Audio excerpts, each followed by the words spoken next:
Check, check. Yeah.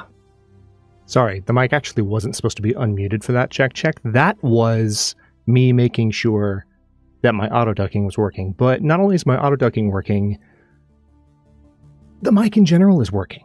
Hello, Legion. It's been a minute.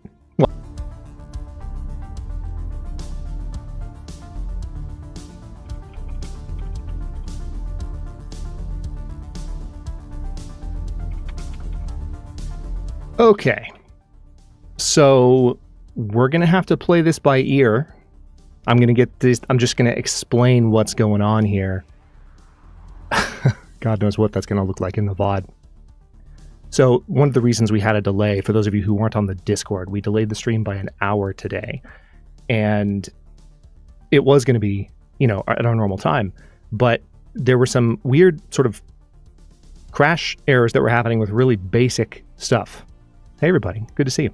And I thought that I had removed all of the things that might have been the culprit. But I don't know if you heard my uh-oh. You probably didn't, because OBS had probably crashed by that point, even though it was still on the screen. I literally looked up and saw my monitor just stop. Just completely and utterly stop. And I was like, oh. That is not what I wanted to see. So if this continues, we will maybe have to reschedule stream, but I'm hoping not, because we already didn't have a stream last weekend. Oh, well, that's working.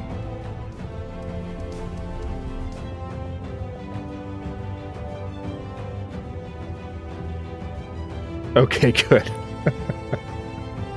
I'm glad you heard the uh-oh. You'll hear it again because I can see it happening. I can see when OBS goes, you know what? Nope, I'm done.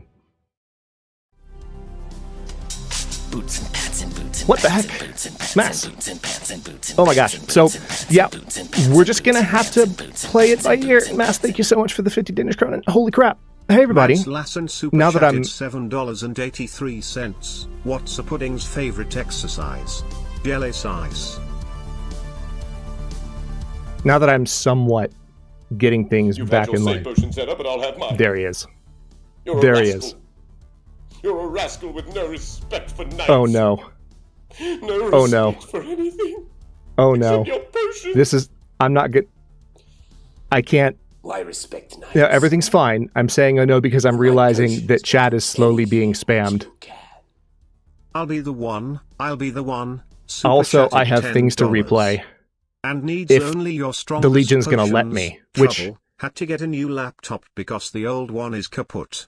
Day 850 on Stalker. Okay. Happy okay. Labor Day. There's gonna be. I'm just gonna hit this button. All right, let's go ahead and just go in this door. Oh my gosh. Please say barn. Mel, thank you for the 5 gifted memberships. So, I'm in the barn. I know it's the barn because it says barn. Also says Pleasant Valley, but it says barn. List says barn. Screen says barn. Barn. Ooh, I timed that pretty well. I'm proud of that. So, 31 months as a champion. What the heck, Mass? Thank you for the 31 months as a champion. I'm just regaining. Oh, hold on. The emotes were just about to pop onto the screen, and I took it down. The chaos will continue. I still have a few things to replay as well, which I'll go ahead and queue those up because I don't think y'all are going to wait for me. No, that is not our card. No. Whoa, what is it doing? What is it doing? No, stop. Stream Elements. Okay. Stream Elements has changed things again. I'll deal with that later. 1 second. Hold on. Pekka Pickled Peppers is doing a Street Magic special. And what? Super Chatted $23.37. Happy Channelversary everyone, especially you, Hadrian. You've been a warm light after harsh days. Thanks for entertaining us and creating a wonderful place for people across the planet to come together and chill. Well, thank you, Pekka. I appreciate it, man. That means so much. I feel bad. I'm frazzled at the moment because I'm worried about OBS crashing, and also I'm noticing I don't have access to the right activity log for some reason. There are things I need to replay. Oh my gosh, what a chaotic start to stream. And I was going to say too, and this is true, one of the things that's really funny about... Hang on one second. Did I set this to... I didn't set that to shuffle. One of the things that's really interesting about my current kind of stream habits is that I've gotten to a point where I feel like I don't need the full 10-minute lead-in anymore. Usually there was a lot of chaos, and I'd sort of built in the expectation that we'll have like a 10-minute lead-in. But I feel like I could probably shorten it by a few minutes now, which is nice. And then, of course, OBS is like, no, you can't have nice things, streamer. You cannot. You are not allowed. So Get wrecked. I'm in the barn. Ha ha ha. I know it's the barn because it says barn. Also says Pleasant Valley, but it says barn. List says barn. Screen says barn. Barn, barn, barn, barn, barn. Callie, I was going to replay your gift from like 2 hours ago, but it literally has been deleted from the logs. There's nothing that I can do. I'm sorry, Callie. I'm really sorry. I wanted you to have... You know what I can do, though? You know what I can do? Because how many did you give? You gave... I want to say you gave 10, right? I think you gave 10. Potion seller, enough of these games. I'm going into battle, and I need your strongest potions. Holy crap. My All strongest potions will kill you, traveler. You can't handle my strongest potions. You better go to a cellar that sells weaker potions. I love how that's the one where he's just barely... $10 and needs only your strongest potions with Verderpen. You've had your say, potion seller, but I'll have Oh mine. my gosh. You're a What? rascal. You're a rascal with no respect for knights. No respect for anything. Except your potions. Oh my god. Yeah, I'm not I going to get to the respect replays. knights. I'm just not. I'm not. My potions can do anything that you can. But what I can do... Mads Lassen super chatted $15.66. And needs only your strongest potions. Hadrian, you are the light in our darkness. Winking face emoji. And I always love when you post of it. But love even more when you stream. I hope we one day get a return. Did I just get roasted much in a happiness from TTS? Denmark Skell. Did I just get roasted for being not just light, but devoid of videos for like a week? I think I did. Hang on, let me catch up.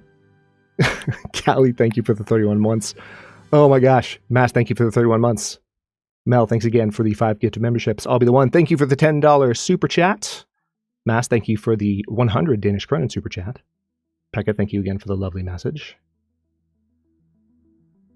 Nate, 30 months playing it by ear. Why did the electric car feel discriminated against? Because the rules weren't current. Rude. Janelle, thank you for the 5 gifted memberships. What the heck? Ermagerd, der Livestream is hurt. Yeah, something like that. I think Brian tried with that, but I was too busy laughing at the way Brian pronounced your name. But with the herbs, God. Oh no. Yeah, Mash just roasted me. Oh my goodness.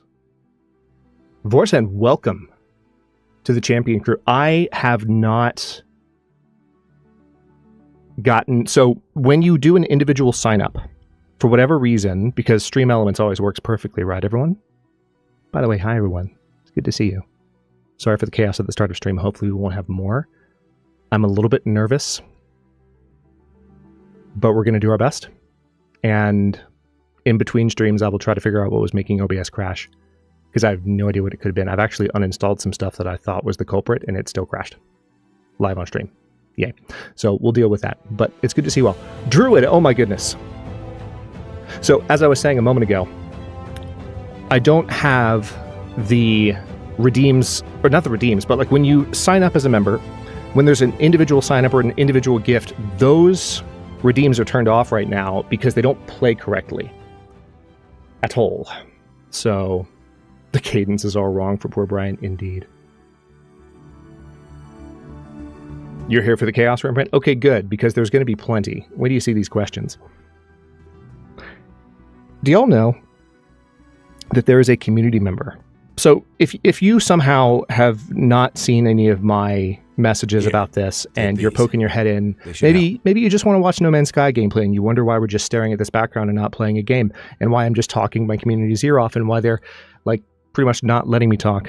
Nate, thank you for the $5 Canadian super chat. What do you call a sheep who can sing and dance? Lady Baba. Oh, I think the exchange rate threw that below the... That's rude. Miscellany, thank you for the 29. 29. That's one less than 30, Miscellany. That's 2 less than Nocturnal Druid. Inconceivable! Indeed. I might be able to turn the TTS back on. Y'all want me to see if I can turn the TTS back on for the champion stuff? I think I can do that. Should I try? Should I try? Would anyone object to me giving y'all TTS back for membership re-ups? Would anyone object? Okay. Yep. Okay, there's one. Whoa, whoa, whoa, whoa, whoa, whoa, whoa, whoa, whoa, whoa, whoa, whoa, whoa, whoa, stop. You're supposed to be off the list. Oh, that is not, that's a little bit too energetic for our current vibe. All right, let me enable this. Give me a second and we'll have those back. That way your TTS will actually get read. Oh my gosh, so much chaos to start the stream mail. Obviously you're creating chaos because it's what you do, but with just this technical difficulty. So again, sorry for the delay. Sorry we didn't get started on time. I do like to start at a pretty consistent time, but that is not something that I was able to do today. All right, hang on, there we go. I have reactivated the redeems layer. Can someone test if anyone here hasn't? Well, you know what? I can probably replay miscellanies. Miscellany has been a champion for 29 months. Miscellany celebrates 29 months of membership. Happy 10 years, and thank you. Okay, we will work on that. That's not quite what I would like it to do, but at least I know it's working again. All right, got those turned back off. Oh my gosh. Oh my gosh, so much chaos. So yeah, I think I was starting an explanation a moment ago. For those of you who haven't seen my announcements and see me talk about it, we are celebrating 10 years on YouTube today, and we have been this month because the 10-year anniversary was earlier this month. It's 10 years, I guess I do have to say, I've got to be as humble as possible here. As humble as y'all will let me be.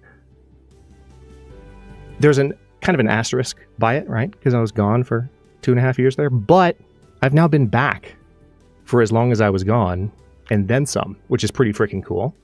So we're celebrating that. And in April, I put out a call for just questions for an AMA. Remind me, by the way, never, ever, ever, ever, ever, ever again, to do something like that, to say, hey, we're going to do an AMA and a response to a bunch of questions. Enough of these games. Right as I'm in the middle of a move. Battle. And I need your strongest potions. My strongest potions will kill you, traveler. You can't handle my strongest potions. You better go to a cellar that sells weaker potions. Jen super chatted $10. And needs only your strongest potions. I'm serious, thanks for the out of this world content. We gravitate towards it. It can never be eclipsed. If these puns aren't a blast of apologies, thank you, Jen. It's comedy. It can be Nebula's _head cool. By the way, I want to give a quick shout out to fellow content creator and YouTube moderator extraordinaire Jen in chat real quick, because she helped me get these questions together just because she's a fellow ADHDer and was like, hey, I can obsess over this for you if you'd like. And I'm like, sure. My potions would kill you, traveler. So basically, if she left any questions out, blame her, not me. No, I'm joking aside. Thank you, Jen. _SDG super chatted $10. We appreciate you. And needs only your strongest potions. Janelle, thank you for the $10 super chat. Jen, thank you for the $10 super chat. Happy birthday, dear Imperiator channel. Happy birthday to you.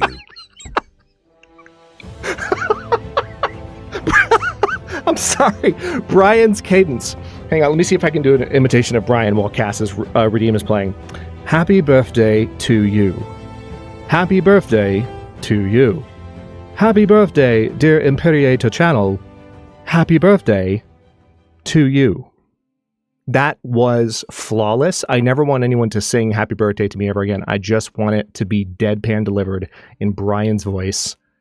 Cass, thank you for the 31 months as a champion and many, many, many, many, many more months, you and Nate both, of friendship.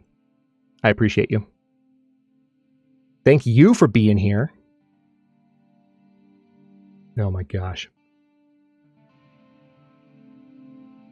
So we're doing the AMA today, right? And I had this crazy idea. What if instead of playing Red Dead, we played No Man's Sky? And there's actually a little bit of channel lore for that. Again, if you're just happen to be poking your head in because you want to see the new update, whether or not you're a member of my community, you probably have heard No Man's Sky has an enormous new update. You can build Corvettes now, kind of like you can in Starfield. It's honestly like the Starfield roasting update for No Man's Sky. It's a little bit ridiculous, or a lot ridiculous, but as they've often been with No Man's Sky, they'll just drop a surprise update with no fanfare, and it's like, oh, okay, that's an amazing new set of features. Oh, hey, Nick, welcome in. And by the way, hello to everyone. I think I had to forego my normal hello to the individuals in chat because of the stream crash. I'm really hoping that doesn't happen again. I'm a little bit worried that when we start doing questions, it will, but fingers crossed that whatever caused it only does that once. Anyway, with No Man's Sky, those of you who have been around a very long time might remember this. There are a few people in chat who I think were probably here for the original No Man's Sky stream. I know Prate was. I don't think Prate's here right now, but I know Prate was. No Man's Sky was the first game that I streamed to YouTube. And it wasn't the kind of streaming we have now, because it was before 2020. It was before I started really hanging out regularly on Twitch and understanding.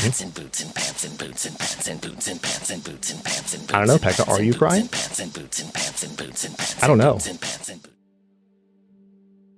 Pekka Pickled Peppers super chatted $5.84. Am I crying? I am not crying, you are crying. I guess we both can cry, or all of us. Brian is on one tonight. Do you hear this? Am I crying? I am not crying. You are crying. I don't know. He just seems a little bit extra. A little bit more than usual. You know what I mean? You know what I mean? Pekka, thank you for the €5 super chat. I appreciate you. Yeah, it's so good. It's so freaking good. Oh my gosh. I feel like I missed things. There's just, y'all spammed me for a second there. And I'm not sure if I caught everything. If I missed anything. Okay. That's weird. I can tell that something. Oh, thank you, DJ. I appreciate you. He usually isn't as amazing, Jen. I know, right? DJ, thank you for the 10 months. I read your message before I did the proper content creator reaction to what you were redeeming. Thank you for your 10 months of membership. A second, 30 minutes more like. Yeah, that's true. That's true. It's been 30 minutes, partly because of the stream crash. So what do y'all think? I mean, we're going to play No Man's Sky, and I want to get underway here because we have a lot of questions to answer.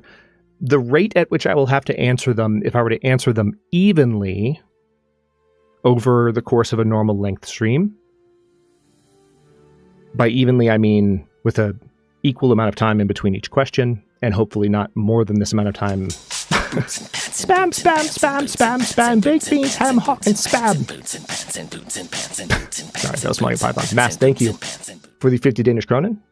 Nate, I have played L.A. Noire, actually. Spam. Spam. I am a spammer spamming spam equals. Thank you for that, Mass. Just demonstrating Brian's extra-ness today. Yeah, Janelle, I'm so sorry I missed the membership re-up in the midst of all this. Oh my gosh. What's happening? What am I hearing? Oh.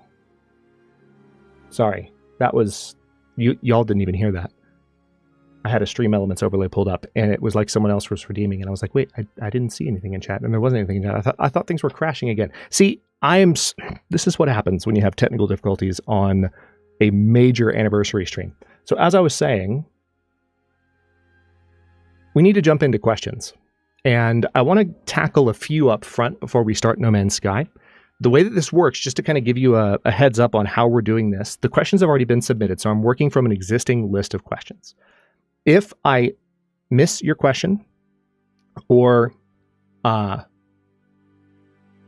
for those of you who submitted more than 8 questions, which 8 is the cap that I used with one exception, because one community member asked 64 questions, and to commend their effort, I doubled their If you oh my gosh. You don't need it. If you need it, you don't have it. Nico. If you have it, you need more of it. Nico. If you have more of it, you don't Sorry, need less Bruce. of it. You need it to get it.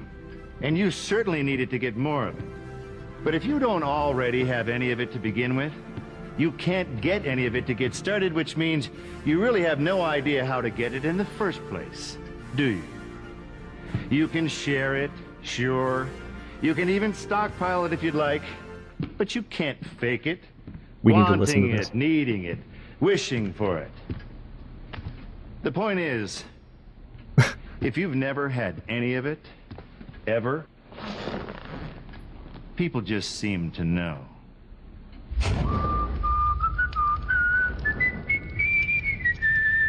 I'm not going to lie. I'm kind of proud of how I timed Nicolamo that slide already off has there. it, but just super chatted $50. Because they need $50 more super of it. chat. Hello Adrian, this is the Legion. Thank you for Hello, being Legion. here. Let's answer more AMA questions in your monthly Look Ahead series. Nicolum, okay, for those of you not reading the chat log or watching the VOD later, I don't know why you would watch Vibe Time unless you just love this community that much, which it deserves it, by the way. But Nico just said, sorry, it felt like there was productive exposition happening and I had to shut that shit down. Yeah, you know what? Who says we should answer any questions that anyone asked? I think what I was about to say before I was very, very generously and politely interrupted by Nico's $50 super chat. Mass, thank you again for the 50 Danish kroner, by the way, and the spam. And DJ, thank you again for the 10. I'm just repeating thanks that I know I've already offered because this is the PTSD that's been inflicted upon me by, I should probably play music, by OBS crashing, I think for the first time. I don't think I've had OBS crash before on You've stream. had Oh your my say gosh. potion set up, but I'll have mine. I have had my say, thank you. You're a rascal. I'm not. You're a rascal with no respect I'm for not. knights. Where would you get that No idea? respect for anything Are you okay? except your potions. Why respect knights? Oh no. With I'm my reading what potion, I'm reading what anything Butt put in that you text. can. Oh no. Oh no. But super chatted $10. Bracing myself. And needs only your strongest potions. I'm tearing up a little. Can you hurt me now? Sucks furt from the urgent kin. Merba sucks furt and surfer dare.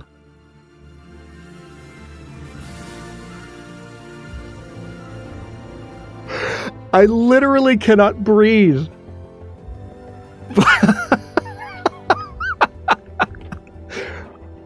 But that was peak. I don't think you're going to top that one, man. That's not a challenge. That's not a challenge. It's not a challenge. For God's sake, I have an AMA to get to. An AMA that's probably going to break the stream again. Vorsan, thank you for the 10 months membership. And again, welcome to the champions. If you have your... Vorsan, I think you have your YouTube account linked with Discord, yeah? If you do, you should already have access to the loft in Discord by virtue of becoming a champion. So you should have seen that unlock immediately. It is so a challenge. It is not a challenge. Jack, good to see you. I think I saw Jack somewhere in there. Wait, did I? Yeah, there he is. Right before Butt super chat. But thank you for the $10 super chat and for the Creed lyrics. For the derpiest Creed lyrics in the history of Creed lyrics. Oh my god. Okay. So, why don't we just start with some questions? Because, you know, the stream's going to crash at some point, and these are really quality questions that everyone asked. Let me just finish explaining, I suppose, before I start hitting buttons here, potentially breaking OBS for a second time. I did limit everyone to 8 questions. There's one person who got 16. I kind of spread out the questions of people who asked a lot. And so I'm actually really happy with how the list turned out. Jen, thank you again for your help. I'm going to go through these as quickly as I can while trying to play No Man's Sky in the background at the same time. We'll get to that in a minute, because I feel like maybe if I try and answer a few in a row here, then maybe I'll feel like I'm somewhat ahead of things. But let's just see what kind of thoughtful question. Oh, wait. Boots and pants and boots and pants and boots and pants and boots and pants and boots and pants and boots and pants and boots and pants and boots and pants and boots and pants. In before the crash? That's rude. Jen super chatted $5 in before the crash. I looked up Orion's belt on Yelp. It only has 3 stars. Total waste of space. Total waste of space. That reminds me of one of my favorite dad jokes that I posted. That might actually be an answer. You know what? That I might use that later. Thank you, Jen. Okay, I'm gonna briefly pause music, and we're gonna take this first question. I want to really begin this properly. You know, like this has been a long time coming. It's April, right? When I first kind of let everyone know that we're going to be doing this, so I just want to give this the full attention that it deserves. After Nico's redeem plays, I knew one of y'all was going to do that. Battle. I'm like sitting here drawing it out because I know. Potions. My strongest potions will kill you, traveler. You can't handle my strongest potions. You better go to a cellar that sells weaker potions. Nicolama super chatted $10 and needs only your strongest potions. Insert Jen's next pun, but I said it first, so it's less funny when she says it again later. Wow, that's really toxic and unnecessary, something like that. Anyway, first question. This is important. I'm going to turn the music off too. Everyone ready?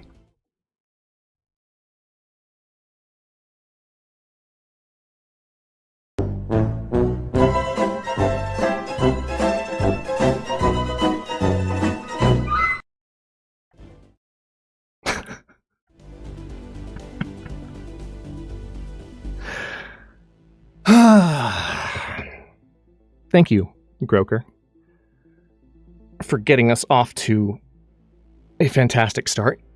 How often do I think about the Roman Empire? This was a pretty overdone meme, shall we say. I thought it was overdone. I thought it was a bit much. Didn't make me self-conscious at all. Probably, I would guess. And this may or may not have something to do with the fact that I have a YouTube channel named after a Roman emperor. It might, I can neither confirm nor deny. It may also have something to do with games I occasionally play. I would say somewhere between 2 and 4 times a month, roughly speaking. That's how many times I think about the frickin' Roman Empire. You troll. Thank you, Groker, for starting off our AMA properly. I can hear your laughter in my head right now, as can most of the community. So that's our format. Let's tell you what, we need a palate cleanser, right? Let's see if we can do something, a little bit more serious. Maybe the next question will be more culturally or intellectually or technically what's the word I'm looking for? Fulfilling. There we go. Fulfilling in some way. Favorite Gundam Wing mobile suit? Question from the gentleman who dropped those amazing Creed lyrics in our chat, in our text-to-speech chat, not 5-10 minutes ago. That one is actually easy. Boots and pants and boots and pants and you have to wait for your answer. Why did you leave out the one? There's a space. You did it on purpose. Janelle_SDG super chatted $5. Ha ha ha ha ha ha ha. Janelle, thank you for the $5 super chat. What the heck? So, the favorite Gundam Wing mobile suit. That one is actually pretty easy. It's Epion. And the reason it's Epion, I rewatched Gundam Wing recently. The reason it's Epion is Epion does have the Zero system, which makes it at least as cool as Wing Zero. It's piloted by arguably my favorite character, Colonel Zex Marquise. And it's Hadrian purple. I mean, I'm pretty sure I thought of Epion when trying to figure out what exact color I wanted in my logo. So yeah, Epion is my answer. I hope that is satisfying, butt. If not, I beg your forgiveness. Let's do one more. Okay. I'm going to go ahead and call this guy out right now before we get started with No Man's Sky. This is the Joker. This one right here. I spaced his questions out, okay? I spaced them out. There are only a couple that are right next to each other because I wanted to space the others out more. This Joker asked 64 questions. Oh yeah, I'm roasting you for it, man. I'm not holding back. 6, 4. 6 times 10 plus 4.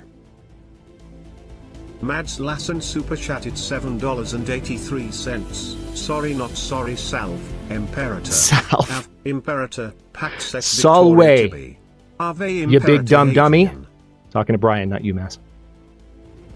I just called the AI dumb. That means I'm going to be one of the first to die when the overlords take over. So what I did, this Nutty got 16 questions altogether. I sort of selected the ones that balanced well with the rest of the questions and that I thought were like the most substantive, but still included some silly ones as well. One of the sets of questions that I kept, if you can guess from the way this one's set up, because he specifically says PlayStation exclusive games, you might wonder, I wonder if he was wondering about other exclusive things. Yes. So that set of questions is entirely in the AMA because I thought that would be good AMA fodder. First of all, interesting question too, because we're living in a time where console exclusivity is going away. Y'all have noticed that, right? Consoles having games that are only on that platform, even with Sony's been like the most sort of, actually, no, I don't think I can say that. Like Sony and Xbox with certain series, and of course Nintendo. Nintendo is probably still the biggest holdout, but we're seeing less and less exclusivity to certain platforms and more games. They might start out on a certain platform, but then they come to Xbox and Steam eventually. Helldivers, for example, is now on Xbox, which is pretty wild. What's another one? Recent releases. The Final Fantasy games are now on Steam. By the way, Mass, thank you for the 50 Danish Kronen. You are far too kind. Have you had communication with other YouTubers who play the Long Dark besides Athenon? I will answer that maybe towards the end of stream, but I've got a bunch of pre-written questions I'll be the one to get to. So we're going to kind of focus on those. And that actually does remind me, if I missed your question, if you posted it somewhere, or if for whatever reason there's another question you want to ask, we might squeeze some in towards the end if it doesn't get too chaotic.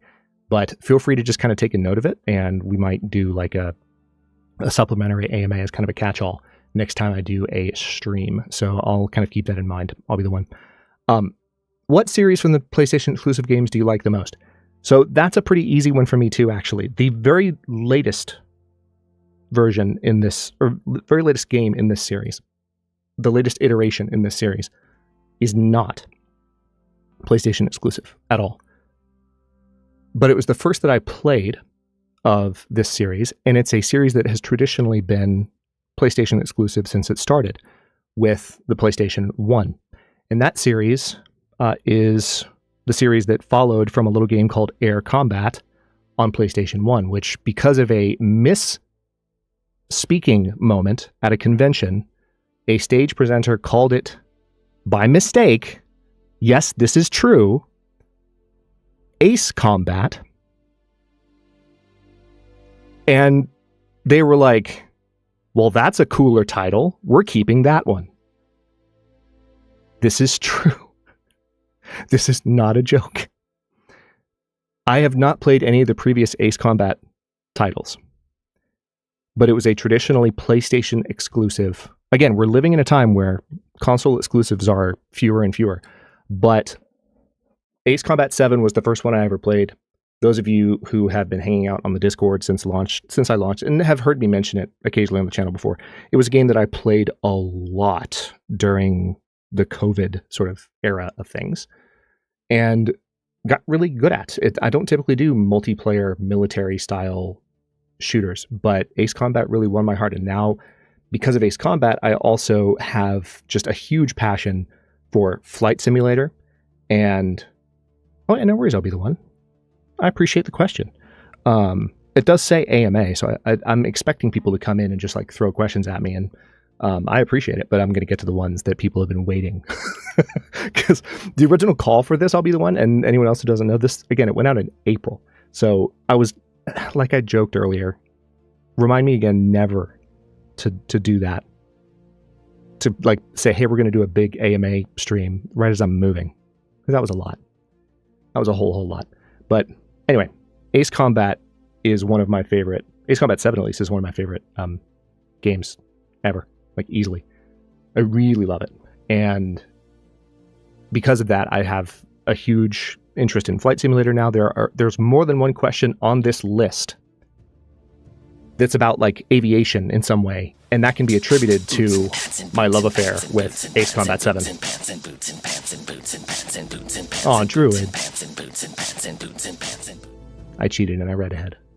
Nocturnal Druid super chatted $5. Happy anniversary. So glad that I found your channel years ago. Thankful for you and all the wonderful people I've met through you and this community. I'm thankful for you, Druid. So for those of you who aren't co-members of Athenon's community, and Druid obviously is I think a Hinterland and Long Dark community staple for a lot of content creators. But where I met Druid was in Athenon's community. And while it's true enough that he may have commented on videos, you know, I'm not sure what came first, Druid. Like, it might have been you commented on videos and then we started interacting in Athenon's chat.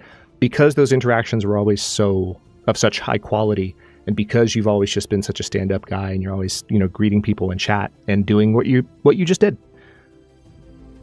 Athenon's community is where I remember really meeting you in the true sense.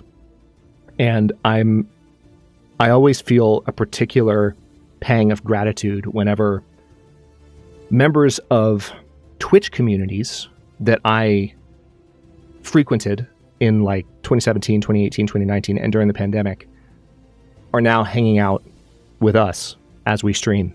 It means more to me than I will ever be able to express, and I will say this again at some point in the future and further embarrass you on stream because I really, really appreciate you. So thank you for the $5 super chat and for the kind words. And boots and pants and boots and pants. And for those two. So, one more, shall we? I was looking back, I think I started watching your videos 8 years ago. Have not regretted it at all. Thank you, Rembrandt. I haven't regretted it either. Regretted. I haven't regretted it either. Started watching you for Civ 6 content. That's what it was. I had a feeling, Druid. I think Dunn was in a really similar boat. Dunn has talked about this on his streams. Like, he found me either through Long Dark and was surprised I did Civ, or found me through Civ and was surprised I did Long Dark. Does anyone...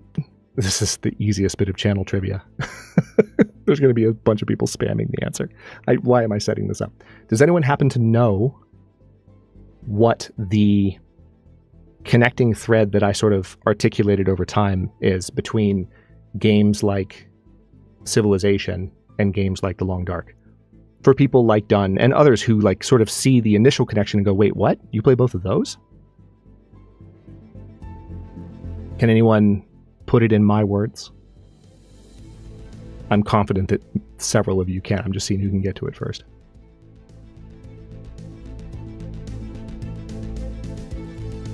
Nico nailed it.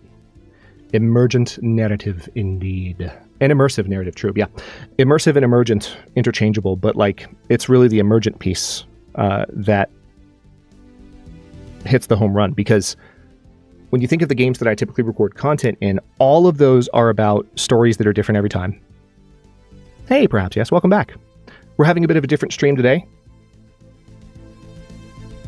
And answering questions that were sort of put out after, or they were sent to me either on YouTube or through Discord, starting after I did an AMA call in April. So we're working our way through those, and we're going to be playing some No Man's Sky shortly, or attempting to, because I have a lot of questions to answer. Yeah, building civilization versus the fall of civilization. That's one way to put it, Phil. Civilization in general, that is one loosely connecting theme, like Civ building or Civ destroying, I suppose. Damn, you're slow English writing. Yeah, Nico just 120 words per minute in that response out. Like nobody's business. Yeah, see, a bunch of people were trying to get to it. Okay, let's do... Hang on, did I do question 4? No, I didn't. Here's the first question from Pekka. If you had to play a D&D campaign... I remember looking at that question when I put it on the list, and I was like, if you had to... Like, am I being forced? You didn't have to force me to play D&D. I just need a good group of people to play with. If you had to play a D&D campaign, what would your character, his name, race, class, and general description be? Actually, true story. You say his name, race, class, and general description. I have, when doing tabletop role-playing, although this was during a freeform role-play back in high school, I think, generally speaking, when you're doing tabletop, it probably makes sense, unless you're with a group of people that you're really comfortable with and you feel like you're a good actor and can play different kinds of characters well. It's probably good to play a character that matches your real life gender in some way. But I have played one time that I can remember, I've played as one of my female characters from my own mythology that a friend permitted me to bring into a freeform RPG game we were playing a while back. So wouldn't necessarily be a dude, but I would guess probably half elf. I always loved the idea, either that or a wood elf, but I always loved the idea of a half human, half immortal elf. Or I guess D&D elves aren't quite immortal, are they? That's Lord of the Rings. Still, I always loved that idea a lot. Class, either ranger or druid. And general description, probably long hair. Probably like a widow's peak, like Lord Ashram from Record of Lodoss War.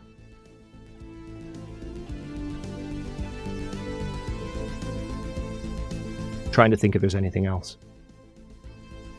General description. I mean, probably pretty spry and elf-like. Maybe slightly shorter stature while still being tall because of the human genes. So, yeah. I think that's roughly it. Any other aspects of the... Hey, Chameleon, good to see you. Speaking of people that I'm always happy to have from my other Twitch haunts. So, Pekka, any other general description details you were curious about? I'll let you clarify if there's one other thing you wanted to know. I'll add one more nuance. Since you're here, and you might not be much longer, I know.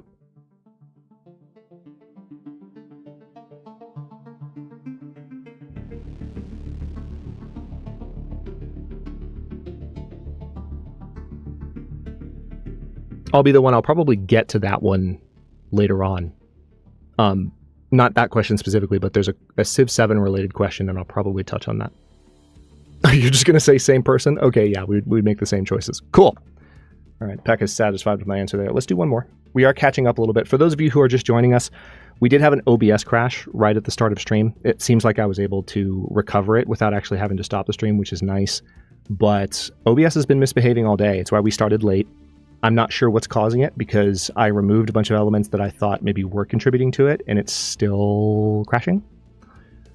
So, yeah, we're gonna be dissecting that after stream, but I will try and just bring the stream back again if that happens again. And since I know it might happen, I will hopefully be able to do it relatively quickly. But one of the things that's likely to make the stream crash is pulling up these questions. So just know that. It's, again, the reason I delayed the stream today is that as I was setting these up, these that are popping onto the screen right now, it just didn't cooperate in the way that you normally expect OBS to cooperate 99 other times out of 100. And I had to go, oh, okay, this is a lot more challenging, and there are some technical difficulties that I didn't expect here. So, yeah, hopefully it won't happen again. Now that I'm reading the question on the screen.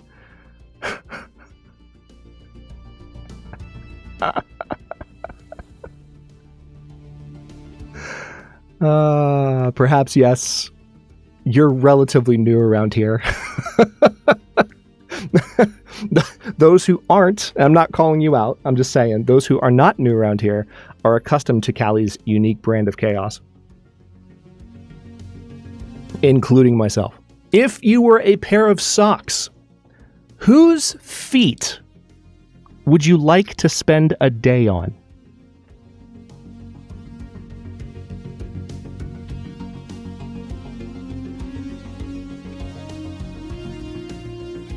I don't think I can even jokingly name anyone in chat without making someone feel immensely uncomfortable by mistake.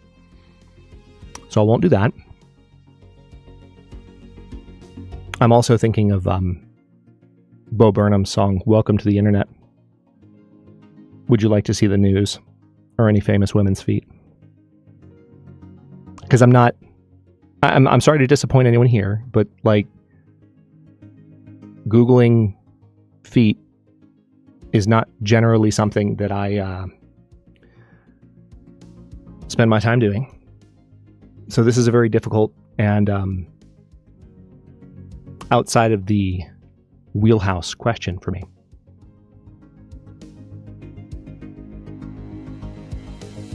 Nico, generally. You got this from Callie, were you being interviewed? And if you're comfortable saying, who was interviewing you? I'm still thinking of my answer. Wait, were you giving the interview? It sounds like an HR violation. You know what? You don't have to incriminate yourself. It's fine. It's fine. The most risque question I ever asked someone that I was interviewing is, do you like pie? And that was at the very end of the interview, and it was just designed to see, you know, if the person I was interviewing was good-natured and good-humored enough to take some randomness and giggle with me a bit at the end. Worked really well, actually. Just straight up said, do you like pie? With a very serious face. It was an actor being interviewed. Got it. Okay, if you're a pair of... So it was an interview you were watching. Got it, Callie. For some reason, I just immediately assumed that it was like an interview you were involved in on one side or another. If you were a pair of socks, whose feet would you like to spend a day on?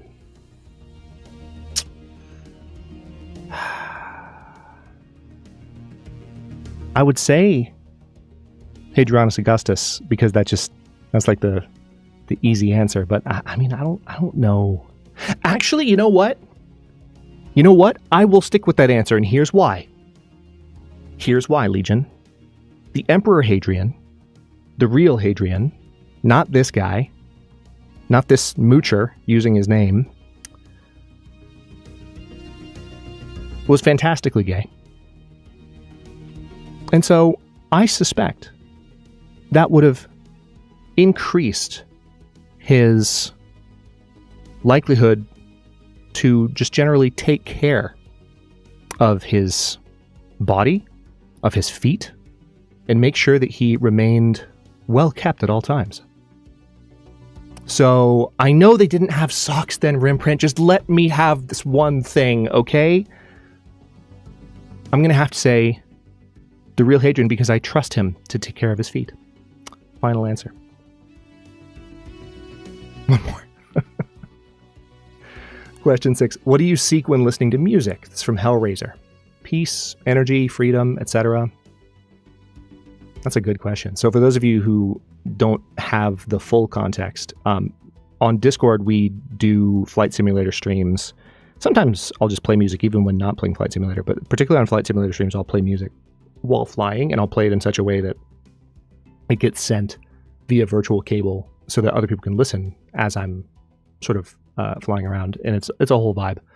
So I have a sneaking suspicion that was partially the inspiration for this question. Actually, the oldest extant item we ever found was a pair of socks in 3000. Oh, wow. Ancient Egypt random still. Okay, so maybe they did have socks back then. If I could actually listen to conversations while being worn, I'd probably choose Obama or something. Yeah, you have to just bear in mind that if you were being worn, if you were a pair of socks and you were being worn, it would all come out as like you were a parent in Charlie Brown, or like you were a kid trying to listen to a parent in Charlie Brown. What do you seek when listening to music? Peace, energy, freedom.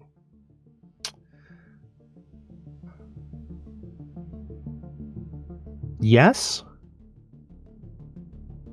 There are some tracks that I listen to for energy, some that I listen to for peace, some that I listen to for emotional catharsis.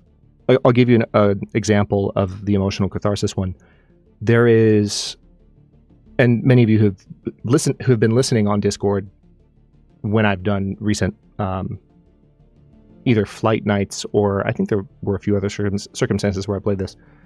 There is a instrumental version of Avicii's, rest in peace, Wake Me Up, that was done, I think it might have been recorded exclusively for, or at least in conjunction with the show Legacies, for a very, very poignant episode in the first season. Legacies is the third show, and the least liked, I would say, overall. It's not that it's bad, but like it's the least popular of the Vampire Diaries universe shows. And there was a very, very poignant, beautiful, soft instrumental version of Legacies, of Wake Me Up, that played during a very, very touching scene. And I will listen to that, and it like will literally pull feelings out of me, not because I'm necessarily thinking of that scene. Another example of a theme that does this quite easily is Death's theme from The Sandman. If you know it, you know it. I can't play it because copyright. I would like to, but I can't. Death is portrayed both in the comic and in the show very differently to the way that death is typically portrayed in popular fiction. Death is warm, death is kind, death is a friendly face. And the music matches that. And so, thank you, Jen. I appreciate that. The music matches that. And so that's an instrumental piece that will pull feelings out of me and give me some sense of catharsis. So it's not necessarily that I'm going for high energy, but I will allow music and stories in general, not just music, art in general, to move me deeply. I've been that way for a long time, ever since middle school, high school. Like, funny story, like my mom will always, if she sees me like tearing up while we're watching something, she'll try to pass me tissues. And because she's the sort of person, like she wants to like wipe her nose and wipe her like face.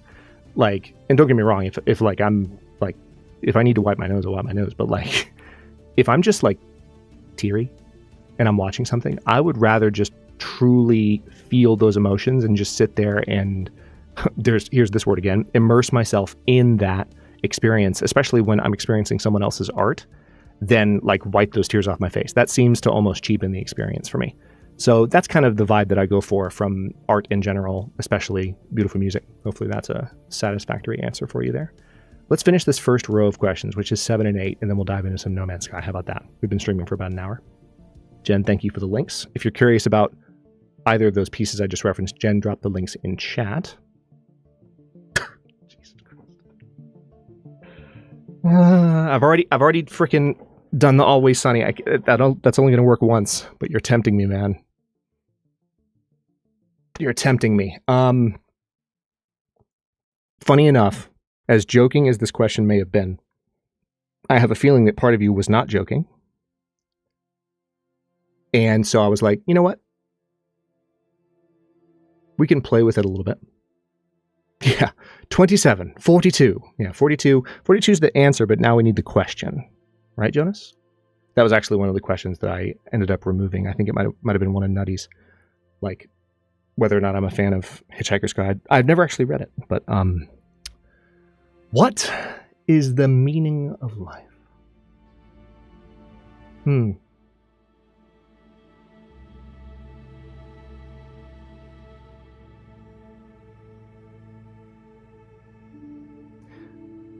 The best answer I'm going to be able to give from my current age and experience with the world is pretty simple. And it's knowing not only your value, but your values. So your value as a person, but also what is valuable to you. And what I mean by valuable, I want to be very specific. That's something that is intrinsically rewarding and that is satisfying rather than requiring sacrifice. So if something requires sacrifice, if you put in a lot of work and don't get as much out as you put in, it's not a value. Like the things that you work hard on and that are so rewarding to you, especially internally, that you get more out even than the maybe even massive amount of effort you put in, that's a value. Know your values. And notice the things that keep you in alignment with them and fulfill them to the best of your ability and to the best that the world will allow you. And that's more or less the closest, I think. And I don't think that's necessarily the meaning of life, but if you want to discover it, that seems to me like the way to get close, if that makes sense.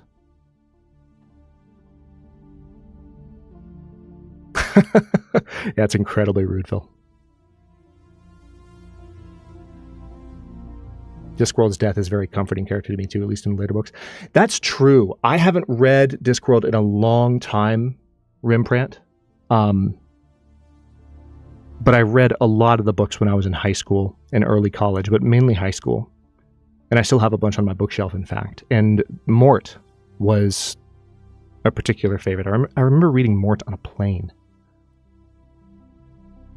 Life is not a mystery to solve, but a miracle to experience. Very nicely put, Inner Universe. Good to see you, by the way. Well, thank you, Bubba. I'm glad you're happy.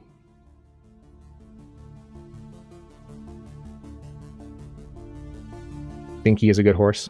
His gait is so smooth, death can eat curry water. Oh, Binky's so great. Better question, why is Gamora? Yeah, that's the question that we all need to be asking. All right, one more. Do you have any siblings from Nutty Gamer? No. That's an easy one. I'm an only child. There's only one Hadrian, or only one person with my particular combination of genes coming from my parents, and that's me. Funny story, though. One of the reasons I decided to keep this question, as straightforward as it might be, I'm an only child by choice. You might go, what? Please say more, Hadrian. Oh, I will.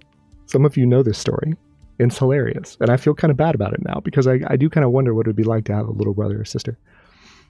But when I was 5 or 6 years old, Mass, take care. Thanks for coming. Thanks again for all the Danish Cronin super chats and just generally hanging out in the vibes as always. Rest well. We'll see you soon. So, no, not murder. Not murder. I haven't murdered any siblings. I never had a sibling to begin with. But when I was 5 or 6 years old, my mom asked me, how would you feel about a little brother or little sister? If you've heard me tell this story, you cannot type anything in chat. But I want to give chat a second to just have fun taking some guesses what my answer to my dear mother was.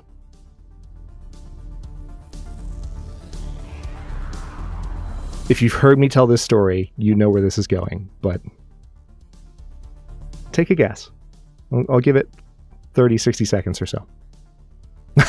No thanks.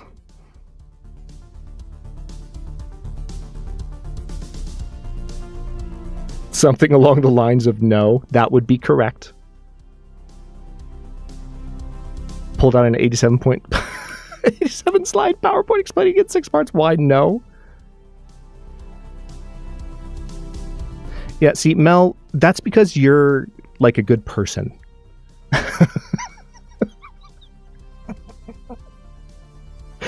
Quote, I don't want any other children in this house. End quote. Hadrian circa 1988, 89, somewhere in there. Personally shut down any possibility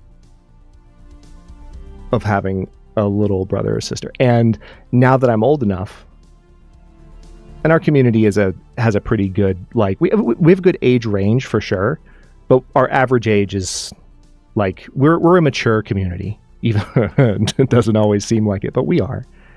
So we know this, right? I'm preaching to the choir here when I say this. Definitely looking back on what I now sort of understand were my developmental struggles as a kid. A sibling probably would have been, I mean, you never know, right? Some people don't get along with their brother or sister, and there can be challenges, but like a sibling would have been something that like could have really helped in some ways. You never know, but it's something I don't regret it, but I look back on it and I'm like, oh yeah, that was a understandably selfish thing for my child self to say. Nige! Oh my goodness. He's here. Good to see you, buddy. Nige has been busy for several of our Sunday streams, so we've had to accept his regrets on multiple occasions, because he's normally occupied with other sort of pre-scheduled things and other obligations. Good to see you, sir.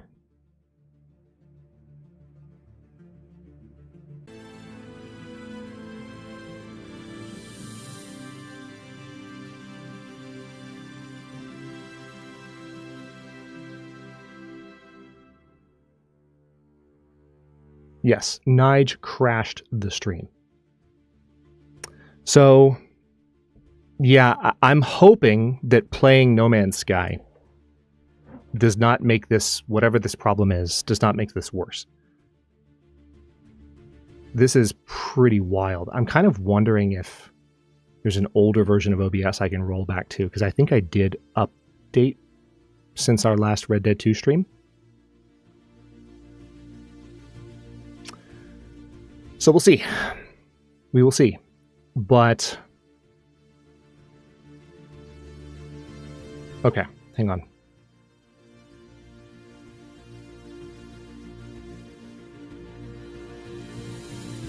Now I think right now Mini is up top. Hang on, I've got to change something.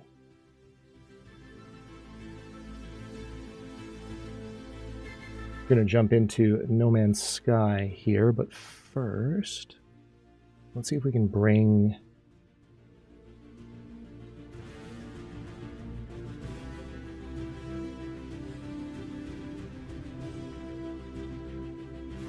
all right, if I were to do that, how quickly would it update? Does that work? Hang on. Yeah, it kind of works, doesn't it? That placement good? I think I'll, well, hang on. I can bring it down a bit more.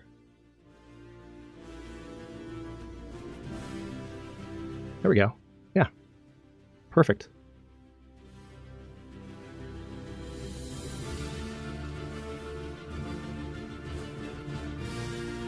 Let's get No Man's Sky started up. I really, really hope this behaves.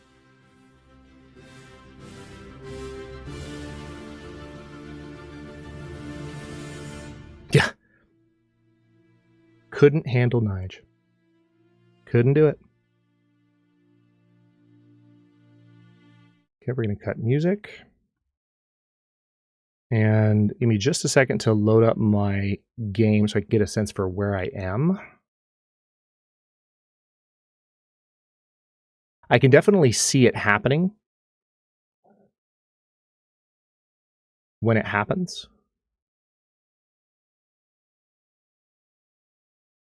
Because my background kind of locks up, but just not sure what's causing it, unfortunately.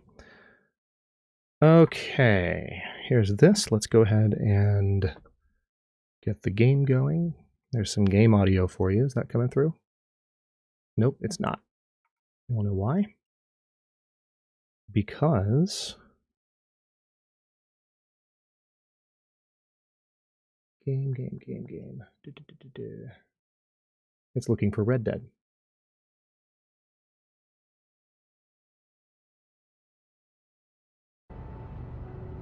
Okay, perfect.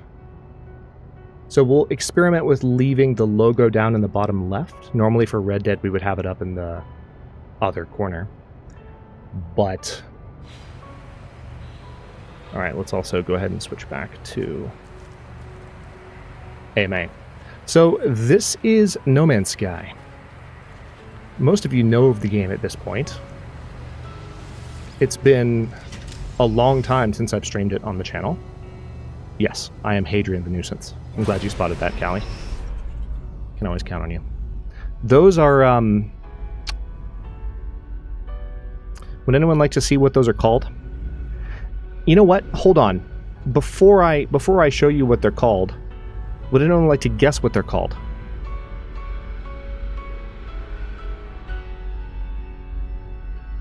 As I'm flying through this group of them.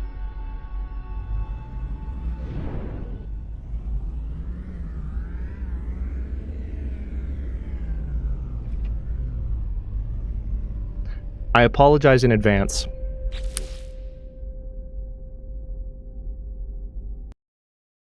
This week, Microdunce. Oh wait, hold on. Do I have redeems turned off? I do. Wait.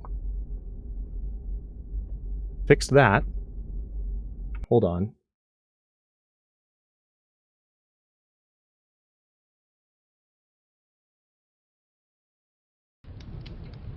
If you have it, Oh you no. don't need it. If you need it, you don't have it. If you have it, you need more of it. If you have more of it, you don't need less of it. You need it to get it. And you certainly need it to get more of it. But if you don't already have any of it to begin with, you can't get any of it to get started, which means you really have no idea how to get it in the first place, do you? You can share it, sure.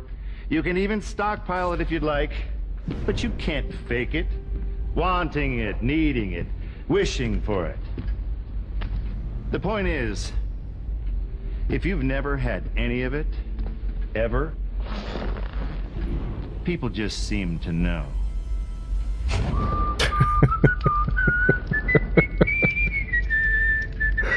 Oh, Microdunce, thank you so much for these 50 pounds. It, but just super chatted $66.40. Because they need more of it when it's now coming mint back. When is OW coming mint back? Yes. It will be coming back this week. Probably tomorrow. Next episode at the latest on Tuesday, I would imagine. I've been all hands on deck getting the setup for this stream, which took a lot more time. So the main thing, and I'll share this as a general sort of comment. Obviously, I haven't had a lot of YouTube content up in pre-recorded fashion over the last couple of weeks. I mentioned this on Discord, but like, here's the bottom line. I'm still doing a lot of odds and ends in my newly moved into place. I've been living here for a couple of months, but the one time that I have every day to do both YouTube and to do anything related to like tidying, decorating, you know, organizing the stuff that I moved in from my fairly chaotic, because I had more stuff than I realized in my old apartment. The one time that I can do any of that is the morning. And just the fact of the matter is, a lot of mornings, what I end up working on, getting everything settled, takes up more time, and I'm not able to get to recording in an unrushed fashion. And I don't like recording when rushed, because I start work usually around midday most days. Work properly. And as a result of that, I am generally just not putting a lot of pressure on myself while I'm still getting that decorating stuff done, because once I am done with that, it'll be a lot easier for me to focus on not only recording, but enjoying recording. I know, against all odds comes first. I know, my priorities are all out of whack. You know what? I'm going to just forego sleep, diet, caffeine management. I'm just going to stop everything and just like record long dark content because the community demands it. That's what I'll do. Anyway, so where was I? Hang on, let's do another question while I'm flying around here. Question 9. From Janelle, what's your aesthetic? Do you have one? If not, what would be your ideal aesthetic given no restrictions? According to an X, my aesthetic is brown square.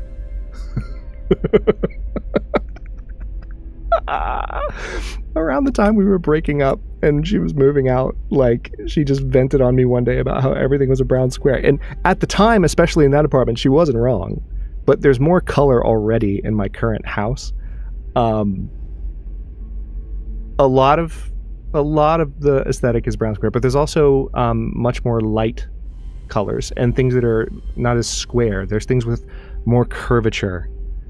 So there's at least squares and circles, and at least there's some like gray, maybe even blue in various places. So that's my aesthetic. Hope you're happy with it. Oh wait, hold on. Okay, yeah, I got to it. So by the way, this is a planet that I discovered myself. It happened to be in the system that I first arrived in. This is a relatively new playthrough because I wanted to play the game again from the start. They've changed so much. The base is called Nebuchadnezzar because the planet was named Nova Babylon.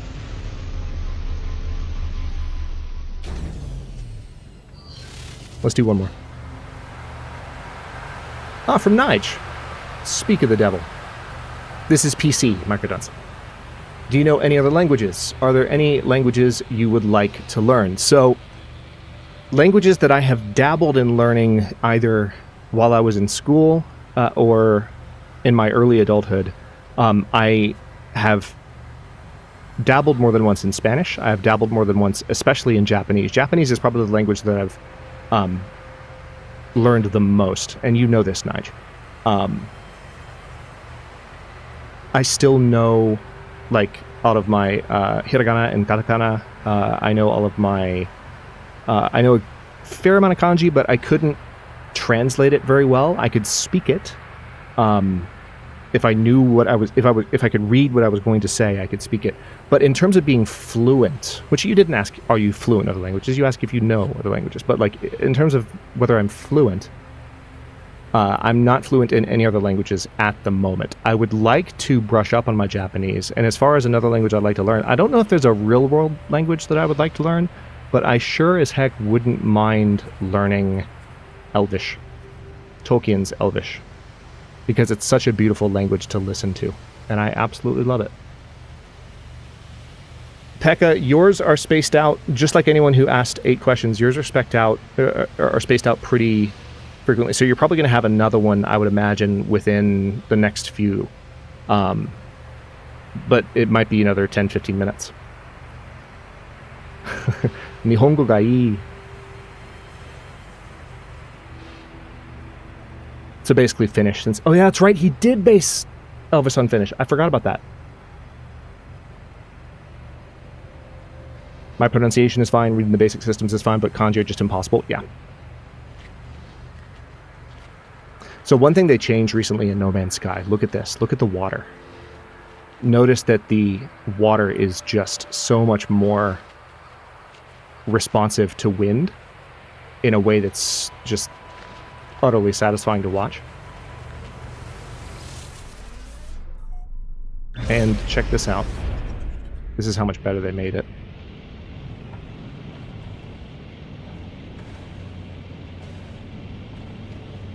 Hang on, we're going to have to...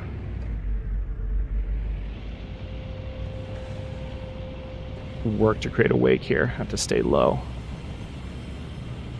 So they basically have much more effective waves now. But take care. Thanks for coming by. Appreciate you as always, sir.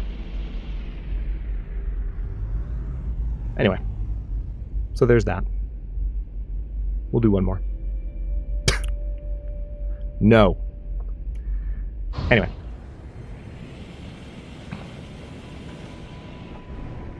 What am I working on? Let's take a look at the quest log.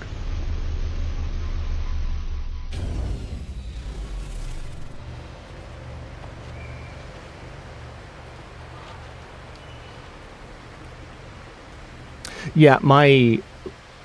Actually, hang on, let me tweak this real quick. My window showing my gameplay up above was a different size because I was trying to keep it a little bit smaller on the off chance that that was something that would have helped. Finnish is interesting. The Scandinavian language is not related to the others and is closer to Hungarian. Interesting. Oh, I did not know that. Technology recharged. Oh, yeah, that's right. Because I have more on the power grid now. Hang on. Could I maybe...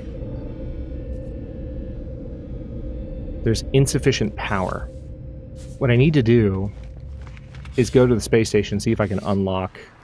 How much salvage data do I have? 12. That's enough.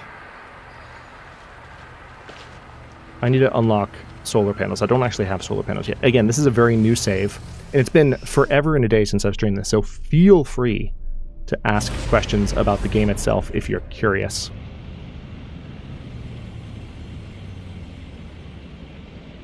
Whether you've played it before or not, I'm happy to show you what's up with No Man's Sky.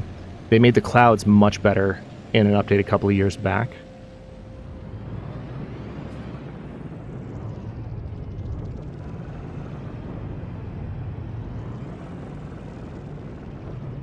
Yeah, solar panels and batteries, exactly. Alright, the station is there. We are leaving the atmosphere. I believe No Man's Sky is still on Game Pass, Nate. It's also on sale right now on Steam for 60% off. Because this update is amazing. Let's do another question while we wait. No, not that one. Alright, so this one actually got kind of tag teamed by Nutty and Melly. What is or are your realistically obtainable dream pets? What would be your dream pet if anything was possible? Including fictional creatures. So, realistically obtainable dream pet would probably be a Bengal cat. Because they're beautiful, they're smart, they're troublesome, but they're lovely, and I love cats. So that's probably the realistically obtainable dream pet. As far as if anything was possible, including fictional creatures, Notice the gravity well of the planet pulling us around there. They also updated stations in this game a while back. For those of you who haven't been inside a No Man's Sky station in a couple years, you are in for a treat. I'll get the rest of the question once we... Tell you what, I'm going to briefly take that off. We'll get back to it. That's question 12.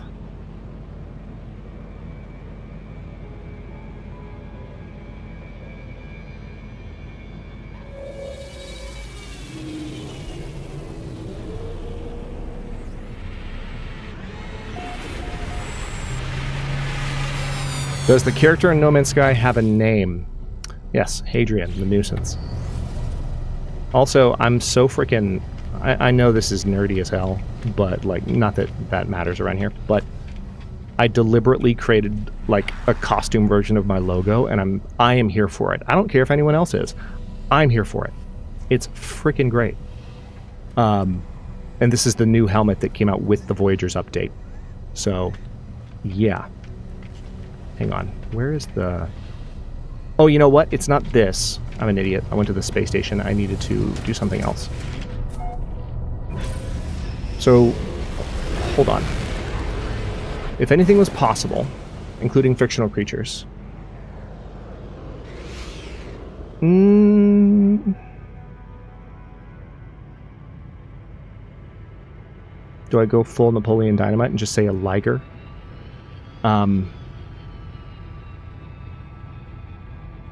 If anything was possible, if I could have like a genetic clone and a temperamental clone of Messi the Puma over in Russia, in a situation where that was like feasible and safe, which obviously it's not. I mean, they take very good care of Messi, but there are very specific circumstances under which Messi the Puma was permitted to live with humans. But he's just the sweetest boy, and that would make me happy. So I know those are both feline answers, but I like cats. What can I say? So there's that. This is what I was gonna do.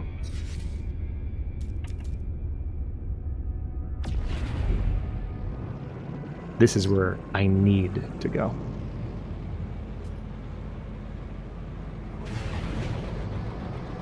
I love that this quest that we're on right now is called Ghosts, plural, in the Machine. One of the major things that they changed, I believe I mentioned this once earlier, one of the major things they changed in this update to No Man's Sky is there's a new ship class called Corvettes, which, who knows, I might get to that. I am cat. Not a cat, I am cat. Those of you who were here when we celebrated the 1-year anniversary of the Discord know exactly what I'm talking about. Should have figured I have a great respect for boundaries. Yes, because I've learned my lesson. Who taught me the lesson? Cats.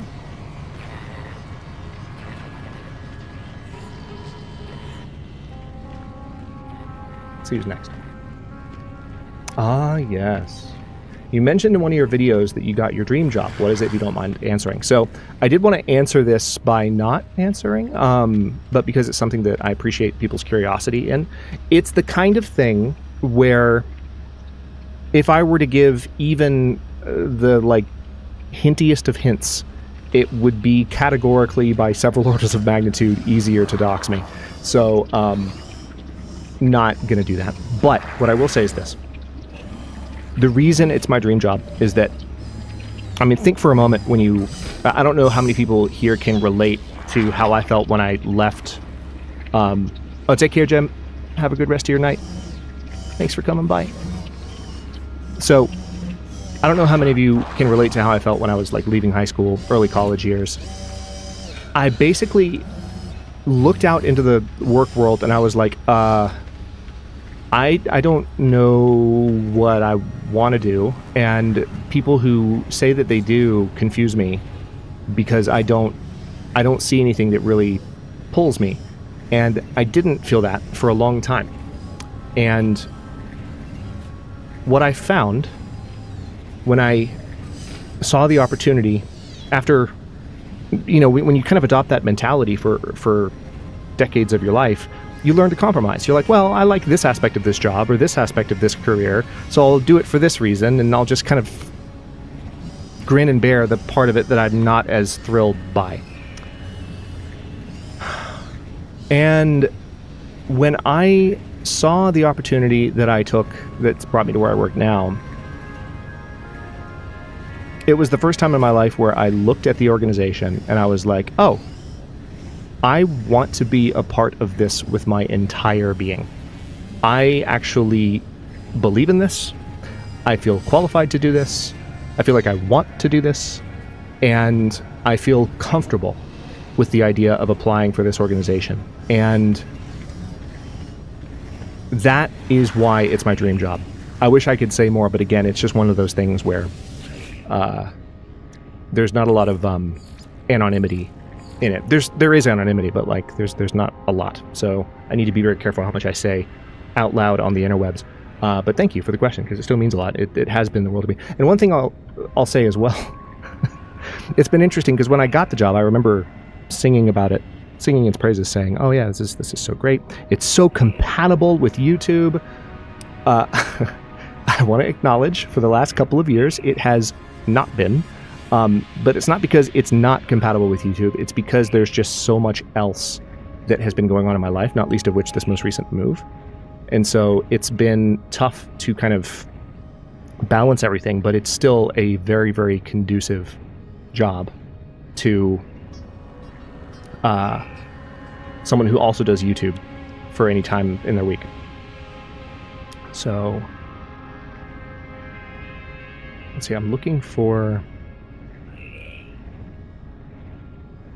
It's Illuminati for sure. Yes. 101%. Yes. What is a spark plug? A spare fuel ignition device compatible with galactic standard industrial machinery and certain models of Starship.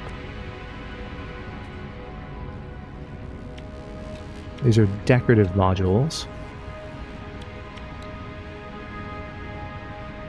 So I'm seeing lots of stuff that is probably for the Corvettes. You just went outside and all you can smell is water. Oh, that sucks, Nate. I'm sorry. Stay safe, please. For God's sake. I hate that that problem is becoming such a nuisance up there. I remember talking to you a couple years back about the smoke making it all the way down to me, which was wild. Hasn't happened in a while, at least that I've noticed. Okay. Item received. Solar panel. Item received. And battery. Ooh, and the electrical cloaking unit. That's handy. It's so weird to be back in time and collecting just these basic items. Okay, I have 0 salvage. That's why I closed the interface. I was like, why did it close? Makes perfect sense, actually. Let's see, who's next?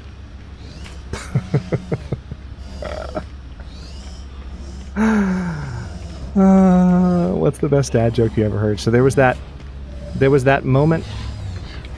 So some of the best dad jokes I've ever heard are the ones that they made a bunch of Rick Grimes memes for, where he's like getting in Coral's face. And I have two answers to this. I have the one that I kind of, because this is the kind of question, most of these I really haven't rehearsed or prepared an answer for. Some I looked at and I was like, it would be a good idea to kind of know what I'm going to say with some of these. For the most part, I've kind of kept myself from premeditating them too much so I can just answer and think authentically in the moment. This is one where I was like, what would I say? Because I'm not good at being put on the spot and like thinking up. This kind of question kind of locks up my brain. Let me think.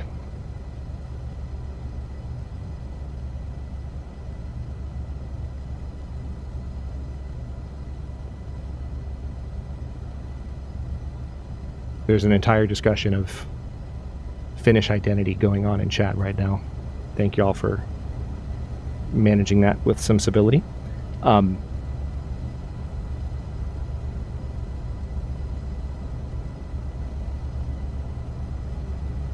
So I have two answers. The first is very similar to the joke that Jen made earlier, and it actually reminded me of one of my favorite dad jokes. And there is there's a video, an old video of me saying this in Nalv's chat, and it's Nalvara's chat, and it's hang on, let's get a quick exclamation point, Nalvara. Oh, no apologies, Rembrandt.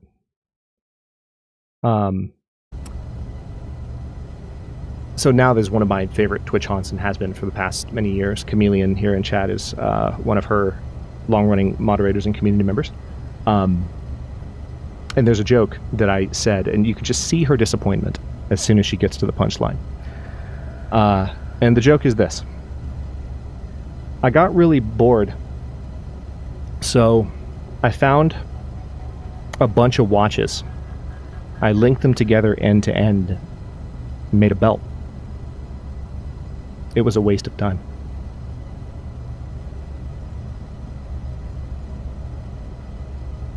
Nalv didn't even get to finish the word time. She said, it's a waste of time, and then she just looked right at the camera with the most intense disappointment I had yet seen at that moment in time. So that's one of my favorite dad jokes. The answer that I was thinking of, and I appreciate you making the joke you did earlier, Jen, because that helped remind me of that one. It's a similar punchline to the one you used. Actually, same punchline, but different setup. What I was thinking of before I could remember any, classic dad jokes, this one's going to go over some heads. Some of y'all are going to get it, especially the Brits who are here, and people who like British humor. But some of you may be familiar with the comedy / panel / variety show. Well, not variety show. It's a mishmash show. It's called 8 out of 10 Cats Does Countdown. It's hosted by Jimmy Carr, the comedian. But Countdown itself is a Jeopardy and Wheel of Fortune style evening game show. Really similar vibe, but it has number games and word games that are played by average people that just come on the show to compete. 8 out of 10 Cats Does Countdown is British comedians and personalities, occasionally American comedians and personalities, but mainly British comedians and personalities, hosted by Jimmy Carr, competing in this show and generally cracking up, making stupid jokes, and generally having a great time of it. Some years back, in Dictionary Corner, so they have Dictionary Corner, which is held by Susie Dent. She's also on the main show Countdown. Susie Dent is a very erudite, thoughtful, learned wordsmith who is just she's a lexicographer, I believe is the term, and so she studies words and she studies the dictionary literally, and she's there to make sure that the words people come up with, because you compete in Countdown in terms of the length of words you can come up given certain numbers of letters. She verifies whether or not the words people come up with are real. And just got that LOL from Chameleon. Peter Serafinowicz was on the show with sitting in Dictionary Corner with Susie Dent. So usually they have a celebrity come in and join Susie Dent in Dictionary Corner, in addition to the celebrities who sit on pairs and they compete with each other. Peter Serafinowicz is the guy who played the live-action Tick a few years back. And Jimmy sort of led with this. He says, a poll recently voted Peter Serafinowicz Britain's funniest comedian, and that poll was his nan, Mrs. Serafinowicz. And that's not the joke. That was just the setup for it. And Peter kind of smiled good-naturedly at that. That's a fun little wordplay. And then Jimmy follows that up with very serious question. But listen, before I even go any further, I need to explain something to you. It took me years to understand why what I'm about to act out caused the entire cast to lose their shit laughing. I did not get it for years because it is such exquisitely dry, straight-up wordplay that it just sailed over my American brain. And even though I've been a Monty Python and Eddie Izzard fan for years. Hey, John, welcome in. Even though I've been a Monty Python, Eddie Izzard fan for years, it just sailed. This is what he says. So I'm gonna act this out without injecting my own voice for a moment. So just know that there's a question. The question is from Jimmy. The answer will come from Peter. So I'm just gonna quote it. You ready? Peter, you a fan of word games? Well, to be honest, Jimmy, I don't think that's any of your business. Panel proceeds to nearly piss themselves laughing. And I now respect the wordplay in that joke so much that it was my first thought when I saw this question for the AMA. Just know that if you don't get it, I understand. And you're probably not alone. Don't think about it too hard is my only advice. Let's go back to base. And while we're flying, we can do one more question because that took a while to answer. Ooh, I was looking forward to answering this. What is a good death of a character in a book, game, or TV series for you? So I do have an answer for this. I am going to give spoilers. So giving you a heads up here, if you haven't seen this show and you don't want to know, I know for a fact there's going to be a little disappointment from a few people when I say this, because I know some people want to watch this show. But this is a spoiler for Babylon 5. So I'm going to give you about 10 more seconds before I say this out loud, and I'm going to take maybe 5-10 seconds to say it. And then when you see me move my ship, you will know, unless something forces me to move it, when you see me move my ship, you'll know that you can uncover your ears or unmute the stream. So the person, you'll want to cover your ears now. The death that I consider to be a really good death in a TV series is Captain John Sheridan from Babylon 5.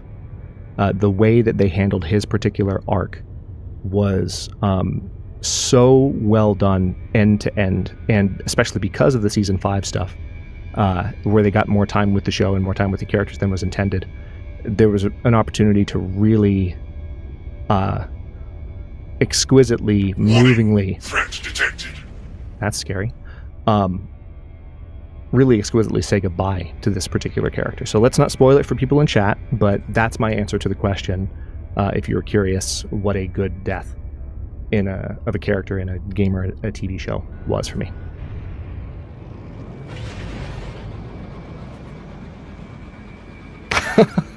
And Pekka had me muted that whole time. All right, while I jump back to base, we'll see if we can get one more question in. Oh yes. What series from the Xbox exclusive games do you like the most? This one's a little harder because I think my brain automatically wants to say Halo because it's like the obvious Xbox exclusive. But Halo is not... That's too easy, and I don't play Halo that much. I played it a lot when it first came out. I was a big fan of Red vs. Blue when it first came out. But I would have to say, of games that are originally Xbox exclusives, the State of Decay series, namely State of Decay 2, because that has been such a source of joy for me since I picked it up years back. And I played it, of course, on Athenon stream with him a lot. And I'm really looking forward to State of Decay 3, when they finally decide to say something about it. But yeah. Out of curiosity, does the YouTube algorithm still absolutely destroy the image quality whenever you're jumping in No Man's Sky? Because there's so much color and there's so much detail in the jump pattern, I can't tell because I'm not watching the stream, but... Oh god, I just got actually with a K. Halo was not originally an X... Really? Did it get bought out, perhaps? Yes?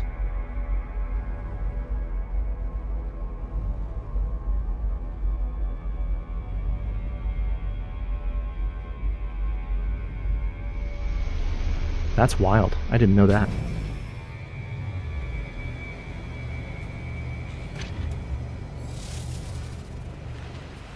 Oh, sorry to hear that, Jack.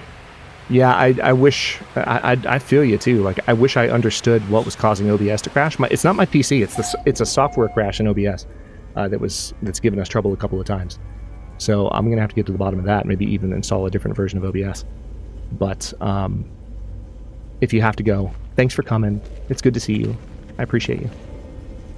Oh, now you're running. You weren't running before. I just went and got a whole...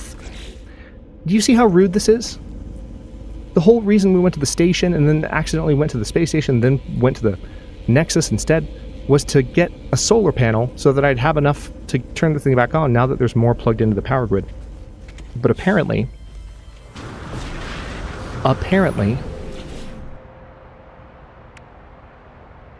none of that's necessary.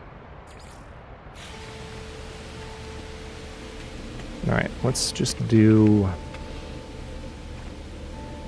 I really wish these had snapping, because you have to... If you want to place them well, you have to do so carefully. That's not too bad. That's a little bit off, but I'll take it.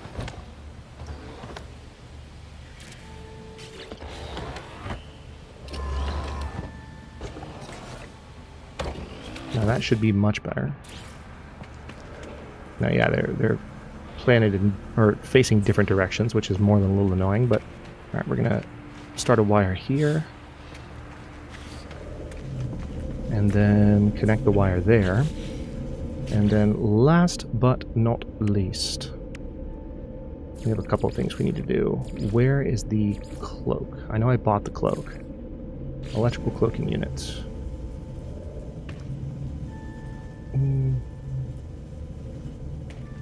I remember always hating... You know what? Hold on. I have a plan for this. You can't... with the electrical cloaking unit, you can't place it without that giant thing being visible, even if you want everything else to be cloaked. Unless they change that. But I'm just going to assume they haven't.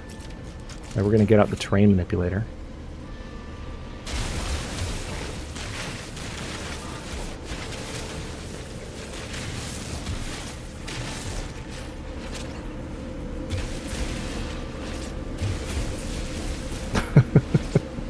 You know what song I'm thinking.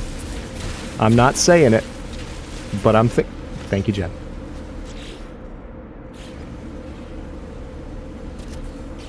Alright, I'm just going to put that under the base. And now wiring will be cloaked. Well, thanks, Metalhead. I am just doing solo play since we're doing an AMA. If I were to try and focus on interacting with any players today, it would be an absolute mess. But thank you for asking. I appreciate you. Yeah. But were you singing the Wind Rose version or the original version as sung by Simon? Oh, man. Construction terminal. Let's have a look. Oh yeah, that's right. I don't have an overseer yet. Okay, so now that we can use the base terminus, we can go pretty much anywhere we want. I think I have a bunch of antimatter now, which means I can start exploring. And this is No Man's Sky. So now that I've got that set up, Look at the sky sausages. Now that I've got that set up, we're going to go back into space and start jumping towards the nearest black hole, because reasons. Oh, I guess I need to actually leave first. Vorsand, exactly. Gotta give credit where due to a couple of people in chat for helping introduce me to... Threat detected. I'm a dwarf and I'm digging a hole. Okay. Heard that one. Heard that. All right. All right, so this is the end of the first... Oh, no, we already did that one, too. Cool. In that case, we're on to the second page. This one from Groker. You have the had cool emote, right? Have you ever considered doing PNG tubing while streaming? The short answer is yes. It's something that I only want to do once I, feel like I can do it well and have the stuff that I need in order to do it well. But I would want to have a version of the Hadrian character, maybe a slightly less chibified version for the PNG tubing if I went that route. But the artist that does my emotes does PNG tubers. So I have someone that I could go to for that express purpose. So, yes, again, short answer. All right, so it looks like the hyperdrive... Oh, wait. Hyperdrive has no fuel. If I were to change that... Shared the song with the archaeologists at work that is their main job, digging holes and sifting through the dirt. We had a whole day of singing, I'm an arc and I'm digging a hole. Perfect. Absolutely perfect. Alright, hyperdrive needs... Technology recharged. Okay. Wasn't able to recharge it very much, but that's something. So anyway, there's that. We can take another one. So can I jump to that system? No, out of jump range. Come on. Come on! Now let's see. Ooh. There's water here, and that's a lot of planets.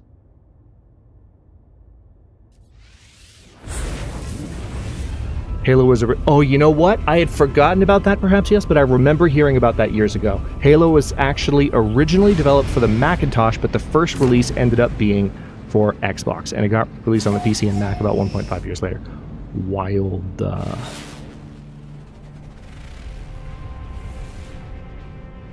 Oh, wow. Got a grassy planet with paraffinium and silver right in front of me. It looks like kind of a... It says grassy. The water is green, and the terrain is like ice blue. That's wild. I don't know that I want to stay... Oh, hello. Hold that thought. Miasmatic planet. Alright, you have my attention. Let's go check it out. Oh god. Of course, this question would come up after Hellraiser has to leave. I feel like this is a trap. Was the Byzantine... Because Hellraiser's Greek. Was the Byzantine Empire Greek, Roman, or both? Note that this is talking about the Byzantine Empire, not the Eastern Roman Empire, which is what became the Byzantine Empire. So is the Byzantine Empire Greek, Roman, or both?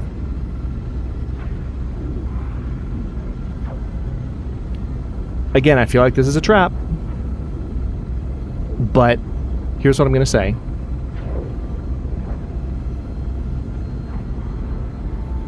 Byzantium, which became the city of Constantinople, was around for a very long time, even, I think, in the early days of the Roman Republic. Even before it was part of the empire. So there's certainly a precedent for it having Greek heritage before it was Roman. But then again, the Roman Empire included Greece for a long time. So there's a lot of cultural overlap. And so the technically correct answer would probably be to say both.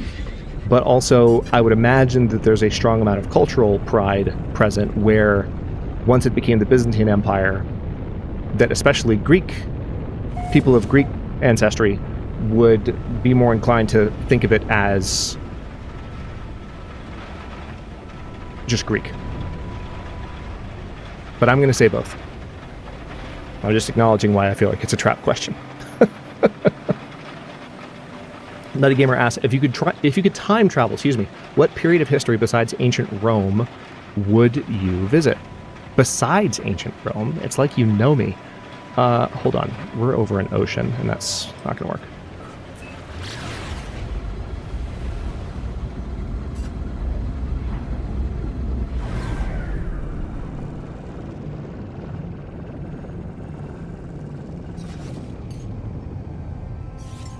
Yeah, it's a bit of a bait question, but I knew that, and I think Hellraiser asked it a little bit in tongue-in-cheek form. If you could time travel, what period of history besides ancient Rome would you visit? So not classical, not even founding. We'll just not touch that area. As a fleet jumps in on top of me, rude. Hold on, I do want to see what's up with this planet. Oh, large ship proximity. Can't warp past them. Warp now? Or pulse now, I should say. What period of history would you visit?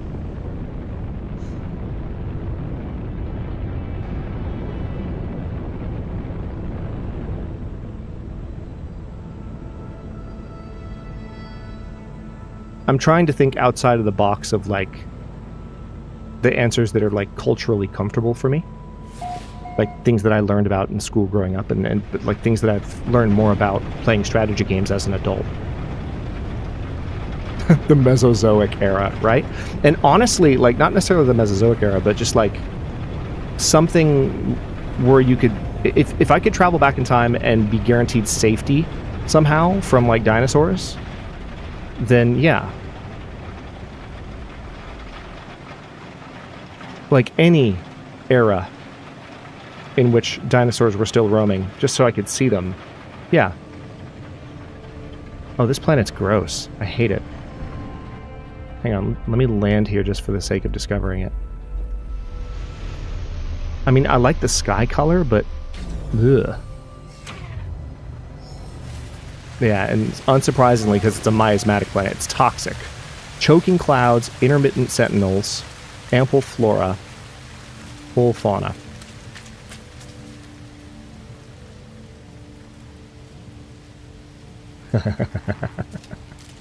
What's your favorite Mass Effect game? Andromeda! No, I'm kidding. That's hard. Mass Effect is my favorite trilogy of games of all time. I do enjoy Andromeda, by the way. It's not my favorite, but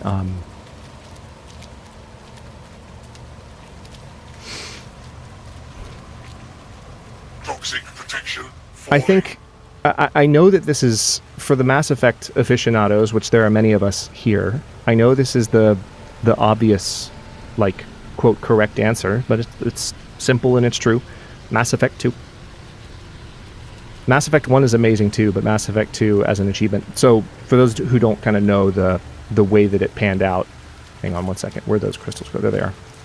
For those who don't know the way that it panned out, Mass Effect 2 was published by EA, but it was still mostly developed by BioWare just before they were bought out.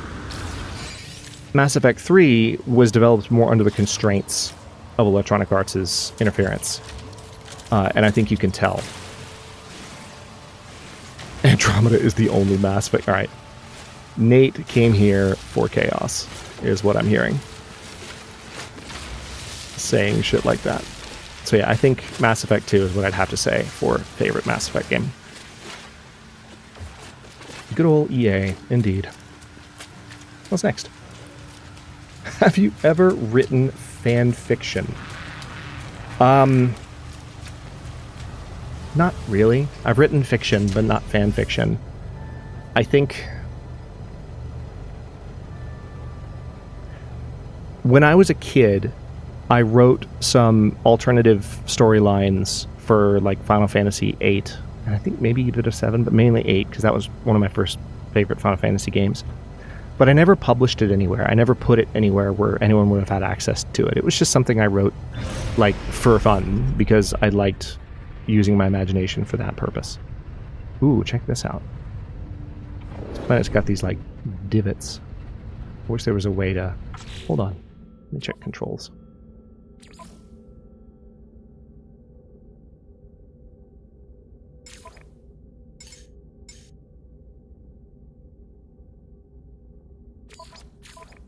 Light controls. Free look.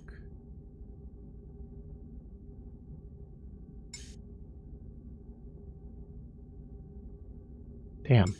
I was hoping there'd be a way to look.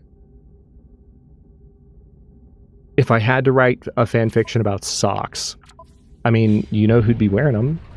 You've already got that. If Lynette were here, we could make more jokes. Because Lynette has literally made me socks. Socksies, to be precise. She's made a number of the Long Dark community socksies over time.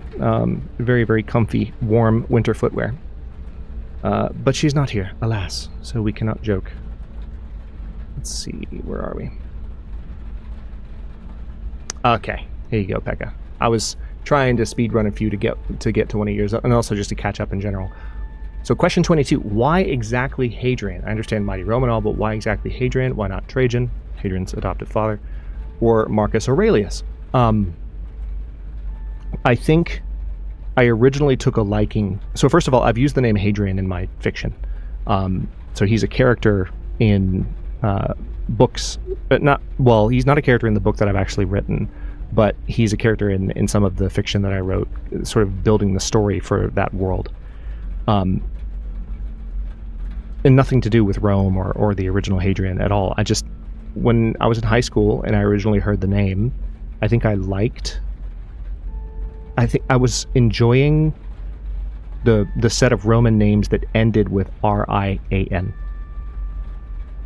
following some other syllable. Like, I thought that was a cool way to end a name, you know. And I don't know where the fascination came from. I just liked the sound of it at the time. And so Hadrian has always been a name that, like, has a childhood fascination attached to it, that has just stuck with me. And it was a pretty obvious choice when I was falling in love with Total War Rome 2 again. I started thinking, I really like this whole, you know, content creation thing. Maybe we could do a YouTube channel of some kind. It was kind of a shoe-in. So there you go, the long and short of it. Let's do a few more just to get caught up. But ask, what inspired you to create a streaming channel? What have been your biggest obstacles in running it? Biggest obstacles. So, those are indeed good letters, John Teria, right? Okay. I want to keep jumping here. I have a black hole to visit.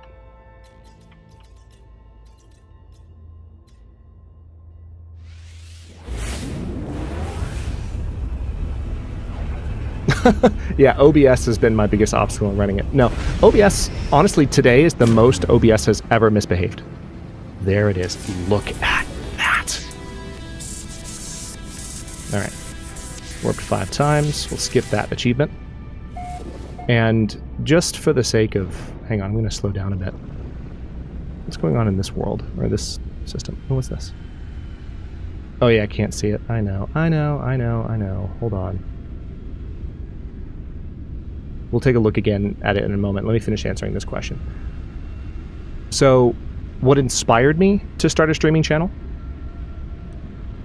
There's another question later about who inspired me. So in terms of what inspired me, after my first year of grad school, I had not written in like a couple of years. I was desperate for a creative outlet, and I discovered some content creators who were doing more mature, strategy-oriented content creation, where it wasn't just like PewDiePie, Markiplier, Jacksepticeye style yelling. Nothing against any of those creators, but like there's a certain stereotype that existed years ago around the loudness of content creators, and then I discovered content creators that broke that mold, and I was like, oh wait, you could do this, but you could do it more thoughtfully, and you could do it in a way that gives off a more mature like vibe that's not all about just being as over the top as you can for views. And I liked that idea a lot. It really did inspire me a lot, because I've always been, I think another huge component of what inspired me to start a streaming channel, when I was a kid, I've told this story before, but I'll tell it again. Take care, Pekka. Good to see you, sir. Thanks again for all the support. I appreciate you. So, let me think. I know I've told this story before, but when I was a kid, especially with like Mega Man X on Super Nintendo, This is not a joke. This is completely true. When I played Mega Man X, I was so enamored with that world, even though it's like not as immersive as a lot of the things we play on the channel now. I was just so taken with the lore of Mega Man X. I read the instruction manual, and I would like get as much lore from the instruction manual as I could. And back then, instruction manuals for games did have a lot of lore in them, and they had a lot of explanations for characters, and I loved that. And I remember wishing that I could record on tape, on VHS, the gameplay, and then like take it to school and watch it with my friends. Obviously, that was a bit of a fantasy, but I loved that idea because I love the idea of sharing the immersive experience with other people and letting other people kind of come into that imaginative space with me. And that's what inspired the YouTube channel in, I think, a large part, in addition to the individual that I'll mention later. So speaking of immersive experiences, shall we go through a black hole?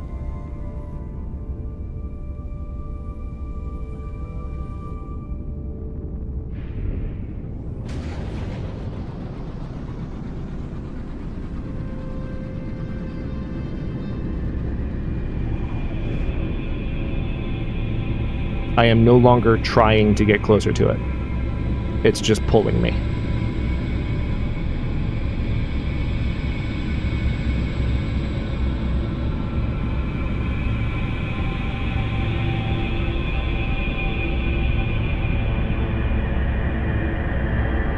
Actually, no. Black holes have been in No Man's Sky for like the whole time, actually. Black holes have been in No Man's Sky from the beginning. It's just that the initial game was so disappointing for a lot of people that not a lot of people got this far.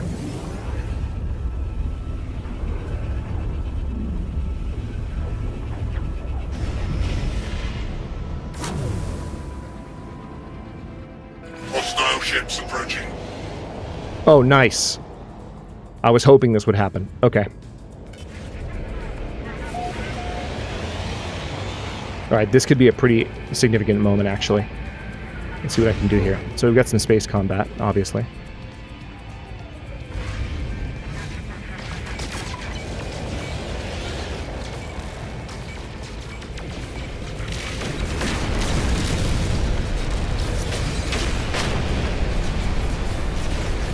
If we succeed here, this could potentially...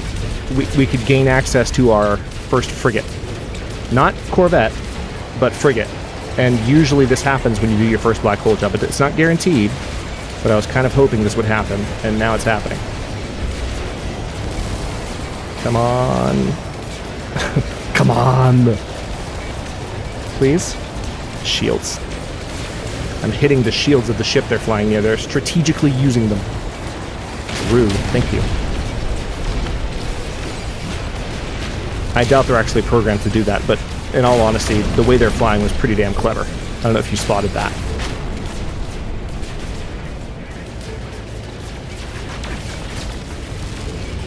So you might think, Hadrian, how would you get a frigate out of this?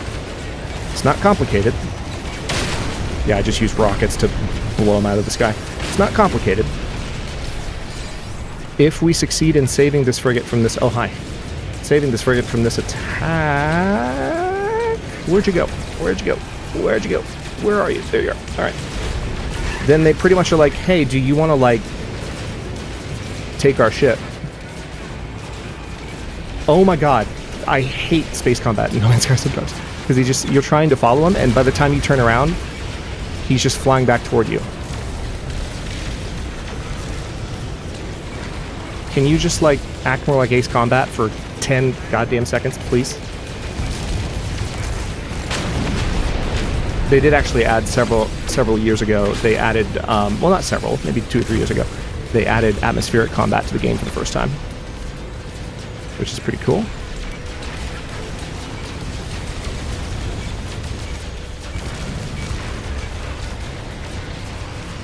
Come on.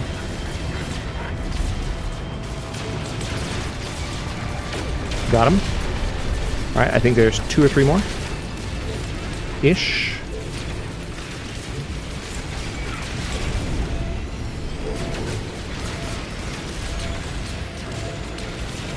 Let me see if I can quickly recharge shields. Nice. I had a bunch of sodium on me, so I was just able to plug it into the shields in real time.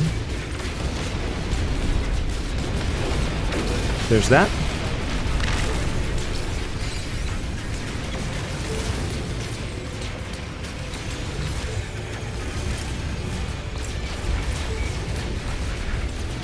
Come on. Come on. There's that one. Alright, one more. Hostile ships defeated. Your other cat's very interested in the combat. I mean, I would be. Everyone knows I am cat. Ziolans Longtangen Ikransek. Ailiawish Doksung Crew. Gukulongni. Nasanga Guluolin. Yed Galaxia Spinach. I'm kidding. Eng Panacha.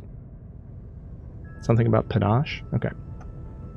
If they're welcoming me aboard their vessel. Now, which vessel... Alert. Navigational data received. Are you an... Ooh. You know what? Hold on. Let's take a... Before we actually fly in, we're going to take a good close look at the frigate that might be ours. That's not bad for a first frigate. It's not the largest that I've gotten right away, but I like the overall look of it. It's got like combined Star Trek and Star Wars vibes, which I'm always here for, with the disc up front and then the kind of Imperial style back. So I think I might happily take this as my first freighter.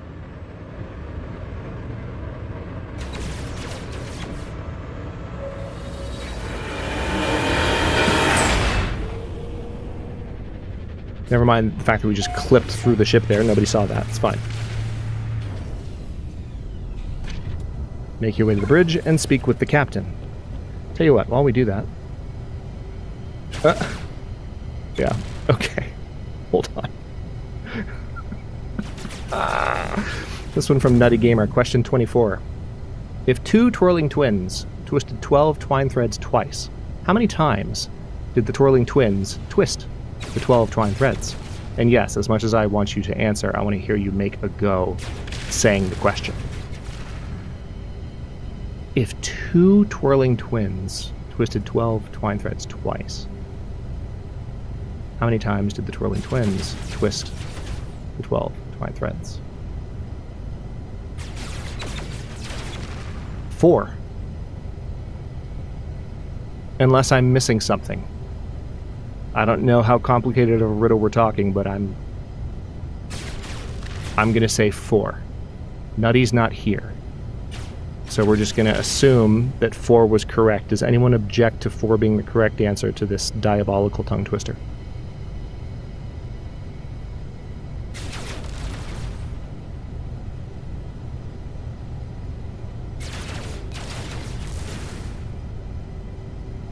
See, that's what's interesting, Jonas. Like, the question reads, how many times did the twirling twins twist the 12 twine threads?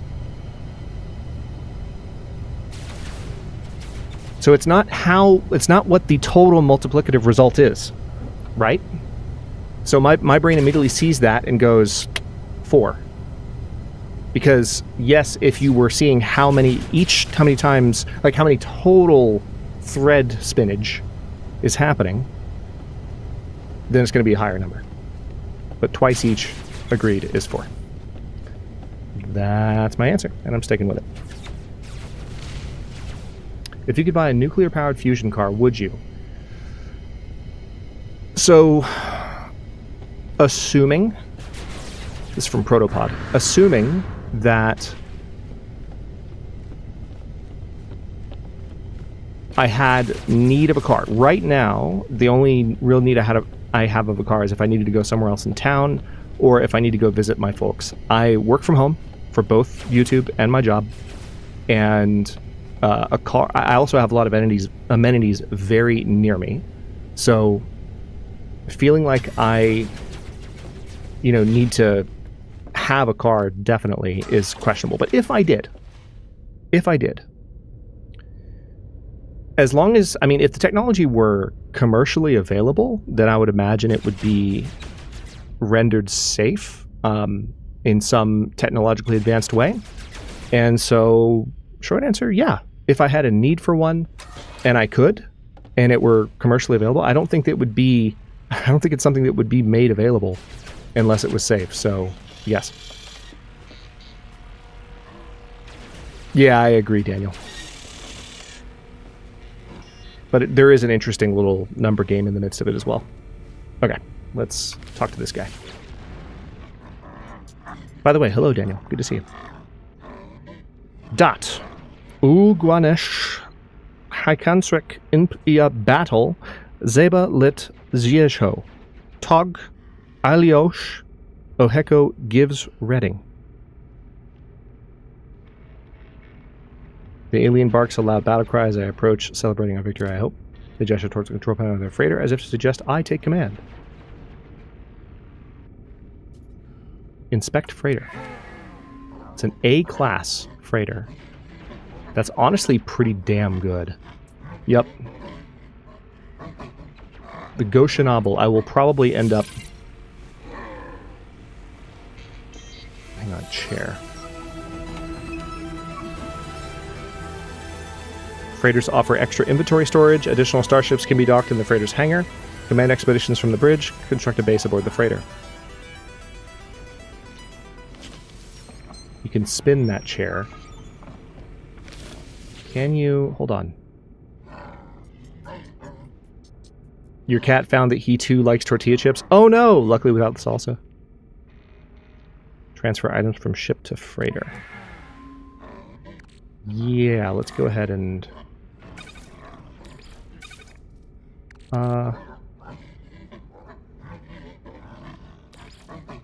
Oh, that's annoying. It actually doesn't let me... I'm just moving some stuff that I don't need as much. Put that there. Perfect. That's very annoying. Dude, you are talking up a storm, and I'm not gonna lie, none of us are paying any attention to you. I'm sorry. I don't mean to be rude. But... we're just not... we're not here for you right now. You gave us your ship, so we're, you know, kind of doing what we need to do. Actually, let me get the navigation data back. Okay. That's enough for me. Inspect your fleet at the fleet management terminal. So, for those of you not familiar with No Man's Sky, the fleet is how you can... Actually, I'll use a metaphor that I think a lot of people here will find relatable. For those of you who played V Rising, you know that you can send out servants and that the missions take real time and then they come back after a certain amount of real time has passed and they bring you stuff. It's a fairly common mechanic in games nowadays, and this is that.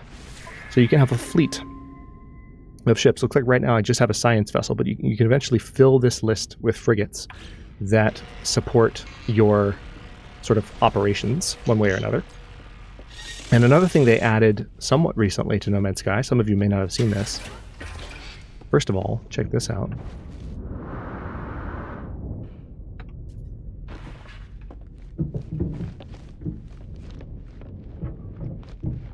You can build an entire base out here on the hull of the freighter. How freaking cool is that?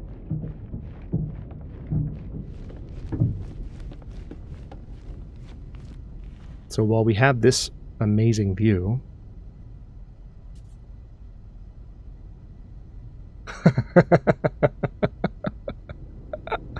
Nico, are you still here?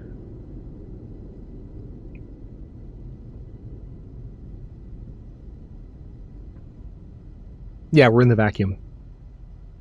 That's also been added. You can't do it from here, I don't think, but it's something that's been added as part of the Corvette update. You can literally float around in space now. You can also skydive. Oh, sorry, Rembrandt. That sounds painful. So, Nico asks, my question for you is which cohort is the best cohort? There are no incorrect answers, just imperfect ones. So for those of you who have no idea what Nico's talking about, you're probably not on our Discord. And if you're not on our Discord, what the hell is wrong with you? No, I'm kidding. If you're not on our Discord, we have had a Discord for the last couple of years.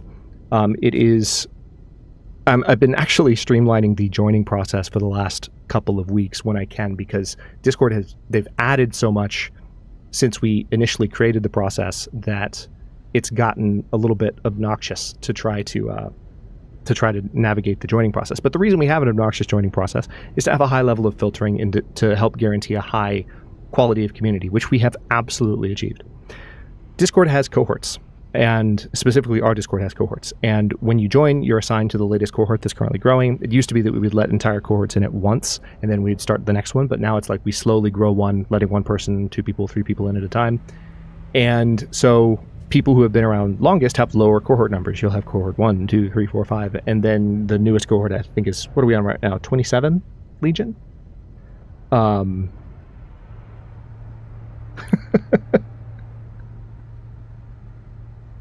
Perhaps, yes, it's not complicated. The list is complicated because they've changed so much that I've needed to clarify some more things. But you identify yourself to the warden, which in this case, because we know you're joining, we kind of know it's you. It's a way, just when people join anonymously, it's a way for us to connect who you are to how we might know you on YouTube, right? So that's why that step's there. Then you agree to the rules, and that's more or less it. Once you do those 2 things, you get let in.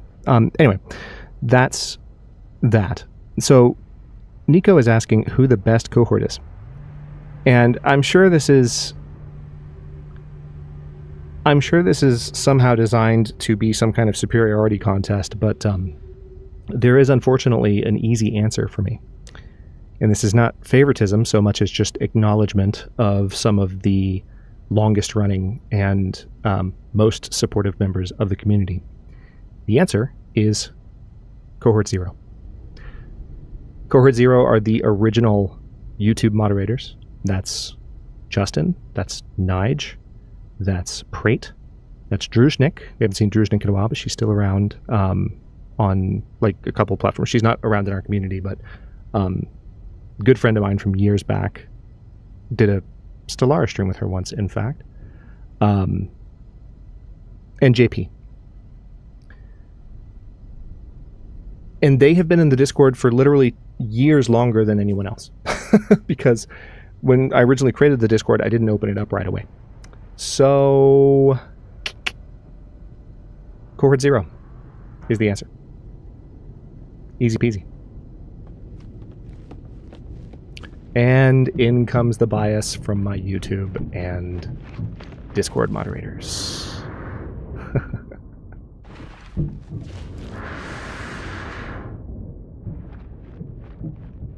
Sorry, I mean complete lack of bias. We are fair-minded and not biased whatsoever. Didn't they add... Hang on, one thing I'm trying to figure out. I felt like they added an ability to fly this thing directly, but I don't know how.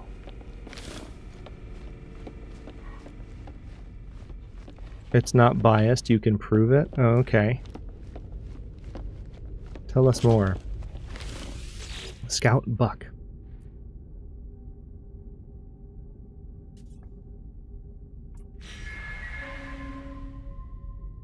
Need to leave being voluntold to do stuff. Oh, that's incredibly rude, Nige. Good to see you, sir. Glad you could join us. If you get voluntold to stop doing things later, feel free to come back. Also, why is my stuff is sticking through my cape? What is happening? Okay, I'm going to leave the fleet. Happens every Sunday. Oh, fair enough. Fair enough. What question are we on? Yep. From Phil, have you ever taken a flight lesson? Most flight schools offer cheap intro flights. So I have not taken a flight lesson. I would like to at some point, but it's not super high on my list at the moment. I think one quick little humble brag I will throw out, though. What's this? Freighter warp map. Oh. That's right. You can... Wait, no, I think you've been able to warp with the freighter for a long time, too. So I don't know what exactly I'm remembering that they changed about freighter controls, but I'll check it out later. One quick little humble brag. So, speaking of Druzhnik, hopefully she won't mind me telling this story.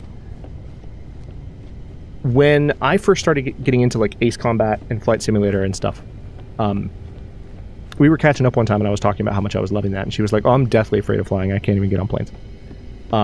But we got in Flight Simulator 2020 and just flew around for a while with me showing her the ropes, and because I think it was on Game Pass, so she was able to get a yoke and actually play it properly. And like she then had to get on a commercial flight for some professional travel, and was able to deal with her fear of flying while on the commercial flight because she understood more like what was happening when certain noises happen. So for example, if you've never been on a plane, if you're on a big, commercial airplane with a bunch of passengers and you touch down, the plane puts its flaps all the way down to create drag and slow the plane down. The effect of this is a roaring sound of wind that, if you don't necessarily know what it is, can be quite off-putting. It can be really scary if you don't know what you're hearing. But that, like, she heard that and she kind of knew instinctively what was happening in a way that she never had before. Cut to like 6 months later, she sends me a picture of a Cessna. And I'm like, "What's this?" She's like, "I flew that." And I was like, "Excuse me?" So I have not yet been on a flight lesson, but I've inspired someone who not only had never flown before, but who was afraid of flying. I've helped them get to a point where they made that decision on their own. And that was all her. She did it all on her own. Like, I didn't convince her to do that, but like, it was such a pleasant surprise. So, huge shout out to Druzhnik. And, again, just so impressed that like happened, and glad that I got to play some small part in it.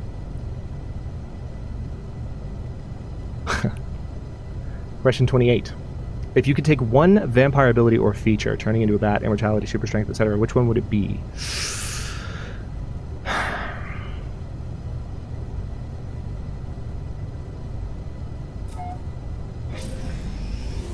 If I could take one vampire ability.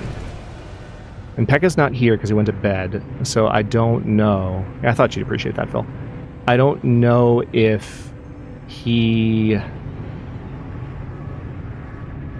I don't know, like, what lore he wants me to draw from. I know which one I want to draw from.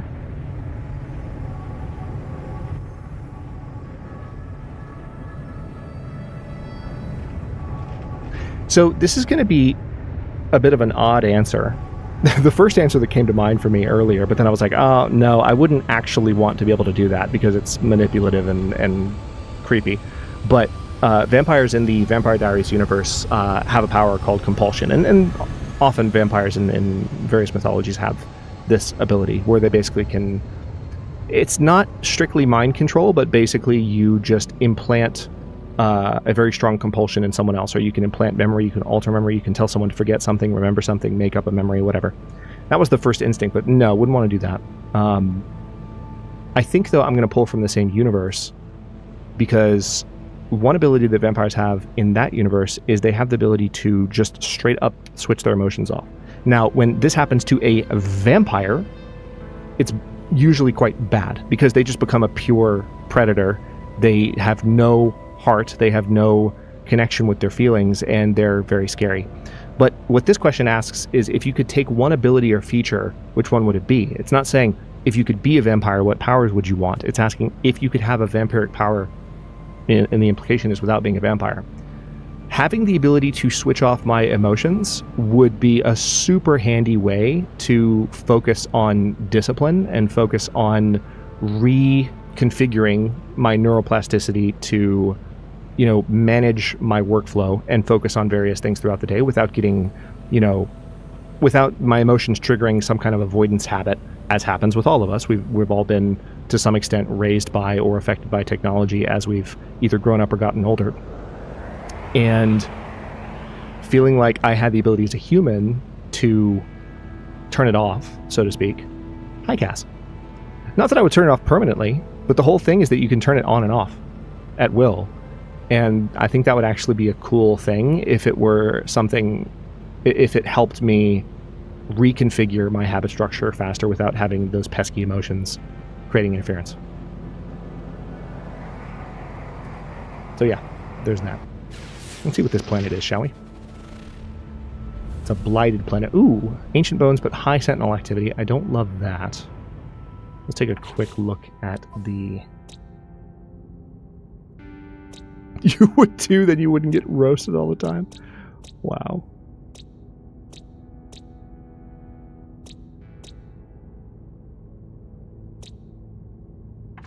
I want to keep jumping. You would choose becoming a bat, so you could be a bat. That's fair.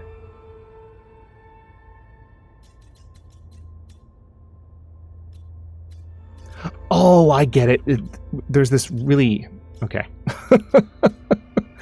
I got confused for a bit because the surrounding space was so different. Then I just remembered, oh yeah, I just went through a black hole. So of course it's different. So the next system in the chain actually has water in it. I like the gold glow of this particular section of the galaxy. I'm a fan. So like Data after we got the chip working, yes. That's actually a really good parallel, Jantaria.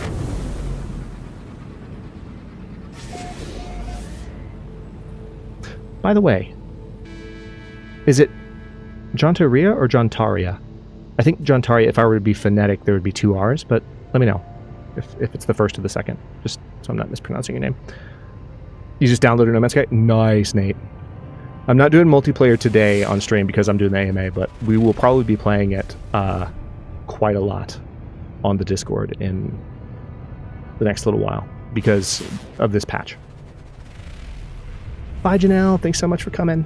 We'll see you later on. And thanks as always for the gifted memberships and support. And being an awesome mod, you know I appreciate you. Have a good rest of your weekend, okay?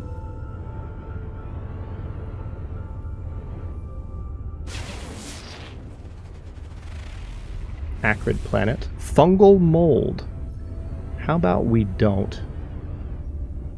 Yeah, so this planet that I just got to isn't... Or this system is not much more exciting than the one I was in. The one thing that sucks about this is that because this is gold. There we go. Hyperdrive has no fuel. Really? Yeah, because this is gold, like it makes the line really hard to see. Suspicious plasma launcher module.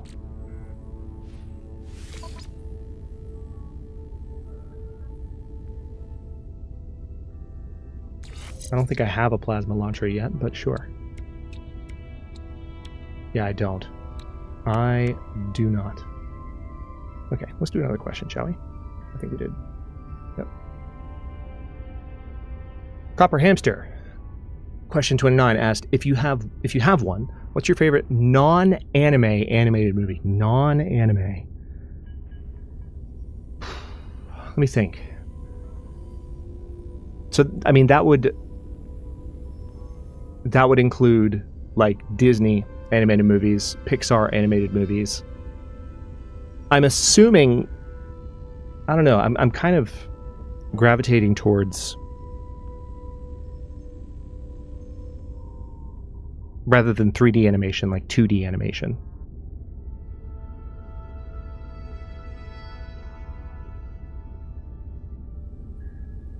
Oh, so Yantaria. Got it. Thank you for telling me. I would have mispronounced that horribly for years. All right, let me think. Thinking. I haven't watched a lot of animated stuff in recent years, and what I have watched, it's been anime. I don't watch a lot of anime either, but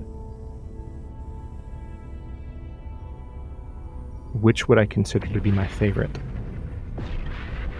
Honestly, where my brain is going is like the Disney movies I saw in a theater as a kid.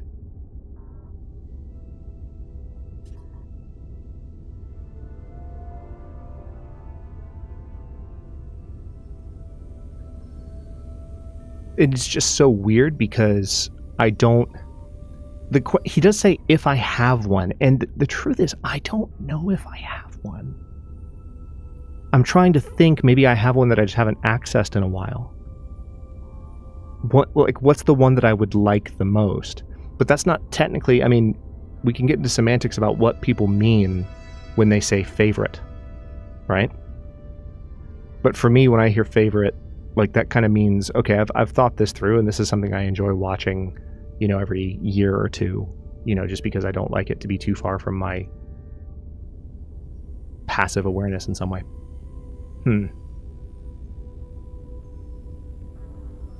Hey, Justin. Good to see you, man. I'm thinking about this question on the screen.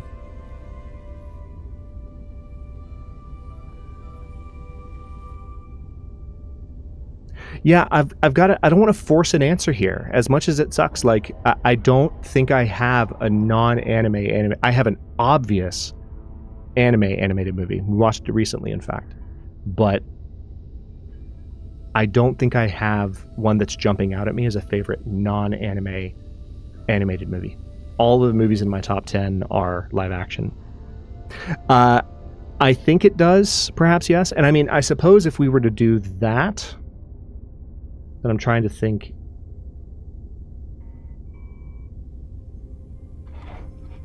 The one that comes closest to me actually offering it as an answer would be Finding Nemo. But I don't know if I would actually consider that my favorite, so to speak. So, yeah, that's the best I can do on that one. Alright, so this is a swamp planet. We need to take a look at the fuel situation. You thought you would like or dislike K-pop Demon Hunters, but I actually really enjoyed it. Yeah, I've heard a lot of really, really good things about K-pop Demon Hunters. I know very little about it, though. Alright, where is the station here? Oh, yeah, that's right. Oh, am I close to it? I'm close to it. Oh, man, I forgot that they added this. So this is something that's been in No Man's Sky for a while now, too. You have these nebulas you can fly through. I mean, it's just an effect, but it's cool that they have these in space now. They've made space a lot less sterile in No Man's Sky, and the asteroids aren't everywhere anymore, which is really nice. It's good, you cried. Use this chance to recommend Persepolis. I've heard of that, but I don't know very much about it.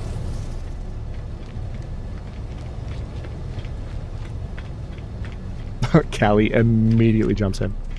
Okay. I'll have to check that one out then.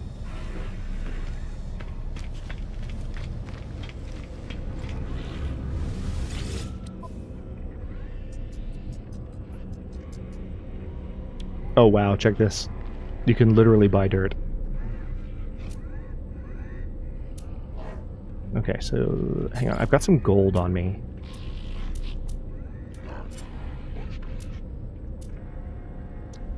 Let's go ahead and sell that for 155,000 units. Yes, please.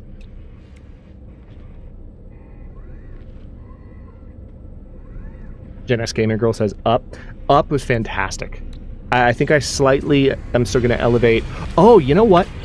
You know what? You know what? Welcome back, Puppet. I haven't seen the second one yet, but Inside Out, that was one that I saw recently, and Inside Out was amazing. So that might even top Finding Nemo for me. That was really, really good. I need to see the second one too. I keep forgetting. Let's see another question, shall we? Already did that one. Question 30. Do you like spicy food? Yes. Does spicy food always like me? No.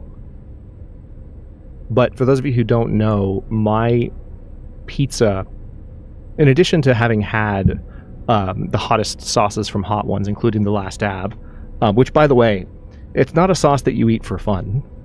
It's a party trick sauce. It's very hot. It's got good flavor, but it's got so much more heat than flavor that like you're not paying attention to the flavor because your mouth is melting.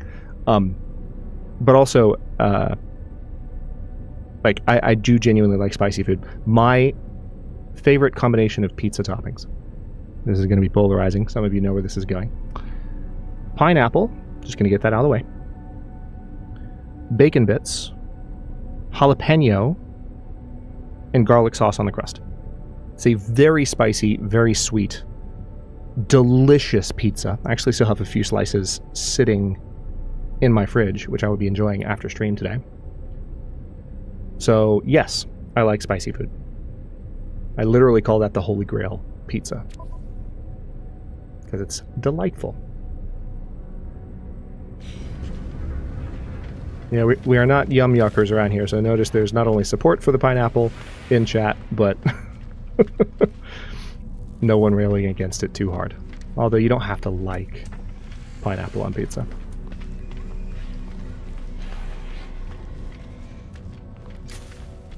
Okay. Is there anything I can do here? I mean, I guess I can go back to my base real quick, which I will do.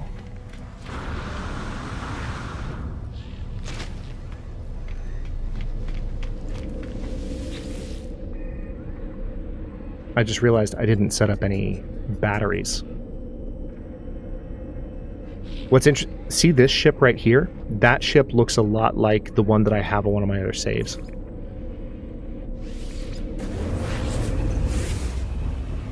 Yeah, I don't think I could do banana or peach on pizza, but, you know, again, I wouldn't necessarily say never. It's not something that strikes me as immediately appealing. It's so wild that I found a freaking paradise planet in my initial system. Like, just what? Question 31. Oh, this one's from Westy. Given you recognize many locations on Microsoft Flight Simulator, where would you most like to visit in real life but haven't? Given that you recognize many locations on MSFS, where would you most like to visit IRL but haven't?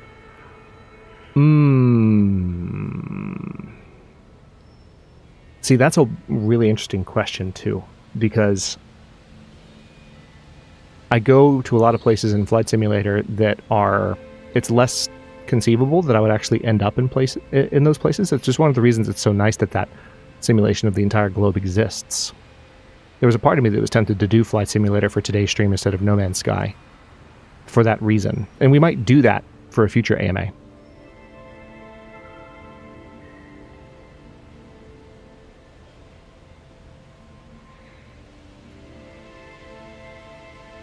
Yeah, exactly, perhaps, yes. Like I said, we're not big on yucking yums around here. If I haven't had something, I try not to turn my nose up to it, because it might actually be delicious, for one, and number two, it might be someone else's favorite thing. You never know. So I think I want to stick with places that would be a little bit more realistic for me to go. And those of you who have seen me fly a lot in Flight Simulator, you know that one of my favorite, especially late night locations to fly to, because you can take off when it's late at night here, especially certain times of year. It'll be morning in this region of the world.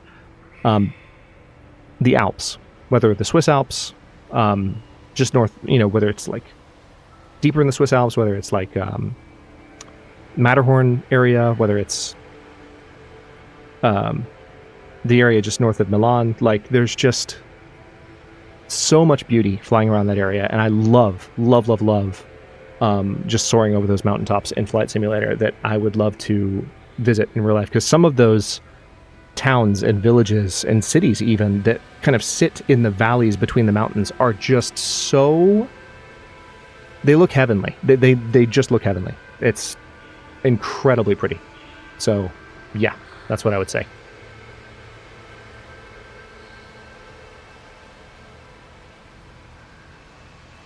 I stand by my position of try anything twice if it won't kill you because allergies. Yeah, fair enough.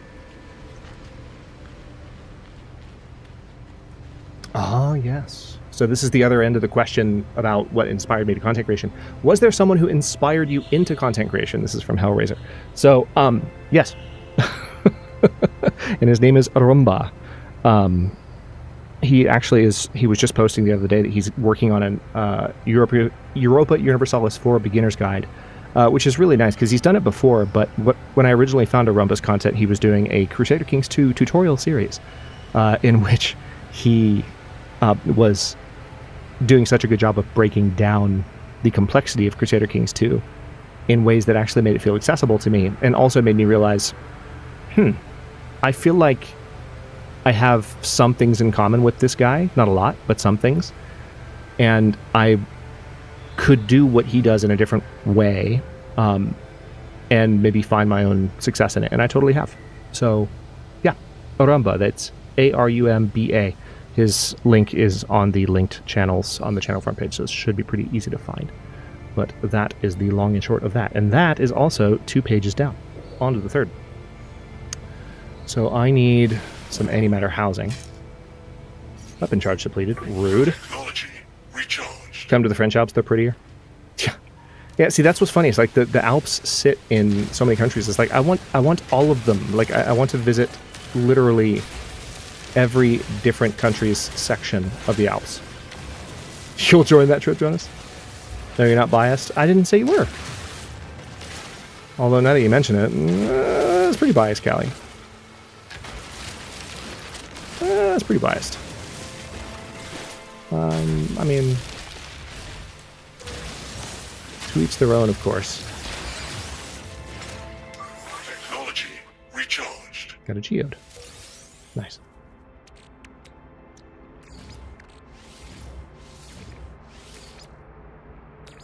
Alright, let me guess. I don't have enough ferrite dust. Nope. Thank you for that, Jen. There's Arumba's link for those of you who don't know him. I also, what you'll find, especially if you're not familiar with Arumba, I've told this story before, but it's fun to tell. One thing I really liked about his channel when I found it is that I found that his cadence of how he begins and ends episodes was really appealing. There was just this feeling of, oh man, this guy does it right. So let me see if I can do Arumba. The way, you tell me if this sounds familiar, okay? Hello and welcome. I'm Arumba. Thank you for joining me. Let's play some more Crusader Kings 2 in our tutorial series.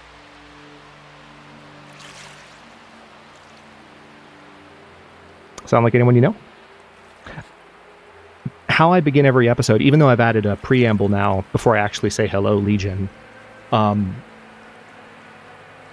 the way that I have my cadence set up was very much modeling what he does.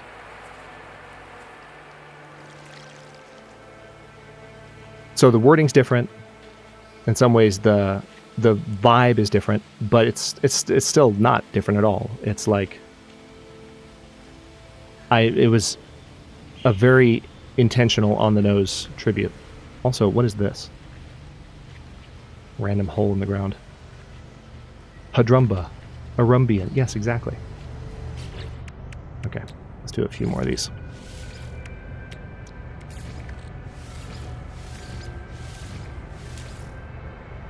Missing components.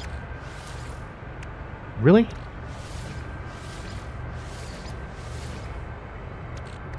It is genuinely amazing how much ferrite dust is required in order to make these things. Thankfully, my beach house here it's just surrounded by ferrite rocks. So it's a little bit of a grind. Technology recharged. But it's fine.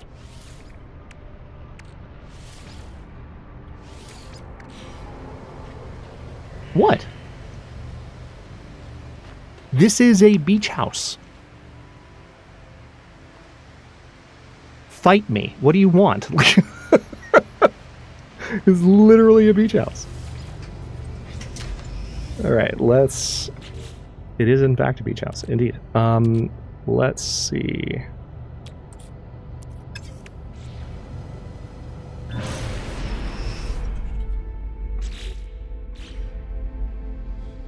So I could fly off here, or I could go back through the teleporter. Actually, I think that's what I want to do. I want to go back through the teleporter.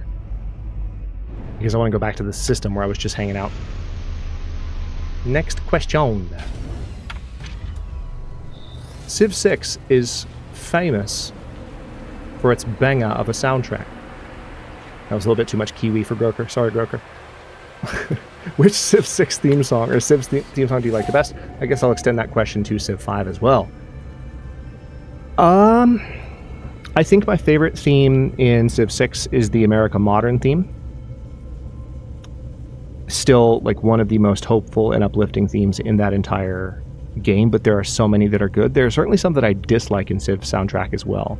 I won't say which, because I don't want to, like, say anything again that could be taken as, like, an insult by people from certain places, even though I suspect it wouldn't be. There are just some tracks in that game that I find really highly dissonant and difficult to listen to. In terms of Civ 5, there is a definite... I would love to play this, but I can't. There is a track called Quest for Peace, and I think it's called Quest for Peace B. Maybe it's Quest for Peace in B, but it would only refer to as Quest for Peace B.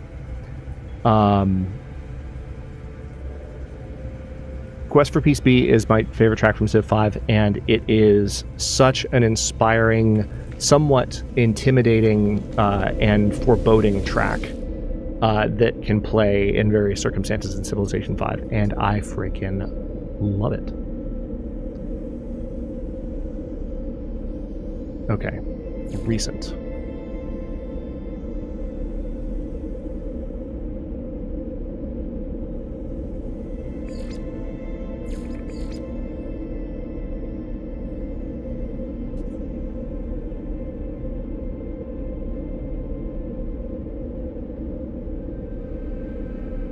I think this is where I just was.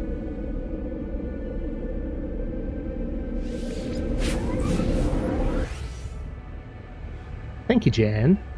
So yeah, those tracks are both linked in chat if you're curious about them. You have missed 33 questions, Neil, but not yours. Yours is still coming, I think. Maybe. Unless you were one of the people that asked about work. Which I think you were. Shit. Still, plenty of questions ahead. I'm glad you could join us. Let's see. Okay, I was right. This was the... Yeah, this is the one I just left. So now that I have more hyperdrive fuel, I can leave. Thank you, Jen.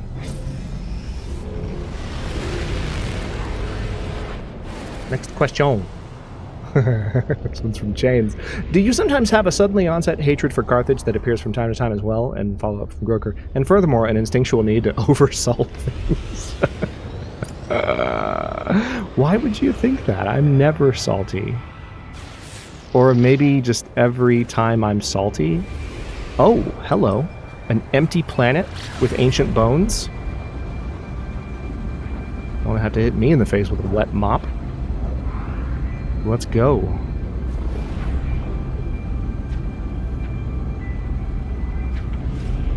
So this is probably going to be a very barren planet devoid of atmosphere, I would guess, judging from its resources, but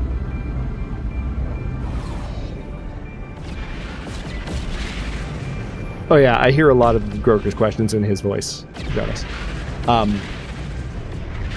Oh wait, why am I...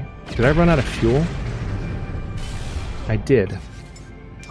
Technology recharged. Not out of fuel anymore. Yes, so that's going to be in the VOD, Neil. I can tell you which question number you were, although I'm very nervous about... Hang on. Hold on. I'll look it up in a second.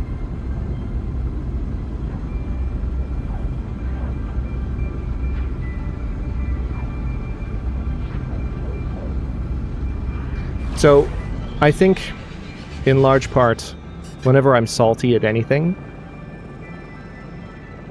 what's really happening is that's just my sudden onset hatred for Carthage seeping through uncontrollably. I think that's what it is. That's my answer, and I'm sticking to it. That's what it really is. if I miss a shot with the revolver in the long dark, it's because Carthage sucks.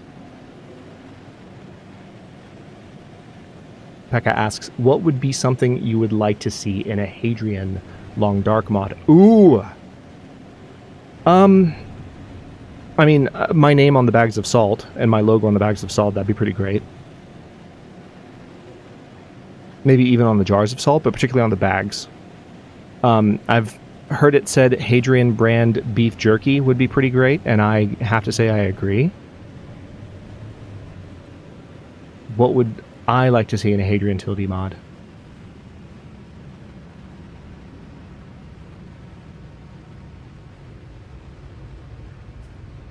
I actually wouldn't mind it if a Hadrian mod featured whenever you stopped to admire the scenery, if one of the more like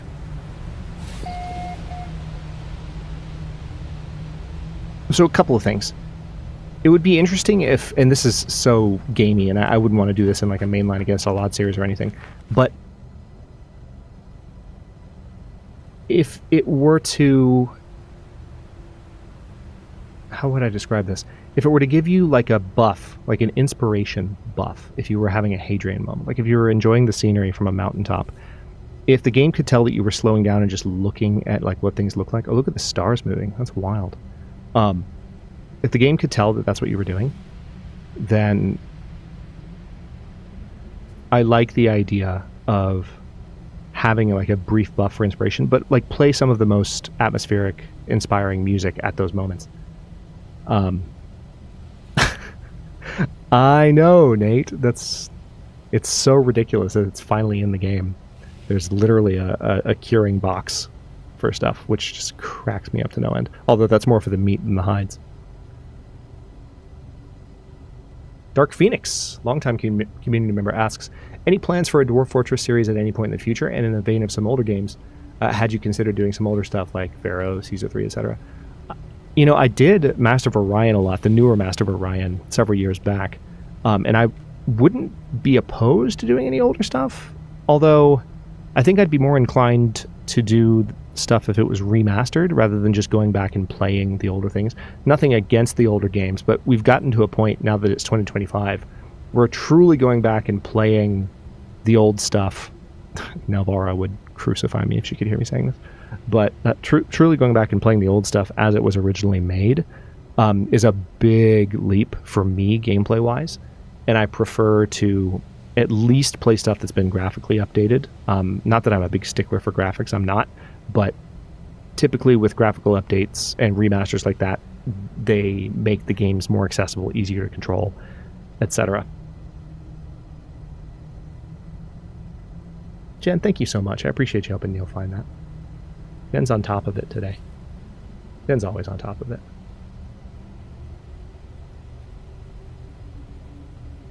Ooh. Who's a stranger you remember? I had an answer to this earlier. Give me a second. Let me see if I can remember. Oh, yeah. So, the highest mountain in Georgia is called Brasstown Bald. And it has a museum on top of it, a Native American museum. And it's also just really nice. When you don't have to go all the way up to the museum. There's a parking lot that before a somewhat steep walk all the way up to the top where the museum is at the very peak. But there's a parking lot where you can go and just like watch the sunset, watch the sunrise, because the parking lot has views both east and west. It's also really nice for going up and looking at stars. And I'm a pretty big astronomy nut. I mean, here we are playing No Man's Sky. One time I went up there at night by myself, and there were some like biker families up there. Pretty good mix of ages. There were some kids hanging out. But like there was a bunch of people on motorcycles, plenty of black leather. So like they'd been riding around for the day, and I think they wrapped up at the top of Brasstown Bald. And I got talking to one of them because I I can't remember if I was there first and they came up, or if they were there first and I came up, but I think they just sort of invited me to sit with them. And this guy was many years older than me. I'd never met him in my life. And we started talking about, you know, he had asked like where I went to school, and I didn't like dox myself to this guy, but I was giving him some basics on like what I had done at the time and where I had degrees from and what I was doing with my life. And he started recalling the name of like my astronomy professor at the time. Like, he just happened to know a lot of people that I knew in a way that was genuinely unnerving. Like, it almost felt like, and I'm not a I don't rule out you know, the idea of the supernatural like out of hand. I don't quite go that far, but I'm pretty empirical in my thinking, and so I say this with a massive grain of salt, but it almost felt as though he was psychic, because of that notion that like if you're thinking things, they're just sort of floating near the top of your mind for people to like pluck them off, that old sort of adage. And it just left an impression. He was a friendly person. It wasn't scary at all. I didn't feel unsafe, but I never forgot it, because like it was like talking to someone I never met before who knew a lot about me very quickly in a way that was like, whoa, like what is happening? So that's a stranger I remember. Okay. Fossil bed. Is there one closer to me than that?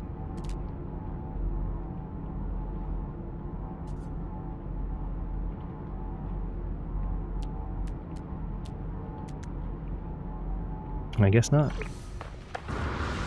Oh, yeah. I love empty worlds. Look at this. Whee.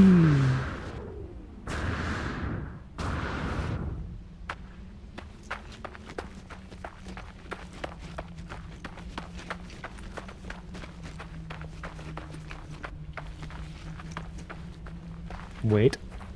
Yeah. Do you has a pet? At the moment, no.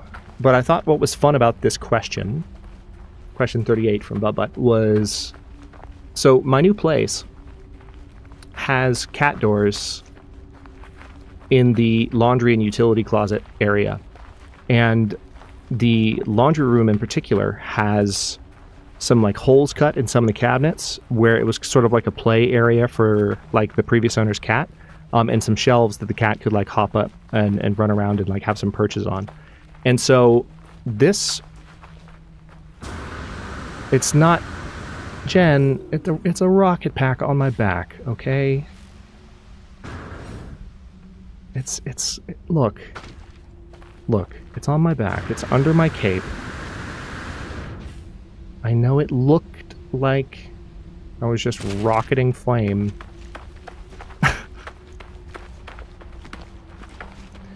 Yeah, so anyway, it's the spicy food from earlier. Exactly, Kelly. So I think my place, Universal Cat Distribution System, will be in contact. Exactly. I think a cat is potentially in my future, but for the moment, I do not have a pet.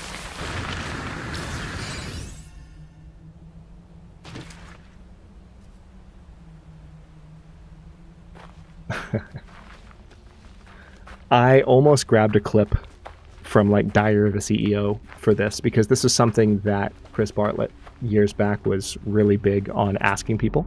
He would ask his people he interviewed on his podcast, like, how are you doing? Like in a very affecting and like sweet way. It's just kind of funny to me. But Pekka asks, as no one is asking how are you, I will ask how are you. Now this was asked in April, but I will assume that it's being asked now. The move that happened back in the beginning of May took a lot more out of me than I would have expected. So if I were to sit here and be like, oh, I'm great, that would be inauthentic.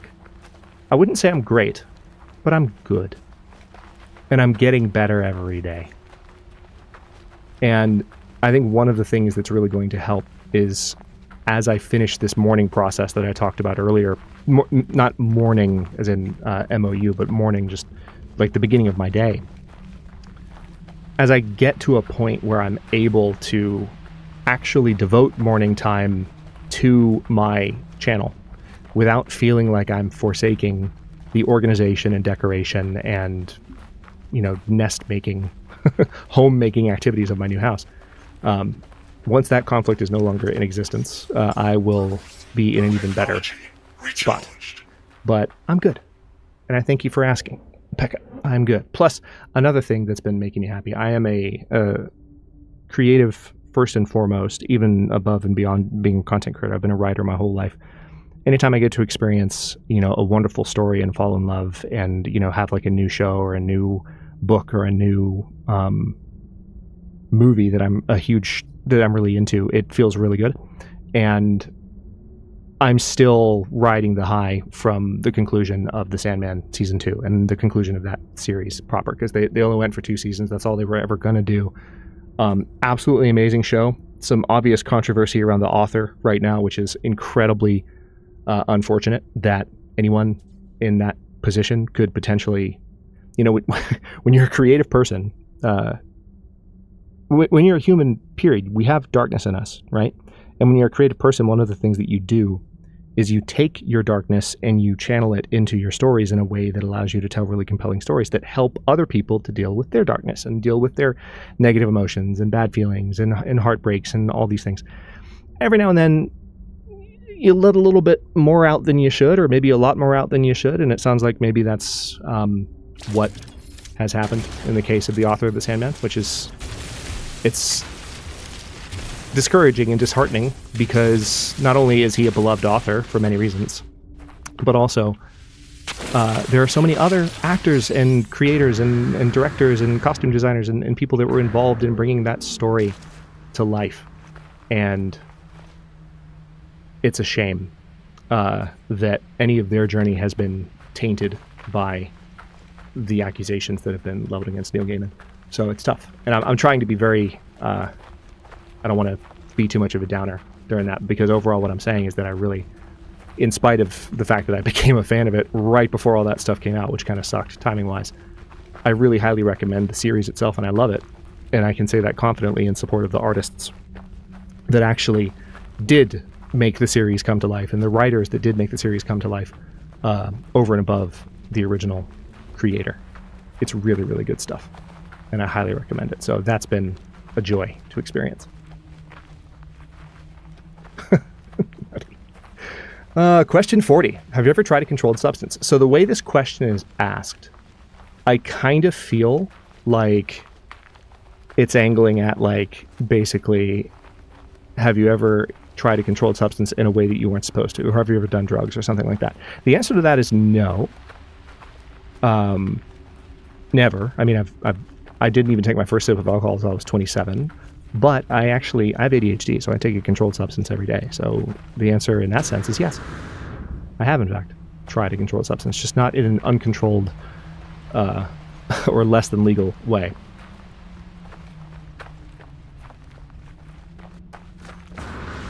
Yeah, it's tough when it's the written material too, Rimprint, because you feel like you're dealing with just the words of this person. And I've had some friends express similar trepidation around the show, and I've tried to encourage them very gently, because obviously what you watch is your prerogative, and I would never want to coerce anyone into watching something that made them uncomfortable. That just seems silly. But there are so many wonderful creatives and actors and performers and artists who poured their passion into the show and really succeeded.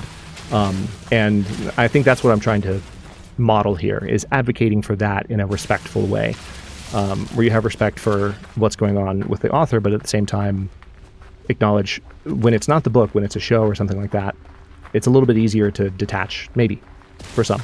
And if it's not, it's fine. But for me, it's been a joy, because it's a story that very much resonates in a lot of ways, and I've loved every moment of it, and that always just brings me such depths of joy and inspiration to experience a good news story, especially one so passionately brought to life by a cast of actors.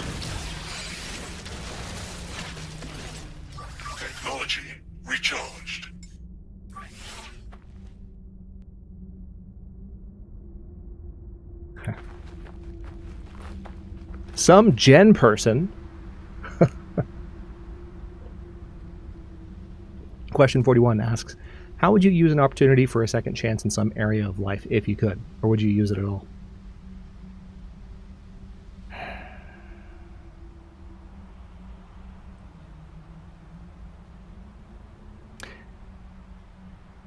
Yeah, I know, right? I don't know who it is, Callie, but like it's a really thoughtful question. God, like I should like make him a mod or something. It's funny that you ask this because I feel like I've had a second chance. And it's interesting because I actually have some insight on this as a result of that. I went back to school prior to starting grad school. I was lucky enough to be in a position where I could do that. And because I had been in retail for many years, I actually gained the ability to, like, I was just so much better with talking to people. I was so much better at making friends. I was so, it's just so much more comfortable and confident.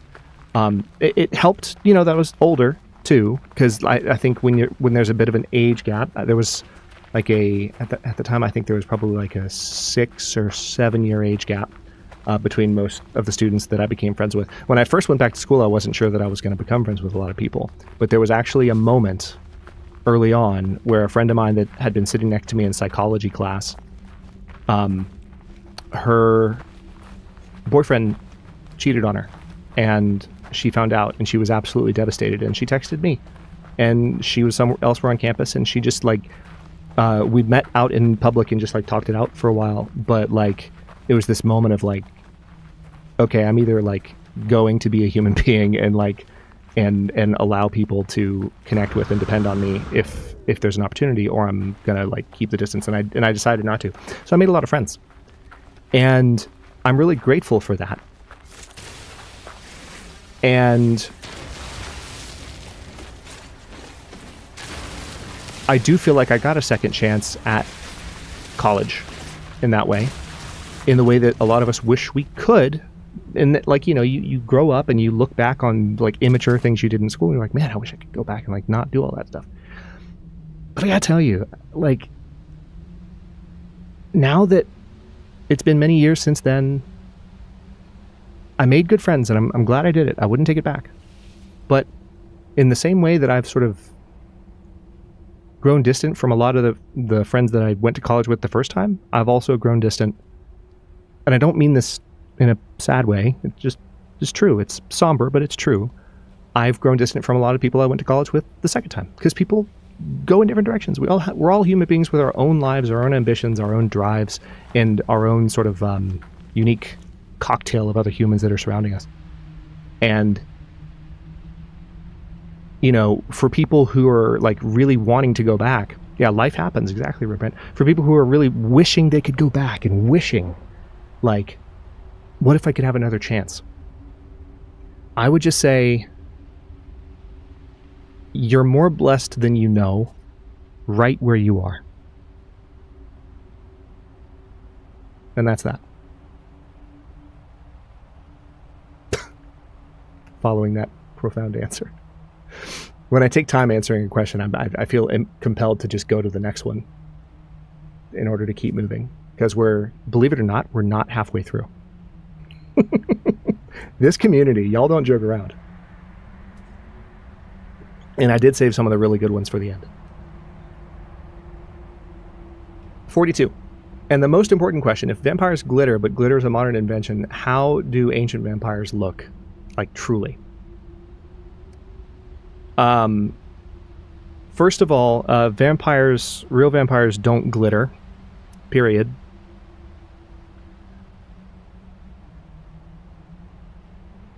Second of all, they probably have a lot of dark, angry-looking veins under their eyes.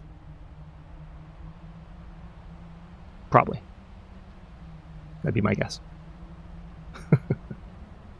Oh, I was looking forward to this one. Hang on. I'm going to have to go into research mode, though. So Axe asked, how many hours do you have in each of the main channel games? So hold on. I know it's making the game quiet at the moment, but this is worth actually pulling the data on, and hopefully it doesn't crash OBS. Looks like it's not.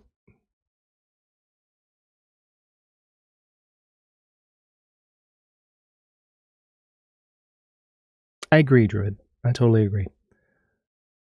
Okay, so the main channel games.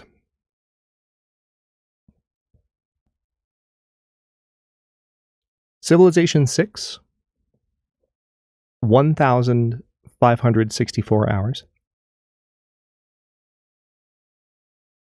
The Long Dark is the next one down the list. Long Dark's moved up, actually. 1,297 hours. When I came back, when the channel came back in early 2023, I was not at 1,000 hours yet in TLD. So all of that is like post 2023 time.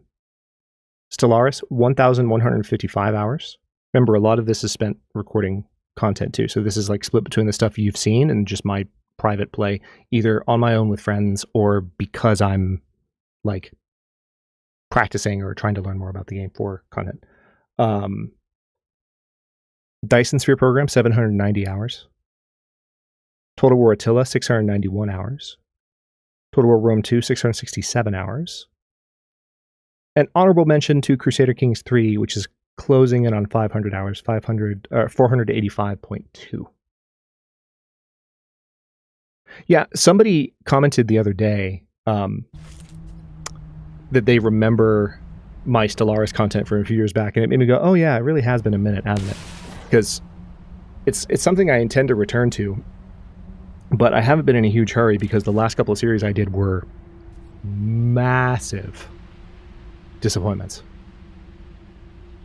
Jen, that would require me to boot up Battle.net, and I really, like, I know Steam is running right now because it has to, in order to, because I don't have Steam Diablo like you do.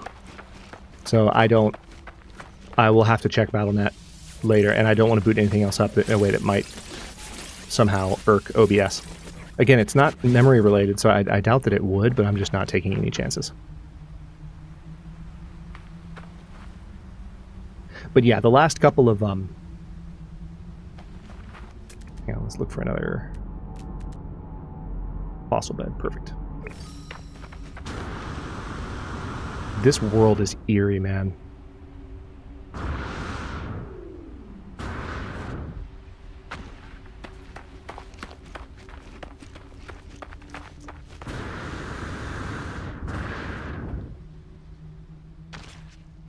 The last couple of series that I did in Stellaris were very, very disappointing.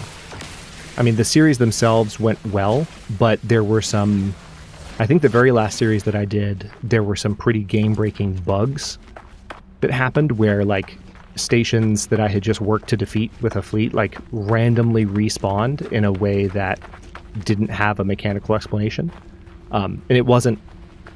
It was a glitch. It totally shouldn't have happened. And I just remember that. I remember it happening. So some of you remember this happening. Like, you watched the video. I didn't delete it.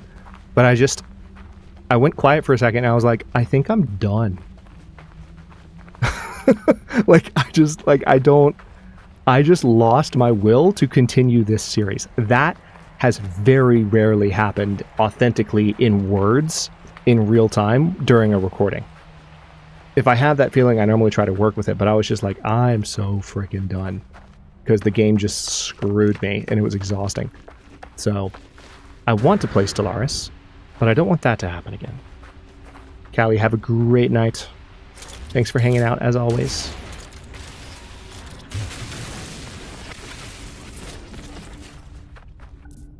Inventory full. Oh, inventory's full. Really?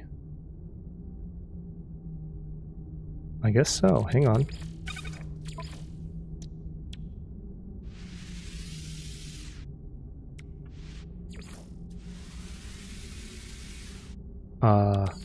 Hello? Technology recharged.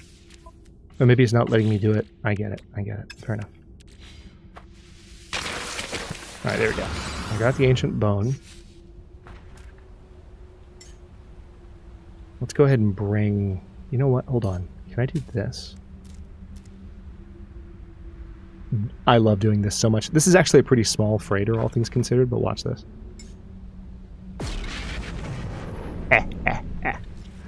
I love No Man's Sky.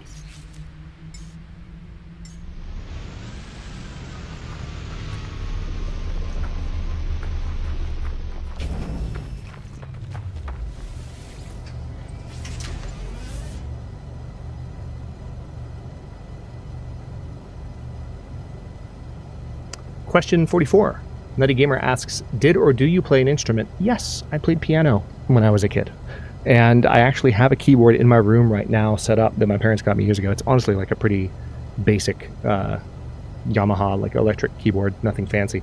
But it is something that I want to get back into because it was just a big part of my childhood. And my teacher, and I don't know how many of you can relate to this, it's really quite sad in a lot of ways, but like I had a very good teacher for a lot of my childhood and that like knew how to work with me and like had been such a good teacher and a good friend to my parents for a long time. And they'd moved. He just, because life happens, they went in a different direction. And unfortunately, there just was this disheartened feeling among all three of us, me and both my parents, where it's just like, man, how are we ever gonna replace that? And it just so happened also because I was approaching my teenage years and it's time of change, and like I just didn't continue with piano. So I would like to get back into it at some point. Let's see. Interesting. It's still saying to speak to the freighter's navigator. So I guess maybe there's still some Technology recharged. Let me go up there. Maybe it still wants me to finish part of this quest.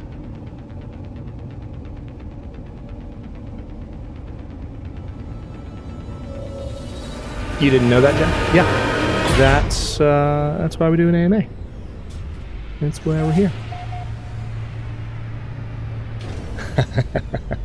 I've been looking forward to this one. What's your favorite kind of tree? It can be real, fantasy, or whatever, as long as it's in some way a tree. This would be a long explanation as to why, but I've collected almost 100 answers now. Brunilla, I don't know if you're here. If you are, feel free to say hello or don't. It's up to you. But also, I was going to say, when you have a chance, I would love to hear the long explanation in Storytime in the Discord, if you have some time to write it up. But as for what my favorite kind of tree actually is,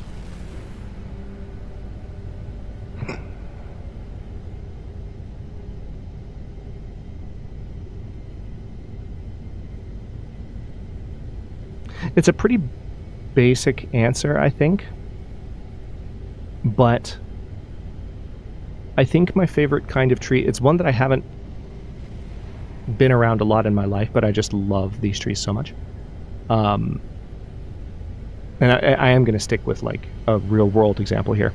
It's just oak trees, especially really ancient oaks. They grow so massive and so thick. Like they're just absolutely inspiring when you see a truly old oak and you contemplate how long they've been there. And that's true, of course, of a lot of trees. But maybe it's on my mind a little bit because of the row of oak trees outside of Calaga Hall in Red Dead Redemption 2. But yeah, old oak trees for sure. Or the weeping willow. Yeah, I knew you liked the willow, Jen. Yggdrasil, Asatru Norse, Teldrassil. Wow, yeah. I haven't thought about Teldrassil in a long time. Birch, pine, oak, and maple because I'm a cliche. Wow. Taking no prisoners in your description of yourself there, Rembrandt.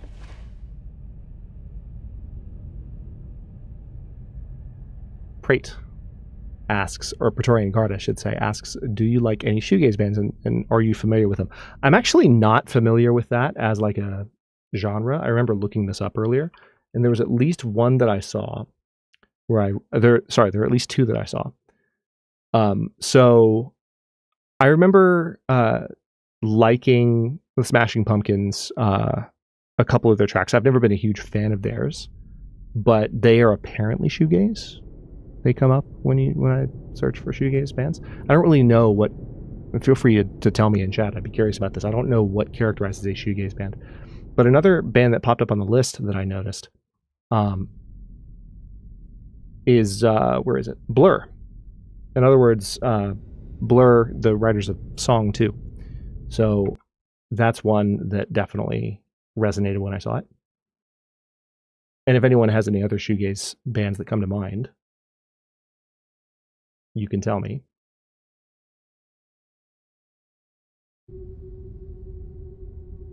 For sand. Just no.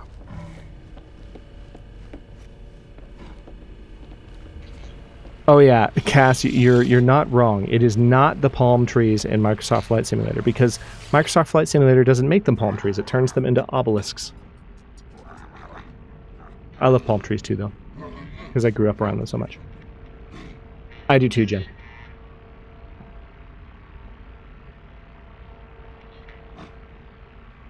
Our ship lacks a fleet command room.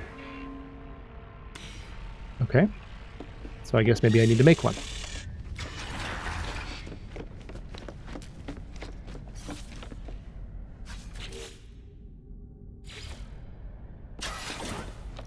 Where can I place one of these?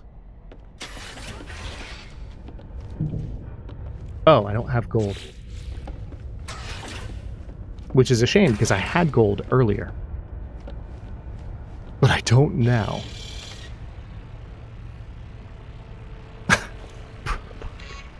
You knew it was coming. You knew it was coming, chat. Like at some point we were gonna get to the goofy stuff. How much wood? Would a woodchuck chuck? If a woodchuck could chuck wood. Listen, Protopod. If there's one that I would have practiced, it's that one. How much wood could a woodchuck chuck? If woodchuck could chuck wood.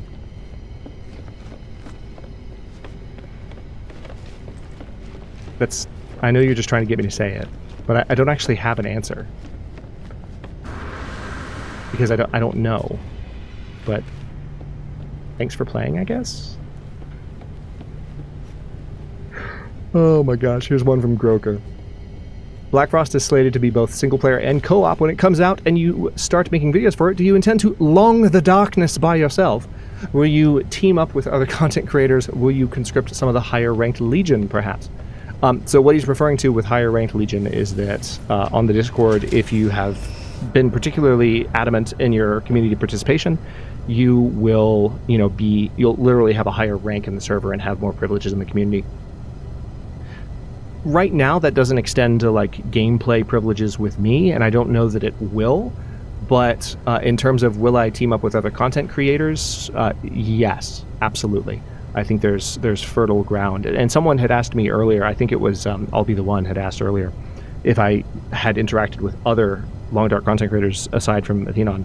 The answer is yes, of course. When the Cougar was play tested, that was me, Athenon, Zach, and Thomasina.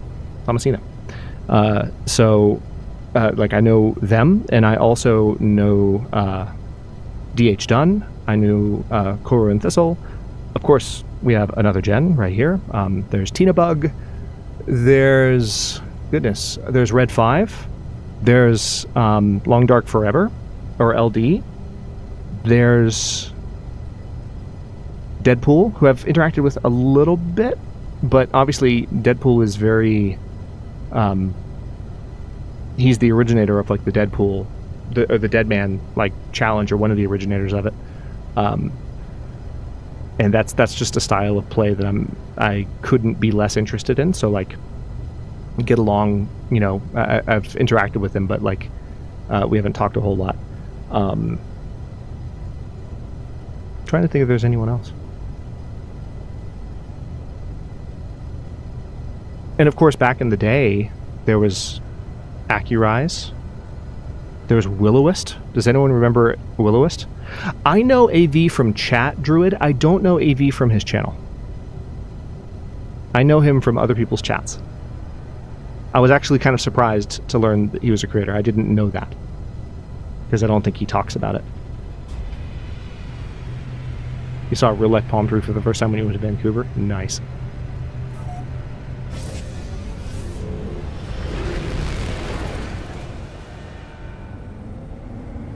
A woodchuck would chuck as much wood as a woodchuck could chuck if a woodchuck could chuck wood. The woodchuck from Brian could be fun. Agreed, Jonas. Agreed. Okay, hang on. Alright, so this is the starship. Do I have stuff? I do. Put stuff away.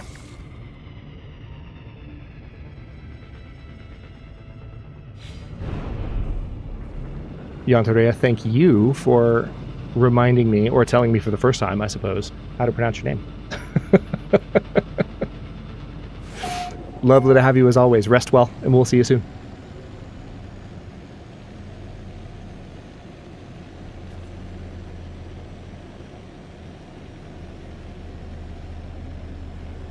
Chameleon, listen, buddy. I don't know if you've noticed, but we have this room in our Discord called the Game Room. And we play games together all the time.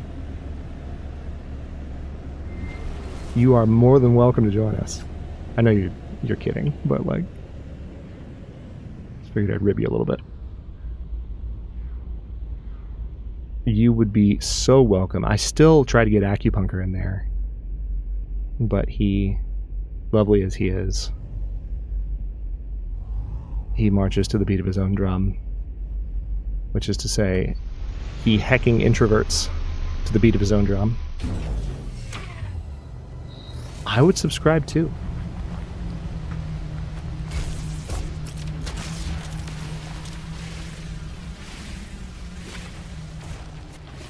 Okay, let me look around for another... Because these bones that I'm picking up, they've actually changed the way that they work somewhat recently. I'm not as familiar with it. But you can make a lot of money still from just digging up the bones. I think you can actually reconstruct skeletons now, which is kind of a cool thought. Life support power low. Okay, fine. Technology recharged. Okay. Did we really go through that entire last page? Holy crap, we did. Okay, cool. I was looking at the numbers on the stream deck, like, wait, are we really up that high? So Duddy asked, what series... Oh, this is easy. This will be fast. What series from the Nintendo exclusive games do you like the most? Zelda. Hands down. Next question. Question 50. Do you have plans on scaling... Oh, this is Pekka. Hold on. Do you have plans on scaling the size of the audience, or do you mostly like to let it grow naturally? How important for you is the size of the audience? Do you think your approach to YouTube and the community will or would change if the audience was significantly larger, like 3, 5, or 6 times larger? I do like to let the community grow naturally. I do think when I was a newer YouTuber, I was quite aggressive in promoting content on various places like Reddit. Those approaches don't work as well as they used to, I don't think, just because the internet's changed. But I could still see myself getting back to a point where I was able to integrate those habits more seamlessly and grow the community more intentionally again. But it's always... I'm not interested in... For those of you who are wondering about this, because, I mean, here we are. We're celebrating our 10 years on YouTube today.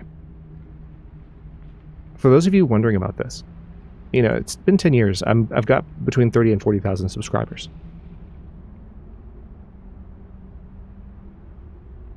Chameleon, we play vampire games in there all the time. We're inviting you in because you're one of us.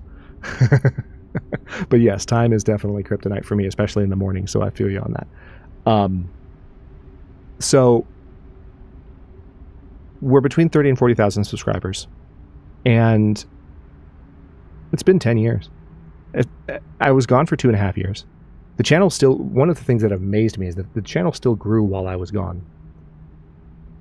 But while I've been balancing work and the channel over the last couple of years, it's been harder to maintain a full schedule the way that I would have wanted to. I think that is still going to change in the coming months. I'm trying not to overpromise, but I do strongly suspect that there will be opportunities to make content more at the pace that I used to, without necessarily going all the way back to like 4 concurrent daily series. I don't think that's ever coming back. And to think that I ever did that is wild. But doing that would help grow the community automatically and organically and naturally. How fast it grows? Listen, this is my genuine philosophy on that. And I kind of get this from some of the other Twitch and YouTube content creators that I follow. Now, Vara being one of them, actually. Shambling Undead being one of them. Like, you don't have to be a massive creator with thousands of people showing up to your streams or millions of people subscribe to your channel to feel successful. That's ridiculous. You can feel successful today, right now, on this stream. I feel successful. I feel like I've created a community that is interested in more than just watching my videos. They're interested in hanging out with and getting to know each other. And there are people here who have genuinely become friends in real life because they have met through me and through others in the community.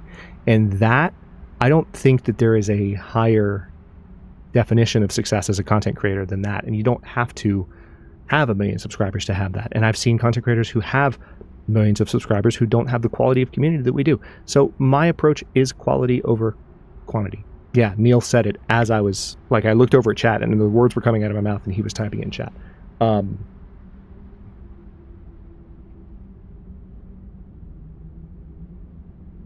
So perhaps, yes, you can ask any question that you want.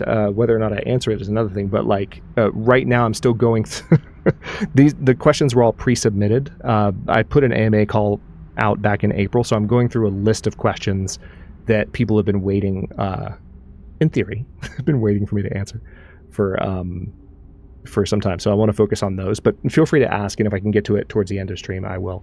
But we are now a little bit more than halfway through, but we still have a number of questions to ask. So let me look at this question to make sure that I feel like I answered it.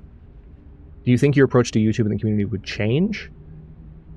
There are some things that might change by necessity, but I would certainly hope not to. I feel like I told this story recently, but a lot of you may know the YouTuber Markiplier gets memed on a lot, or at least used to get memed on a lot for crying in some of his videos. The reason that was the case is there was one particular video where his channel had blown up, and I'm going to get emotional thinking about this. Even though he got made fun of for crying, the reason he was crying is actually really, really sweet and really, really sad. He was watching a video that his community made for him, celebrating, I think it was his birthday or maybe a channel milestone or something like that. And it was a video compilation of people's faces and holding up signs and just sharing their love and all this stuff. And he's watching it and he breaks down in tears. I'm not trying to be a downer, but he watched it and he just breaks down in tears watching this. Not tears of joy. I'm sure he was happy in some way, but he was heartbroken. He was sad. He cried genuinely because he didn't recognize anyone. And that's scary. I don't like that idea. But you can't, if you achieve a certain level of success, which I'm not necessarily aiming for it, but I'm not aiming for it. If I were to get into a rhythm and produce content more the way I'd like to in the past, then if that were to happen, that would be hard for me too. But I would like to think that we have built a foundation here in our Discord and with the community and with these streams that would help make it easier to withstand the depersonalization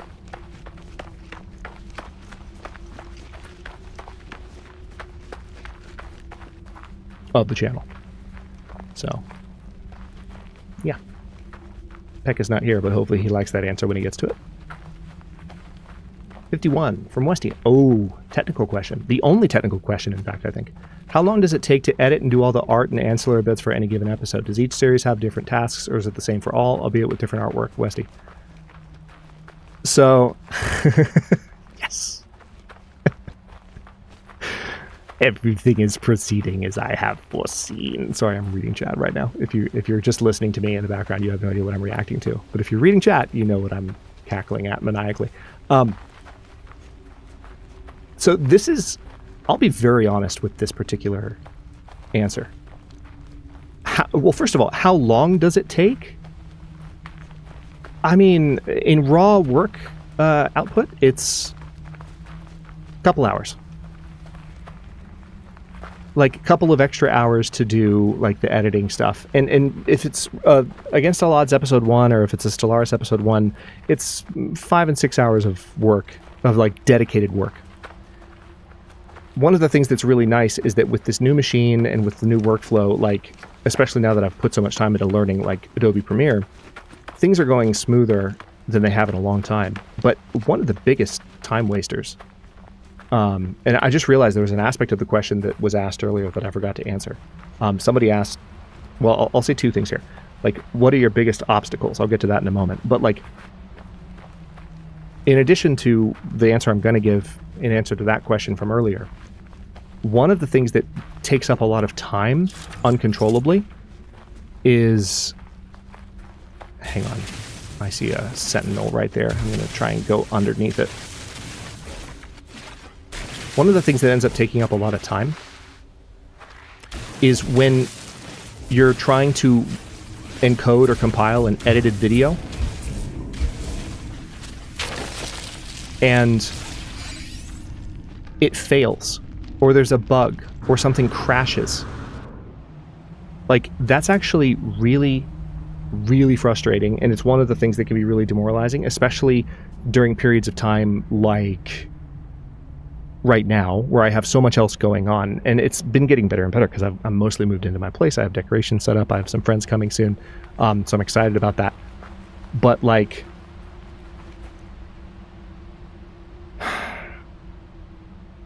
I only have so much time in the morning to do YouTube content, and if I also have stuff to do to set up my house, like that's a genuine conflict. And so then if I dedicate time to YouTube and something breaks, or like OBS crashes, or something doesn't work right, that's really frustrating. That being said, the answer to that older question, oh, that's a hostile plant. The answer to that older question of like, what are your biggest obstacles? As a content creator, like, genuinely, your biggest obstacle is always yourself. Period. Managing your emotions, managing your expectations, managing your communities themselves. I'll never forget, I think I've shared this story before, but like, before I had fleshed out our Discord, I spent a lot of time playing in the game room equivalent on Navarra's Discord before the channel ever came back.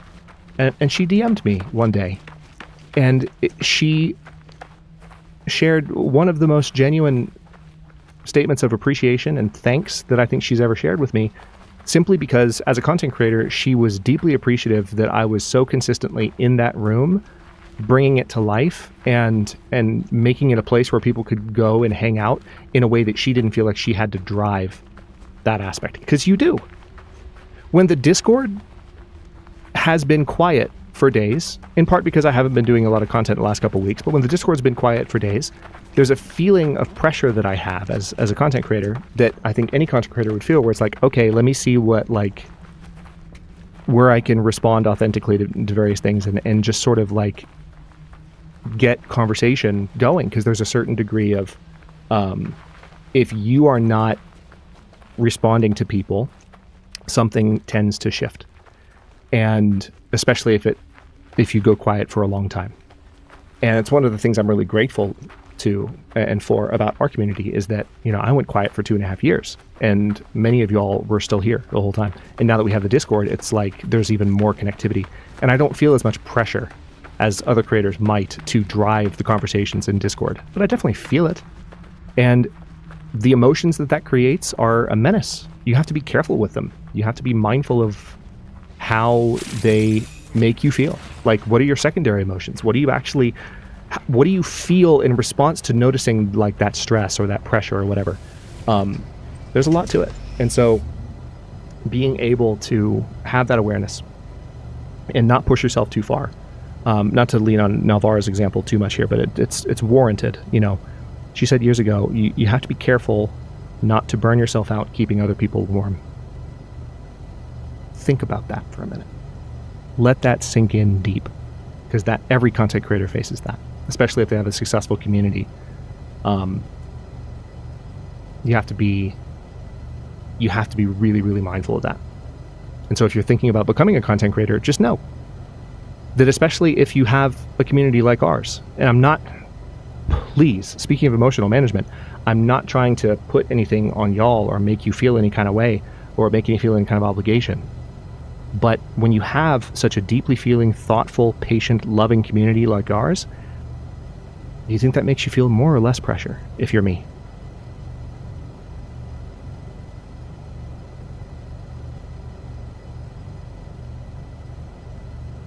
Yeah. So,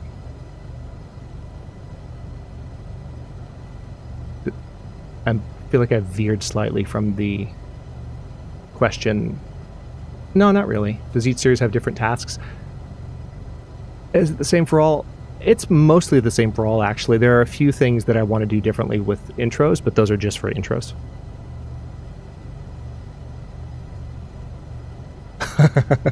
I'm so sad that Callie had to go to bed. It's understandable. But you are sent on a one-way mission to Mars with no hope of coming back. What are 3 things you bring with you, besides all the vital amenities? Speaking of one-way missions to Mars, as I sit on a barren planet with no atmosphere and low gravity, this is kind of apt, given where we are at the moment. You know what? Hang on. I want to get up on top of one of these. Just because I want to know what it's like. This isn't... By the way, can I just say something really quick about No Man's Sky while we're looking at the stars here? Because for those of you who don't know this about No Man's Sky, what I'm about to say is going to blow your mind. First of all, every single one of these stars in the sky, that's my freighter, by the way, every single one of these stars in the sky is an actual star that can be traveled to and is represented by the galaxy map in real time. So, like, these can all be traveled to. They all have planets around them to some degree. Gas giants have been added to the game, so they're in the game now as well. And you can land on the surface of them. It's hard, but you can. There are more stars in No Man's Sky than there are stars in the observable universe in reality.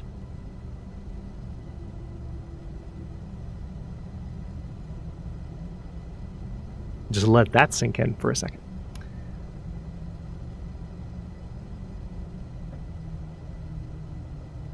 I'm looking at this question now.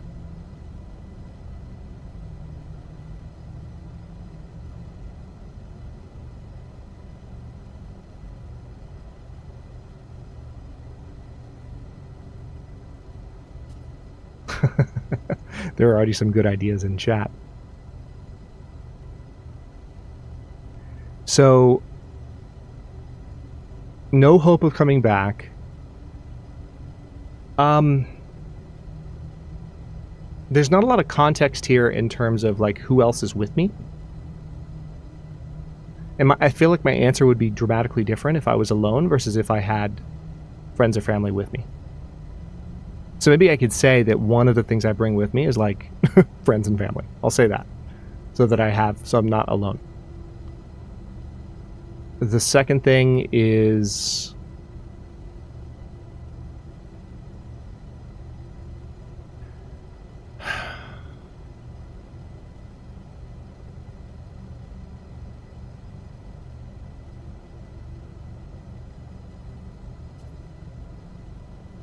some way to listen to music and or experience art, whether it was just music or like watching like video of some kind, like watching shows, experiencing stories, or like reading on a screen. So like maybe a smartphone, but not to doom scroll while on Mars, but to have a source of entertainment where I could have access to reading and listening and watching. Yeah, perhaps, yes, I agree. It's probably for a reason.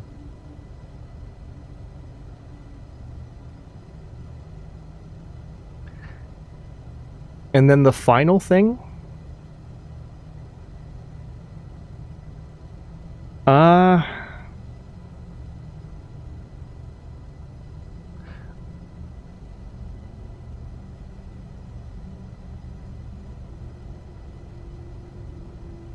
That's tough.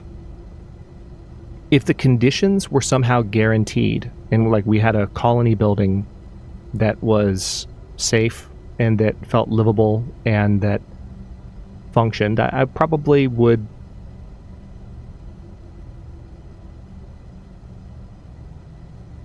say like a musical instrument or something, or a sketch pad, something to draw on, or a notepad, something to write on. Because I had friends and family, but I would want something to write on. And hopefully that would also include a pen. Yeah, vital amenities, I think, includes food. So I'm assuming that's taken care of. There's one vital amenity that is not being mentioned that's kind of... It's difficult to mention, but it's real. Which any person sent on such a mission would confront. Whether it was the moon or Mars or any inhospitable situation. Like, if you found yourself in a situation where death was inevitable,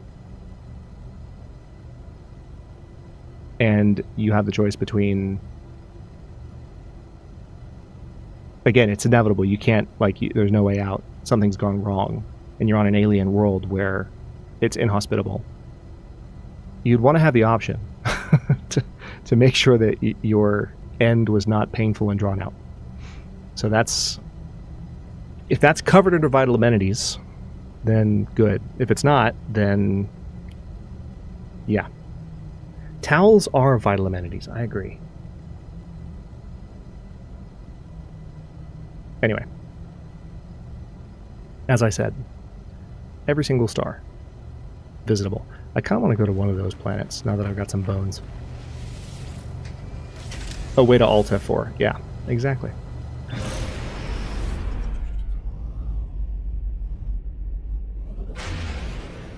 I like this system a lot. Just the colors of every system that you can get to in No Man's Sky are always so different. Alright, so this is a Torrid planet. That one in the back looks like it might be... Yeah, that's a bountiful planet. Hold on. A bountiful planet with magnetized ferrite. It doesn't have any really special resources, but it looks... I know it doesn't look pretty, because it's so bright red.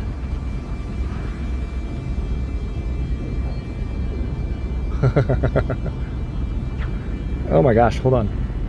I didn't realize we hadn't crossed too much of the row here. Okay. Question 53. What came first, the ice or the water? I'm gonna say water. Pretty clearly. Ice after it encountered the cold of space, but I think even if it was momentary, you would have had water first, just given how things form. But, you know, that's just a hypothesis. Who the heck knows? I wasn't there. Good question, though. It's a fun question. Oh, man. I forgot. What's your favorite band that you've discovered within the last 5 years? Okay. Listen. I don't think... I don't know if... I'm not gonna lie, y'all. I don't know if I've discovered a new band in the last 5 years. I tend to have older favorites that I've been listening to a lot, but there are definitely some recommendations that I've gotten from folks that I have wanted to look into.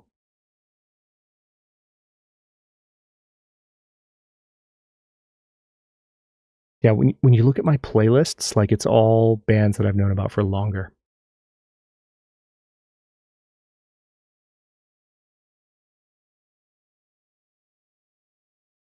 Favorite band that you've discovered within the last 5 years? I genuinely don't know if I've discovered within the last 5 years. And if I have, to go back to what I was saying earlier about favorites, like, I don't know.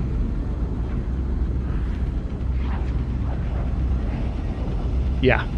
I don't know. I don't think I have one.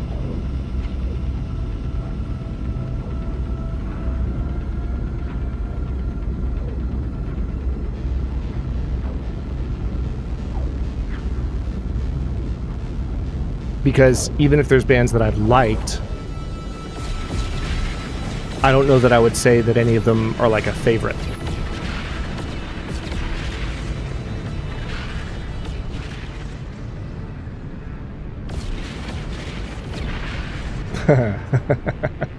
Oh, y'all are going to like this one. What was your worst cooking disaster? So, story time, everybody. I don't have a cooking disaster story. I'll just get that out of the way right now. But I'll do you one better. Yeah, exactly, Jen. Either that or I'm just being forgetful, which streamer brain, it's possible. Hang on, let me quickly get some gold. Oop, as I plow through an asteroid, it's fine.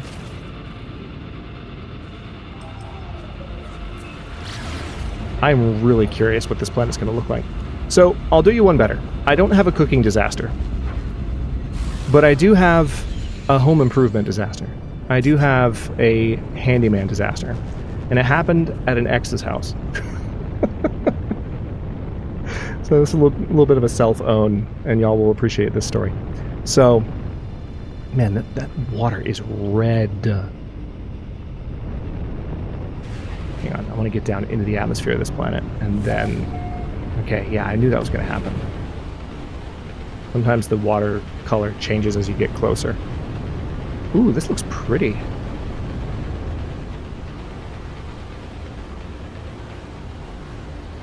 It's a Kool-Aid planet, exactly.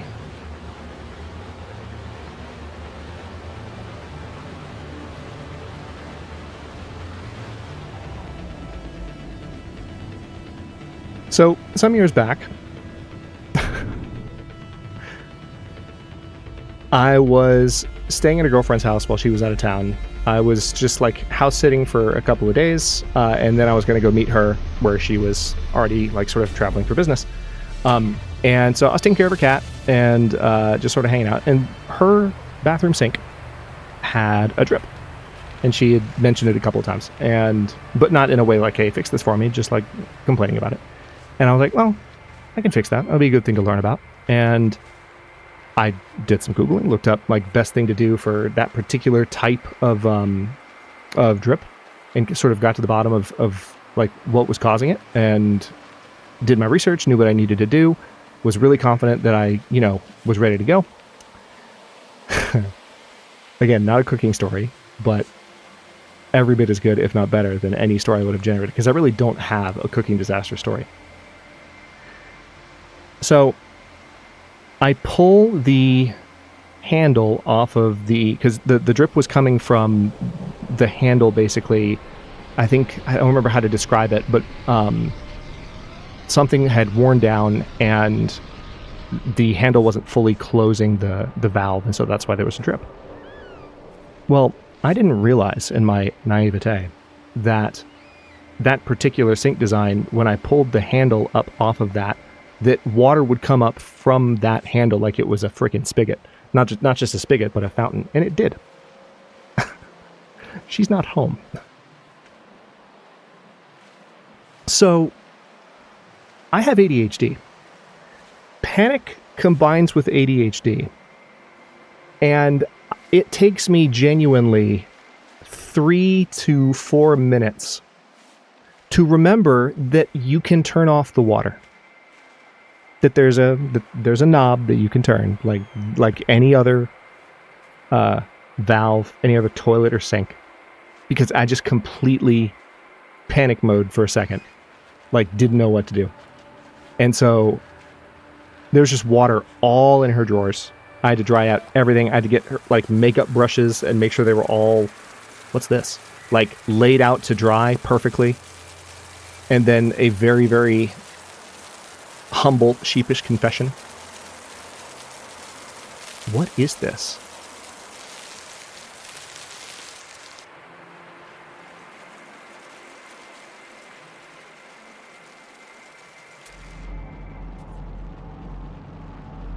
Sorry, I've never seen this before. I don't know what this is.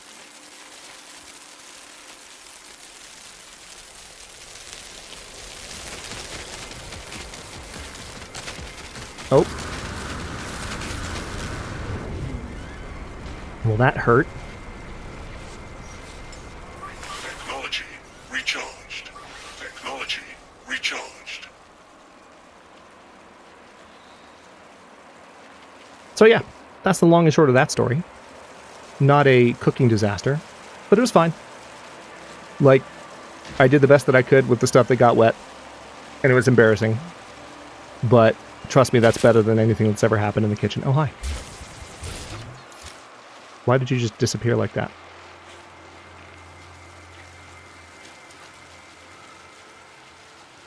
Let's see. All right, these are the two questions from Nutty that were side by side that I mentioned earlier. What's your dream Lego set? Probably... I don't know if they even make it anymore, but there was a Lego Death Star when I was a kid that would be pretty cool to own.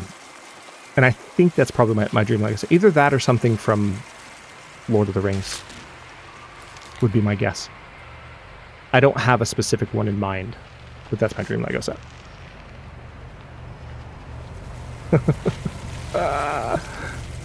How much follow-up did this one have? Oh, yeah. Okay. 57. Will you be calling your new home the Barn? I don't think I like this planet, by the way. Or Hadrian's Palace, from Phil. Follow-up from Vorsand. If you have a fence, will it be Hadrian's Wall? And from Nutty. How far does it stretch, and what material is it made of? And there was another comment that was attached to this one that I did not include because it was political in nature, but I did get a giggle. So I will not be calling my new home the Barn or Hadrian's Palace, Phil. I will not. I'm sorry if that disappoints. If I have a fence, will it be Hadrian's Wall? I don't think the fence is big enough to be that. And how far does it stretch? Not far at all. What material is it made out of? Wood. Thank you for coming to my TED Talk. Oof. Alright, well, I'm going to leave this planet while I approach this next question. And then what I want to do is we're probably going to take 15 after I get up to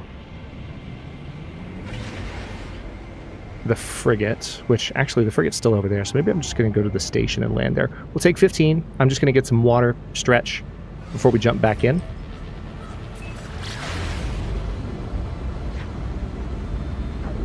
Yeah, I mean, there were electrical anomalies just attacking me left and right. It seemed stressful and unnecessarily so. So at grad school, you used to do a bit of... Oh, wait. What's this?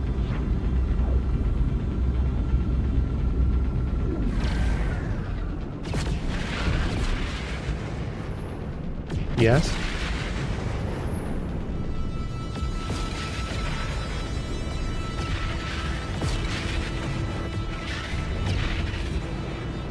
Hey, Chaos Goblin, welcome back. Been a minute. And that's more on me than you, because we didn't stream last weekend. And now it's AMA time. How you doing?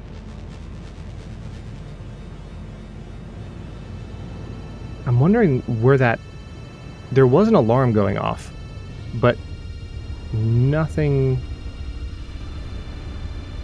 I think we're fine. Okay, so let me try and take this... Oh, was that what it was?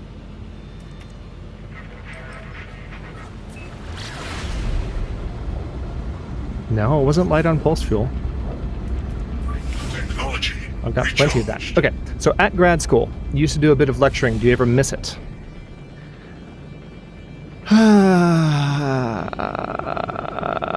Short answer is no, I don't. I did enjoy the positive interactions that I got to have more one-on-one with students that were really engaged. And that is an aspect of what I do both here on YouTube and for work that continues. So I feel like that part I still have access to, and the lecturing, I just sort of left the stuff that I didn't enjoy as much.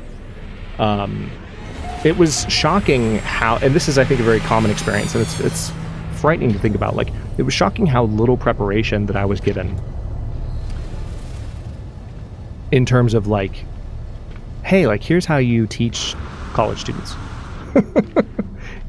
Hey, graduate instructor, here's how you, like, build a course and give homework and and all of those various things. Like, Units received. nice, got some units. It's wild. Like, I it's not that I felt woefully unprepared to teach the classes I taught. I didn't, but I was definitely tired of not feeling better prepared by the institutions on behalf of which I was teaching. It was, and this is different depending on where you go to school, obviously, so I want to emphasize that. It was pretty wild. It is.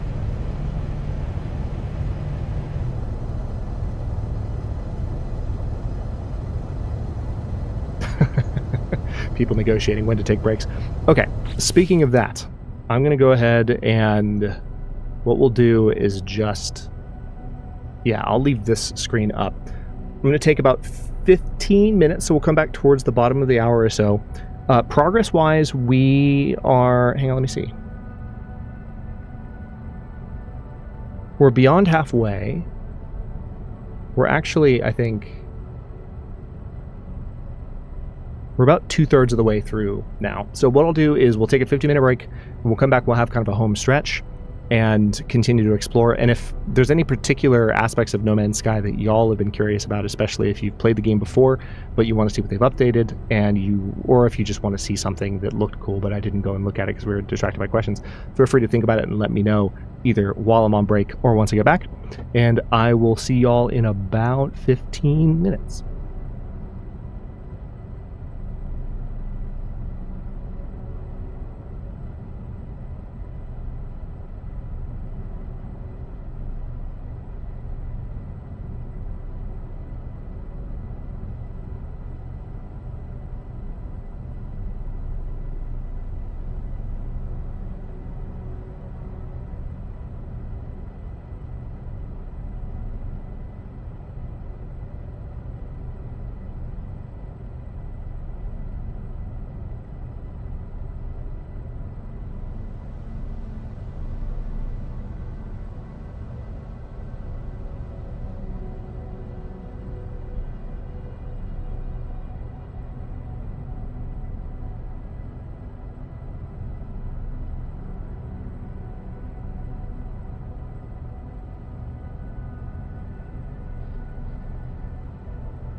Hello? Is this thing on?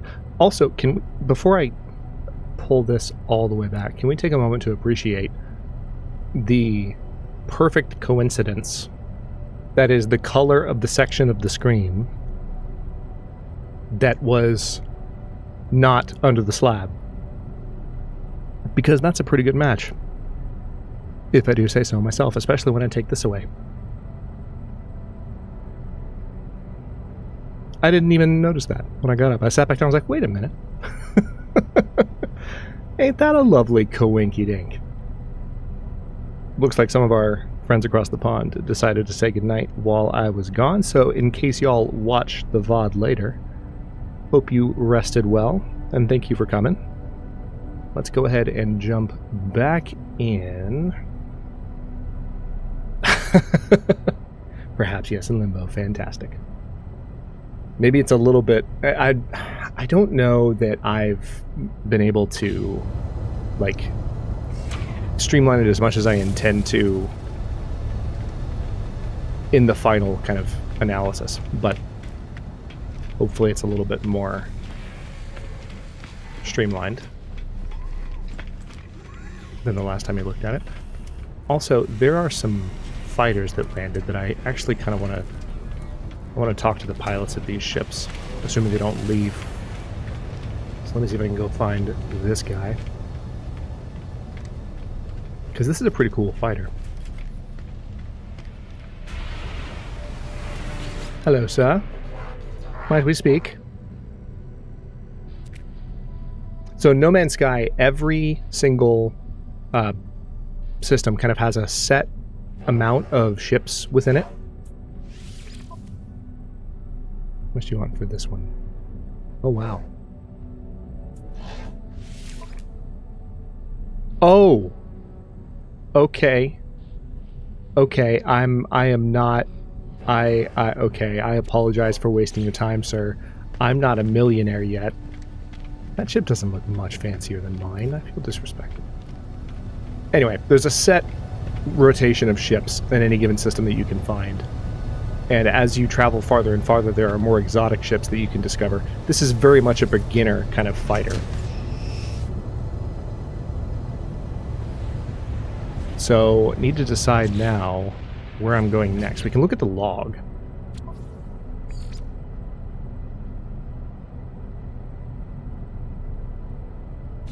Alright, so we have to find Apollo's contact. Maybe what I should do here is head back to my base. So that's what I'll do.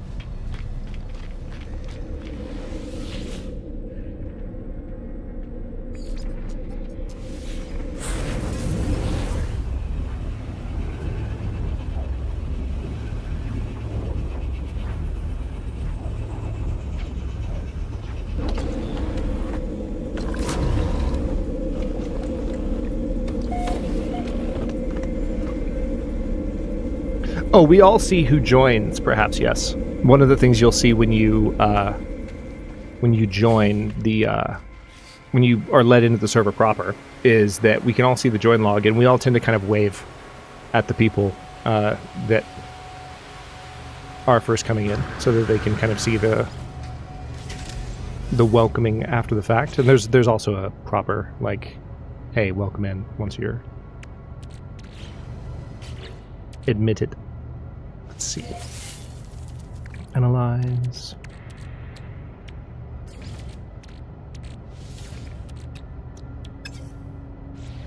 Okay, so it's saying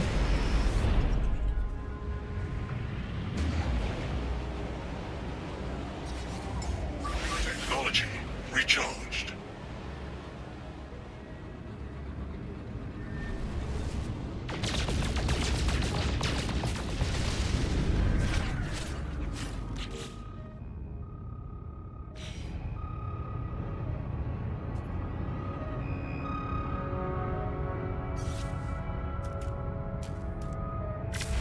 okay, so I have to find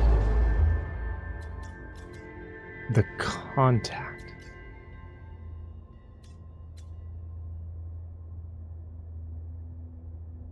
Nico, I will ban you. That's a lie. I won't. But still.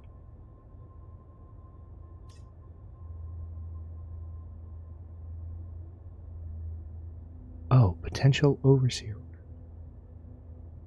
Where, though?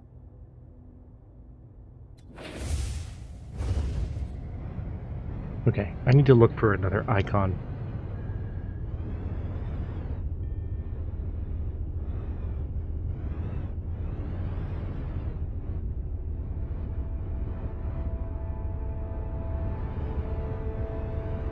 Locate them on the galaxy map when in space. Yeah, I tried.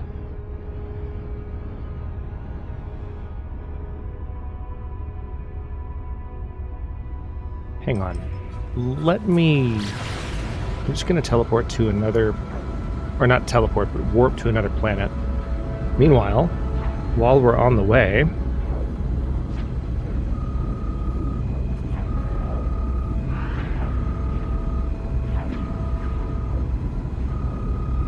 Nope, already answered that one.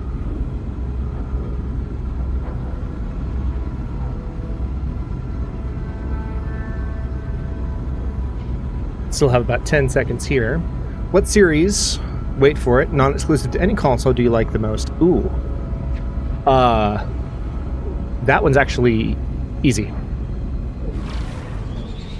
Mass Effect.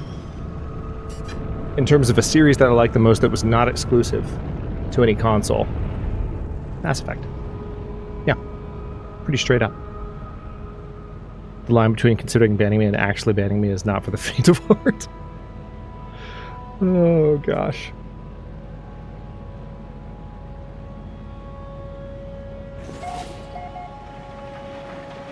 Okay. So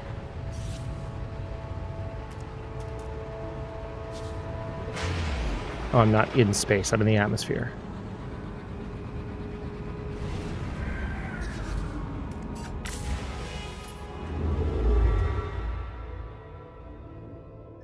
Do I need to zoom out? Current mission.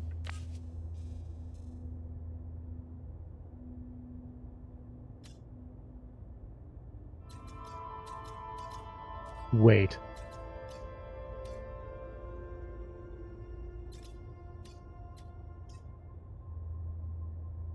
You're joking. Is that really where they are? That's quite a lot of jumps.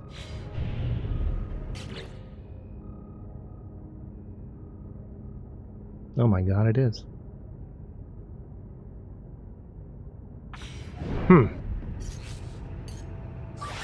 Technology recharged. Okay. I was not expecting to have to travel that far. That is not close. How do you even get there? Okay, we're here. We need to get there. Yeah, so I guess we need to follow this path. Oh my god. This is several jumps.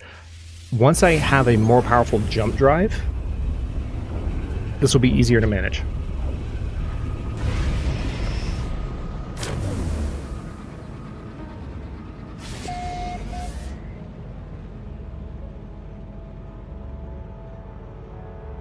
Oh yeah, No Man's Sky, because of the amount of colors during warp, it's always been particularly ridiculous. I wish there were a way to set a bit rate that would allow it to transmit better, but it ultimately has to do with YouTube's processing of what gets streamed to it.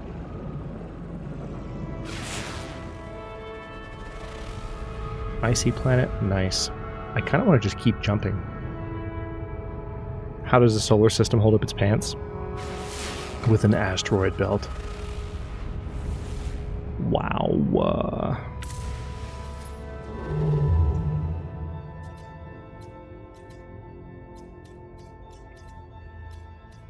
So now if we go...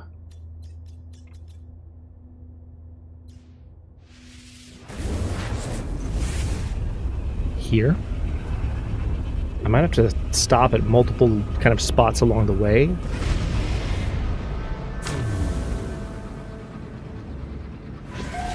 And grab more hyperdrive fuel. You may use that at work. Oh, look at that. Xeno colony. Oh, God. Alright, so that world is going to have lots of not fun things on it. Columned planet.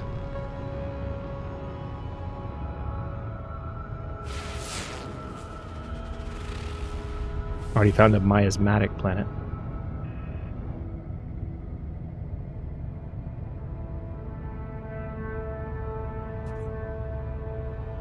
Yeah, it was this way with No Man's Sky years and years ago, and it just comes down to that question that I asked about with like the warping. Like, how bad does it get when things get when I'm warping around? I kind of want to check out this Xeno colony, I'm not going to lie.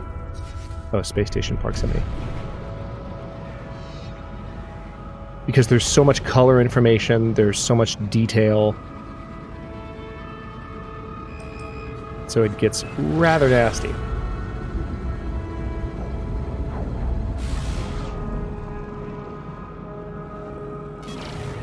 Atlas interference detected.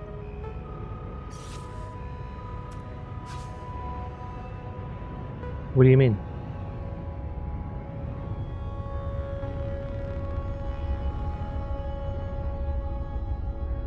Can I not just keep jumping? Atlas interference detected. I don't know what that means. Janelle, welcome back.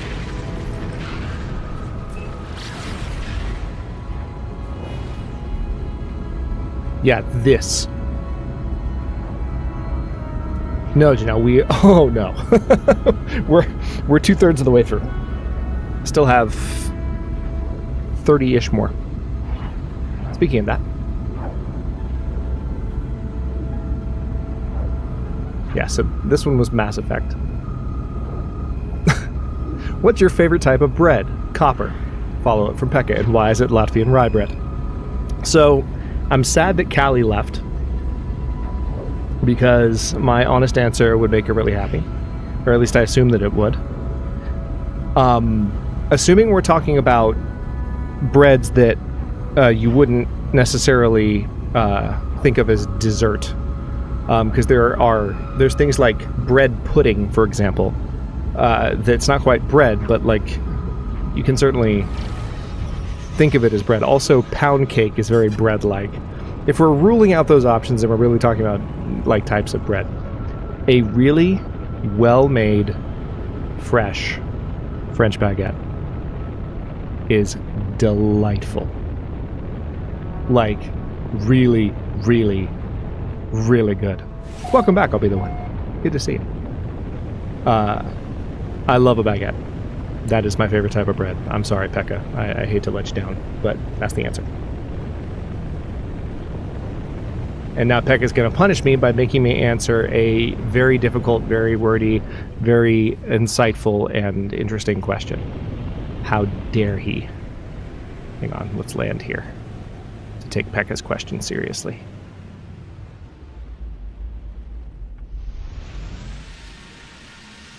Do you have a thing that you would disagree to that most of the world would agree to? For example, mine is that we should say if it is morning or day or evening based not on the time cycles, but make it so each segment of the day has 6 hours. From 0 to 6, 6 to 12, 12 to 18, from 18 to 24. That's an interesting take. Do you have a thing that you would disagree to that most of the world would agree to? So just basically like a really hot take. Do you have some opinion or some thought that is way off the map?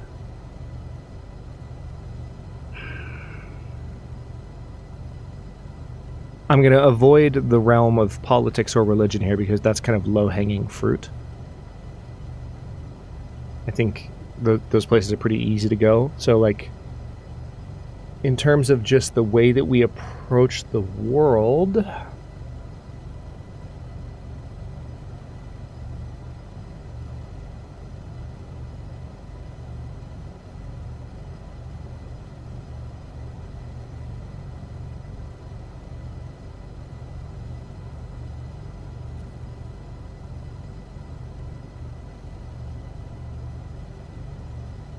What's something that most of the world would agree to? That's a tough one to think about in real time. And maybe this is one of the ones I should have premeditated a little bit more. But let me think about this. Something most of the world would agree to. So culturally, sort of ubiquitous.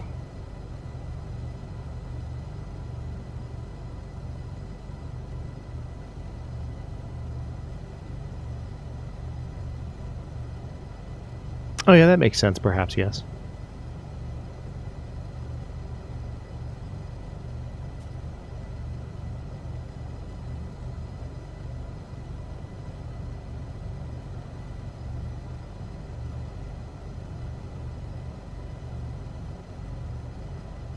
And I think the way that Peck is asking the question, the way he's saying something you would disagree to, I'm kind of taking that, it's more of, it's less of like, here's an idea that I don't agree with or an idea that I don't share, and it's more of something, what's a pattern that I would resist?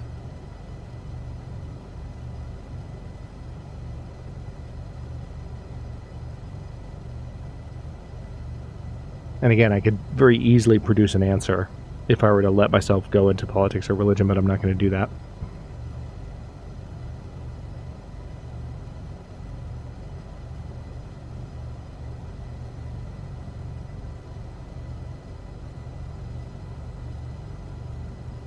The de facto morning bird attitude? Yeah, maybe.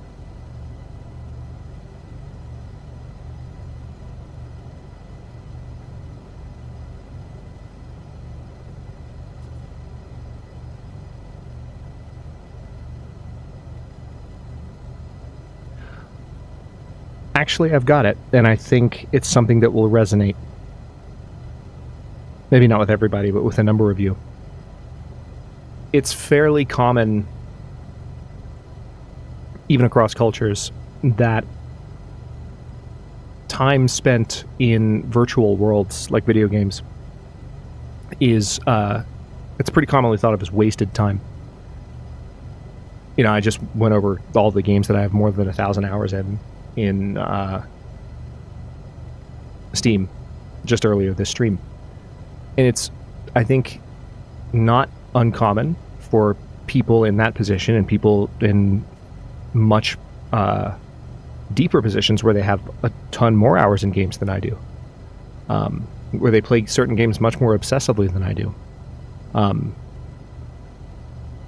where there's genuine concern about like how people will react to knowing that that's where you've spent your time.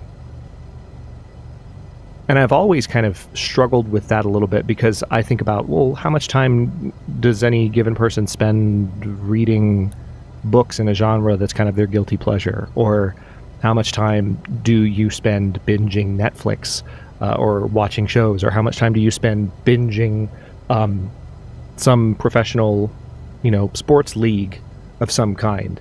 Like, how is that quality time, and how is that time spent any less of time wasted than time spent in a virtual world? Obviously, there are always going to be qualitative differences, where if you play with friends, or if you watch sports with friends, or if you watch TV shows with friends, there's an argument to be made that, like, you would have been better, you're better in that situation than when you're watching on your own. On the other hand, I've seen certain movies multiple times in the movie theater going by myself, and I wouldn't have it any other way. It was a borderline spiritual experience for me at the time, and it really meant a lot. It was right leading up to the time where I got this new job that I'm in. And some of you know the movie. And I can't bring myself to be that judgmental about the time that we spend in virtual worlds. Ultimately, all life and our impact on the world is kind of transitory. And you want to leave echoes, sure. You want to leave an impact on people. But I think that takes a lot of different forms. And I think we're too quick to judge, each other for how we spend our time in an increasingly virtual world, where virtual reality, not literally VR, but realities like this, No Man's Sky, are more common. Like, why would that be held against anybody? Period. So that's, I think, something that I would disagree with, that most of the world would agree with.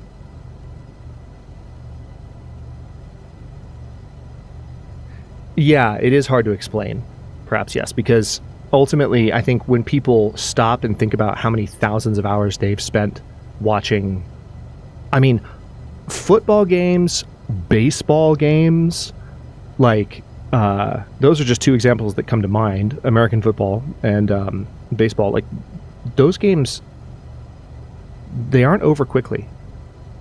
If you're watching on TV, you're watching for hours. If you're watching for the full season, sorry, you're putting in as much time as a hardcore gamer, you know, in a popular game. It's not much different. So that's an interesting sort of comparison, but it's difficult for people to wrap their head around. Oh, here it is.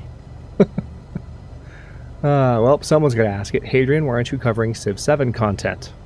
Asked Groker. Oh boy.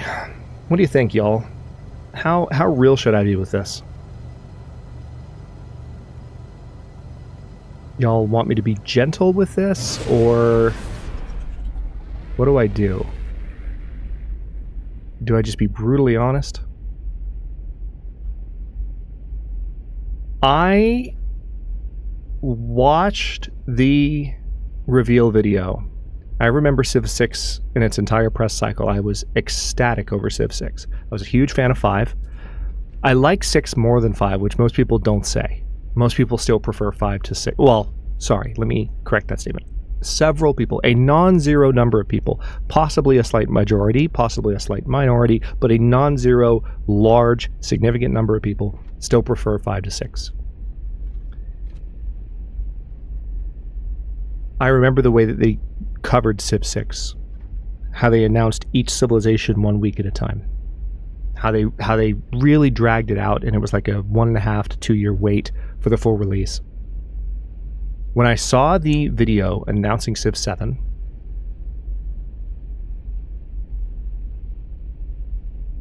do I have any chance of a Civ 7 sponsorship? I mean,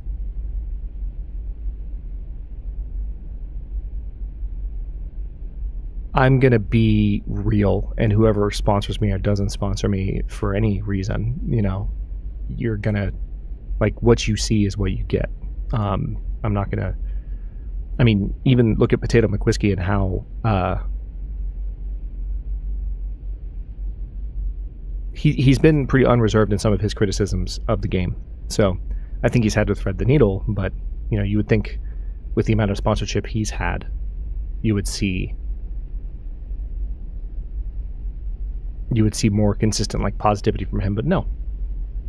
So anyway, when I saw that announcement video, first of all, it was a much shorter window. It was announced in what, like September, October, and it was going to come out in February. So we had like a 3 or 4 month turnaround between announcement and release. That's number one. We didn't have a year. We didn't have a year and a half. We had a 3 or 4 month turnaround. It was very short. The video was incredibly heavy on style. I'm not even commenting on substance. I'm just saying, go back and watch it.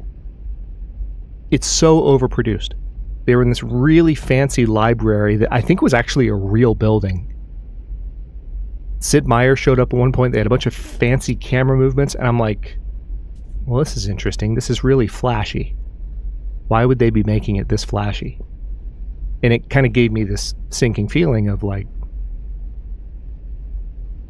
what if the substance isn't that good? And then they explain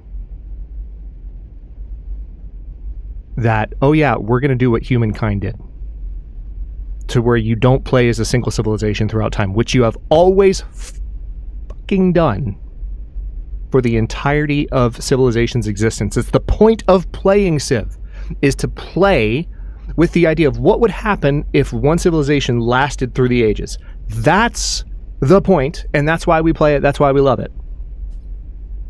When Humankind came out, and they were like, "Oh yeah, we're gonna provide a Civ alternative." I was like, "Cool, competition. I like it. Good for improvement." And then they're like, "Oh yeah, we're gonna make it so you can change civilization throughout the ages." And then you end up as like an amalgam. Don't get me wrong, I totally understand where that's coming from, both in Humankind and in Civ 7. I get what they're trying to say. Like, ultimately, we end up as an amalgamation of various cultures that sort of evolve through the ages. That is not why I ever played Civilization. Ever. And I don't think it's why most people play Civilization. To each their own. I know some people like Civ 7. Some people in our community have said you should really try Civ 7. But it's not at all like when Humankind said we're going to set it up that way. I was like, no thanks, I'm going to keep playing Civ 6. Civ 7 comes along, oh yeah, we're going to do what Humankind did. No. This is literally the reason that I stuck with Civ 6 and never tried Humankind, because you were Civilization and I want Civilization. And now they're copying their competitor in a way that doesn't make sense to me. And on top of that, I've heard a lot about how like questionable the interface was. To be clear, I do not own Civilization 7 because I did not feel sufficiently compelled to purchase it.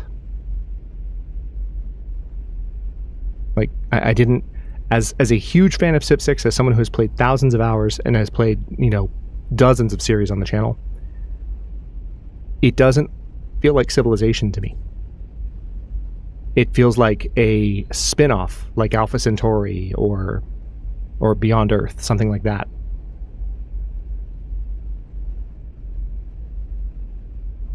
And until they re-add the ability to stick to, this is something I haven't said out loud before, but I think I'm reaching this point. Until they reintroduce the ability to remain a certain civilization throughout time, which doesn't sound like it's really possible. It sounds like they really built the game from the ground up to not be a civilization game. I have a lot of respect for Ed Beach. They need to find someone new. They need to find some new ideas, ways to keep the existing formula and keep it fresh. Because it just seems like they jumped the hell out of the shark. And I have no interest in playing it until it feels like Civilization. Again, also, isn't this pretty? I've just been slowly cruising up. So that's the long and short of my reason for not playing Civ 7. I will play Civ 6 on the channel again, and many times. But we won't be touching Civ 7 until it feels like Civ again. And that's going to mean being able to stay a particular civilization. That's kind of how I feel about it.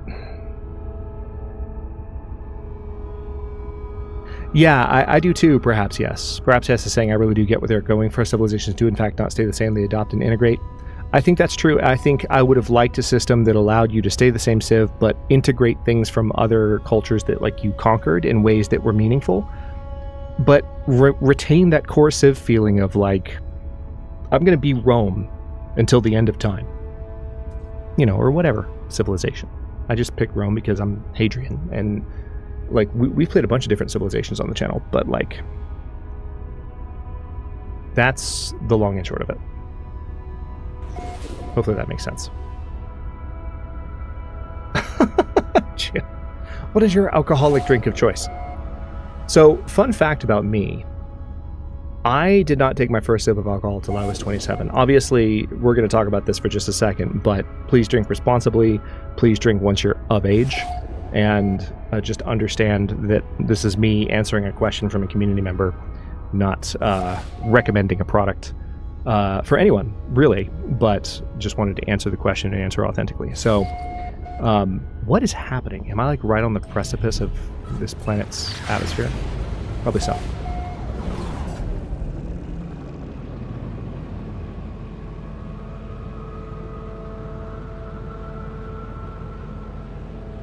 $27 how? When I was in college the first time, the idea of getting drunk, let alone for fun, had zero value to me.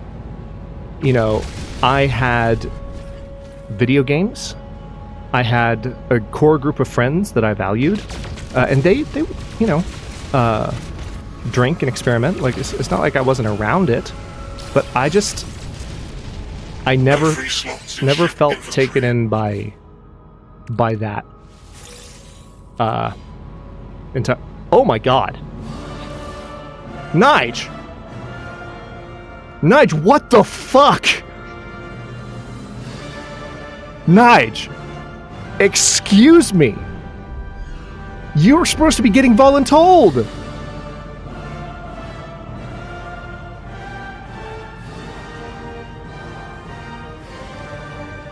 Nige!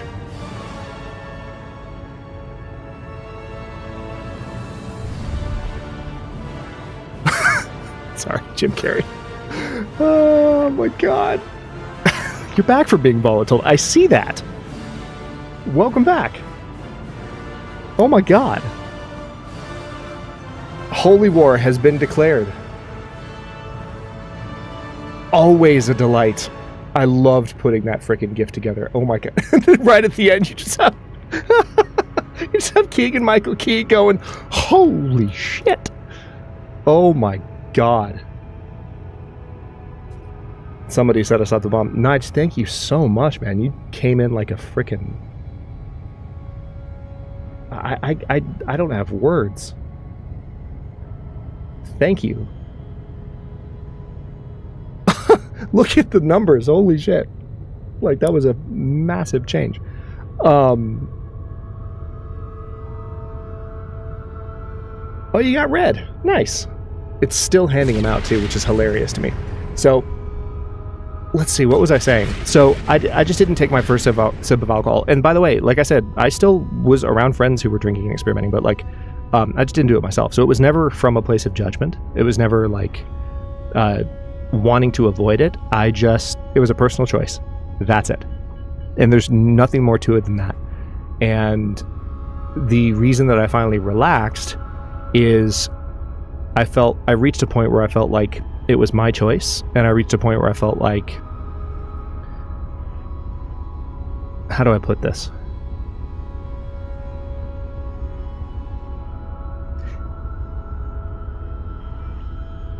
If it meant being able to more fully relax and be completely authentic with my adult friends that I cared about very much, then I was okay with it. And so I don't drink a lot, but when I do, there is a bourbon that is actually made by the actors that played the Salvatore brothers on the Vampire Diaries. It's called Brothers Bond. It's been doing very well. I just got a new bottle, first one I've ordered since I moved to the new place. The packaging has been updated. It looks better than ever before. Some community members here, including Nige, have tried it and very much have offered good reviews. And it's genuinely... Actually, hang on. Let me see if I can find a link. Well, no, I don't want to drop a link to it in our chat, but like, you can look it up. There's some information on their website with like flavor profile stuff. It's a really good low proof, and they have a higher proof version if you want it. Oh wait, hold on. Got some pirates. Oh yeah, those pirates are hungry. Yes. Warning, threat detected. Here I am trying to answer questions in my AMA. Approaching.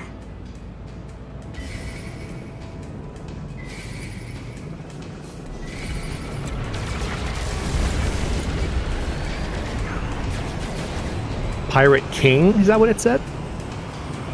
Pirate King End. Yeah, you certainly will. I can't wait till I upgrade my ship. Or just, have a better ship, period.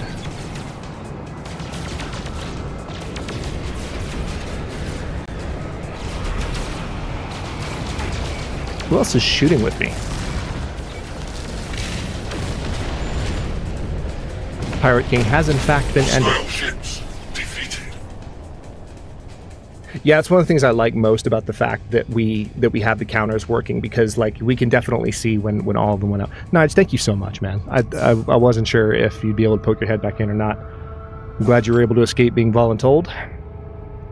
Thank you for launching our Holy War and the 50 gifted memberships. Holy crap. So yeah, the basic short version of what was that? The basic answer to this is Brothers Bond Bourbon, Jim, which I think I told you before.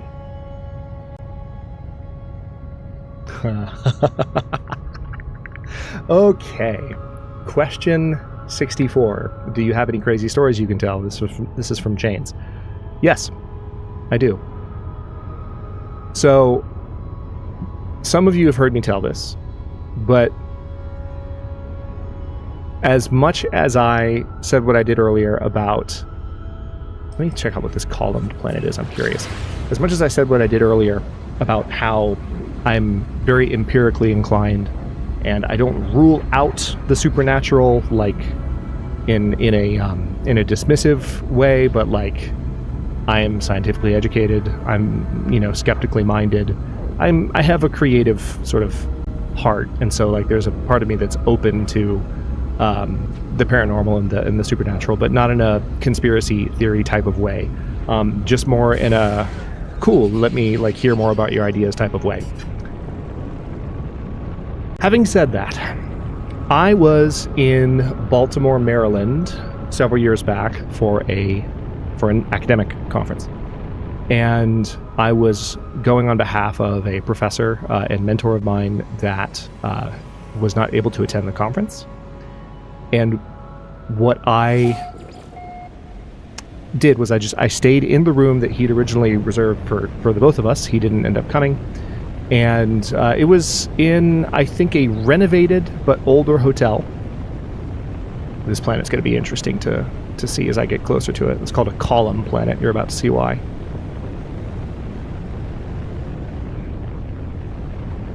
But actually, so you can see why, I'm going to take this off the screen for a second while I tell this story. God, look at this planet. I wonder what it looks like during the daytime. Hey, palm trees. Yeah, exactly. Flight Simulator 2020 palm trees. So it was a renovated hotel. Not necessarily like one of those creepy old hotels that's been renovated in ways that like you can tell it was once a really old, clearly haunted looking building. It wasn't anything like that, but it was like a Holiday Inn. And I get to the morning that I'm going to leave. And it's about 5:36 in the morning. And this first bit is the part that I have least confidence in terms of the memory, okay? So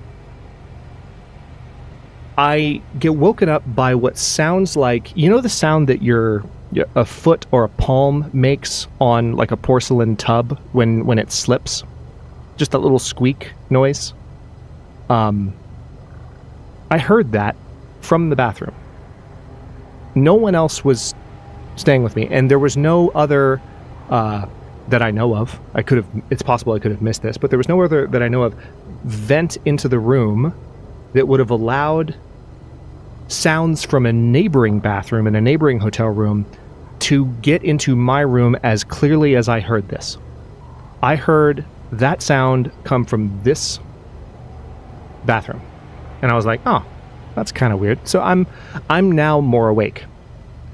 Well, see, that's the thing, Nick, because I think it's possible that there might have been like I don't know if you're joking or not, but like it came like the sound of the echoes and the way the sound traveled, it very much sounded to my experienced ears that like that was coming from my bathroom. Okay. No, it's okay. I'm just making sure. So I was in the middle of a story, man. Come on. Cut me some slack. So that happens. And then a moment later, I can't remember if there was anything else or if that was just the kind of first thing. Then there was because I was now fully awake, it's the next part that I remember much more clearly and that I can say much more confidently this actually happened, and I heard it in my room. So I heard two sounds in sequence. The first was I heard the sound of the chain on the door, the inside of the door, being like rattled or moved. So like, it was the sound of like and it definitely was coming from the door. I don't think it was coming from like the closet or like anything, but still it was something, being moved in a way that was not just by a draft or anything. The next sound that I heard was it was a 2-bedroom room. I was on one bed. I had originally was going to be with my advisor, and he wasn't there. The next sound that I heard was essentially the sound of someone in the other bed sitting up in reaction to the first noise. Can I help you? I'm telling a ghost story. Okay, they're just hanging out. So, genuinely, the sound was like the same you would expect to hear from the springs of the bed if someone had like sat up in reaction to the noise they just heard. So, suffice to say, I got out of bed, showered, dressed, and I checked out at 6 a.m. I got the heck out of that hotel. And I've always loved a good like ghost story whenever someone tells one. Like I said, it's like I'm always curious to hear people's ideas, but I've never been one for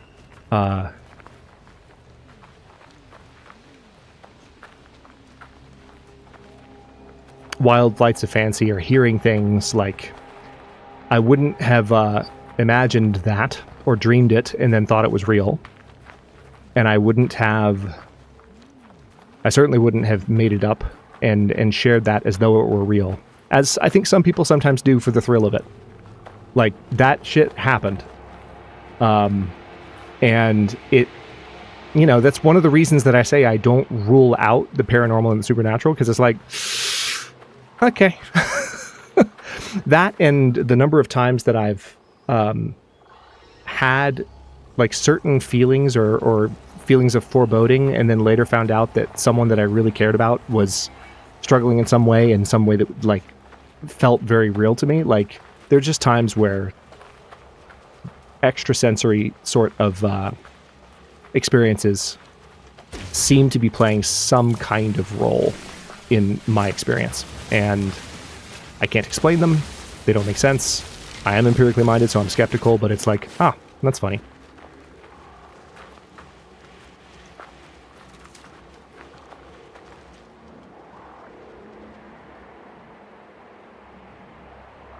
Yeah, exactly, perhaps, yes. And it's like, it's understandable why people don't, because, first of all, there are a lot of people who just make shit up.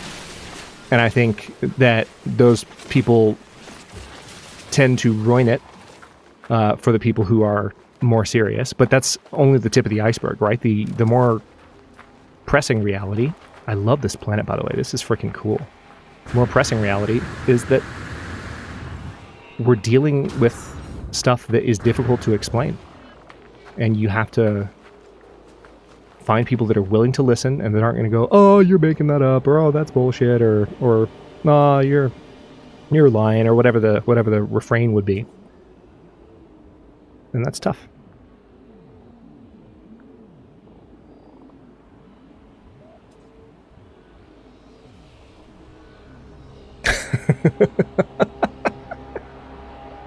Next question from Hellraiser. Making progress. Does the Hadrian Shake happen in real life when you meet wolves and or wolf-like dog breeds? So, y'all understand something, okay? If the Hadrian Shakes happened in real life, there would be concerns. Doctors would be seeing some appointments added to their calendars.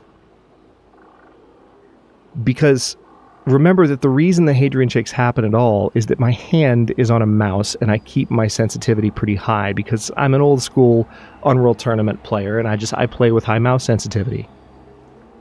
Yeah, if you didn't know that about me, like a lot of my first-person shooter experience on PC, I trained on freaking Unreal Tournament back in the day, and Counter-Strike, the original Counter-Strike, all of which were like really high mouse sensitivity, twitch reflex-based aiming. And so, I know, right, Janelle? I'm surprised I did that, but I did. So I think the Hadrian Shake probably does happen when I get startled in real life, but it doesn't manifest in the way that you see it on screen. I think I probably just like you probably might not even see it. So I realize this is a somewhat for fun question, but in short, no. Hadrian shake doesn't happen. Also because, we can get some had shake spam if y'all want. I love dogs too. As much as I'm a cat person, I'm a dog person too.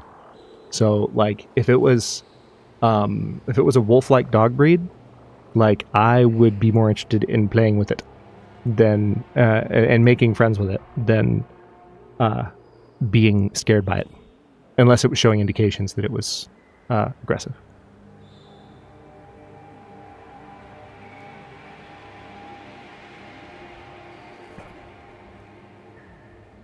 This planet is freaking surreal. Oof. So this is probably, I'll be real, this is probably the heaviest question on my docket. I'm not going to spend a lot of time on it, but I just want to say what my genuine answer is. Not so much to share my own experience, but to give people something to relate to that they might benefit from hearing.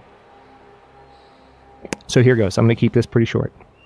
Nutty asks, coming out of COVID, do you think you grew as a person, or like, do you feel the same as you were going in? Neither.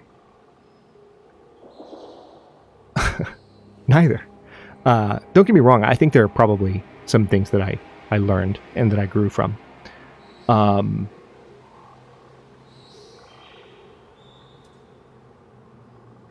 And in terms of, was I the same going in?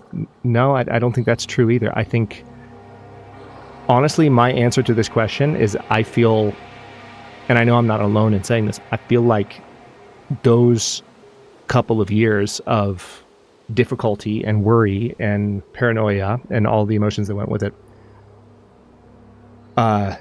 damaged me in ways that I've had to pay close attention to and learn about in order to overcome. And I think I have, bounced back since and continue to bounce back. But I know people that feel like they grew during COVID and they got stronger and they feel like or at least they went into it feeling the same as when they came out, or they came out feeling the same as when they went in. But I personally, like, right on the other side of COVID, I felt worse. That's my honest answer. And again, I think a lot of people did. Do you own a telescope? Yes, I do, actually. Protopod.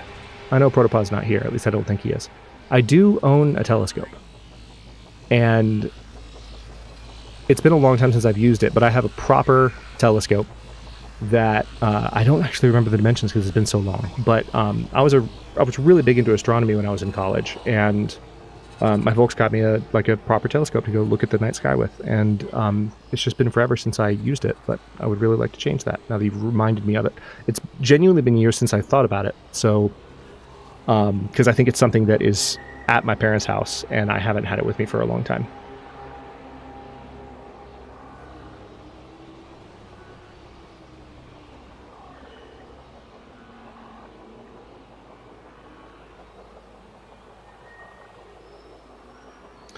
Nige, what are the earth elemental things and what are the pillars made of?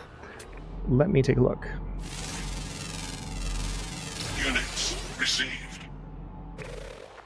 Pillars are called Zimbaite, made of ferrite dust with secondary dihydrogen. There's a sentinel right there, so I'm not going to try and mine the pillars. As for the earth elementals, let me take a look. Units received.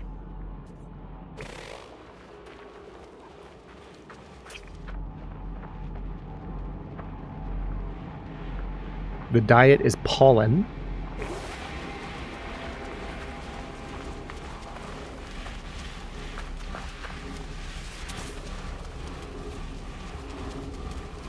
Wait a minute. Wait a minute. Wait a minute. Are you fucking kidding me?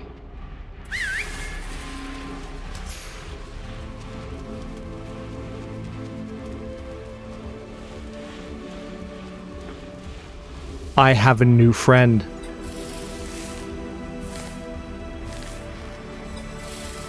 We're gonna rename you though. we're gonna rename you immediately. 1 second. 1 second.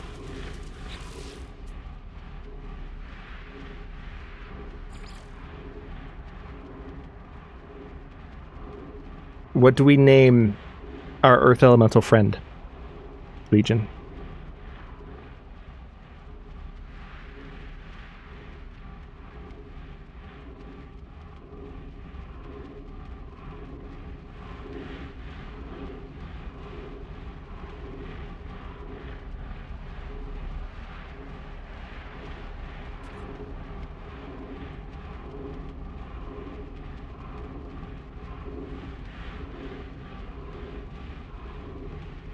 Ooh, I like it. I like it, Vorsand. Good idea. All right, Jim.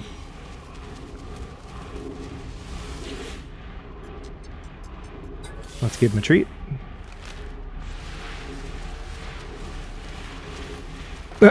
He just yelled "blee blee" at me. That is fantastic. All right, what else we got? Oh yeah, I knew this one was coming earlier. This one's pretty easy, actually. If you have one, what's your favorite anime movie? Favorite anime movie is, and I actually rewatched this recently and reconfirmed this is my favorite anime movie. Hands down. Hang on, I'm going to try and mine one of these now. Jim, don't run in front of me, please.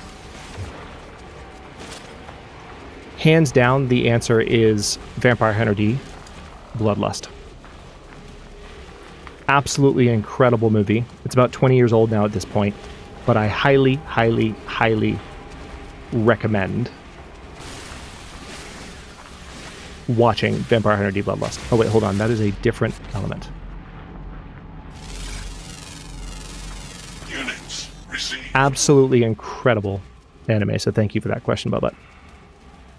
And I'm glad I rewatched it recently so I could confirm that, because I probably still would have answered that. But that's my answer. Okay, moment of truth. Let's get this out of our system. Everyone, this is question 69. Take all the time you need.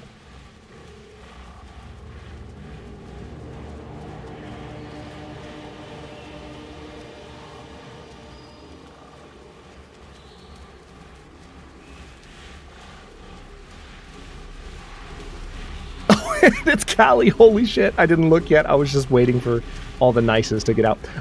If you could only listen to one genre of music ever again, which genre would that be and why?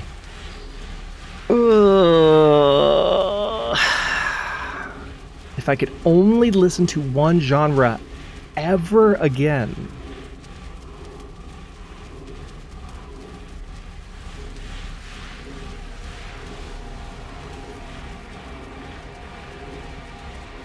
It's tough.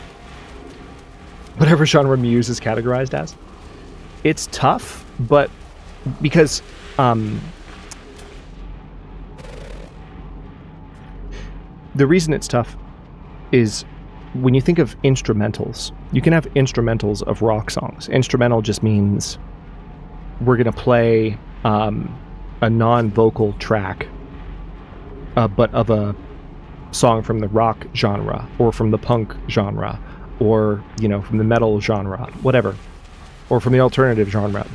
But when I think instrumental, I think about like movie soundtracks. I think about non-vocal. I mean, if the vocals are there, it's people doing like choral singing, where it's more about the melody of the voice rather than the words being sung or any words being sung at all.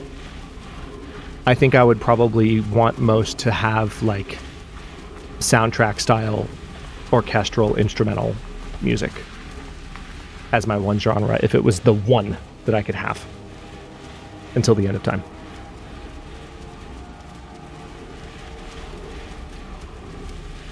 Finally, someone asks the important question. What is your favorite pie? Well, Mel, I'm glad you asked.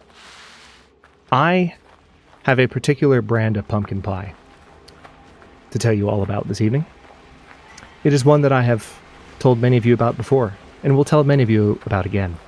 Because if you haven't had this pumpkin pie, you quite frankly have not lived.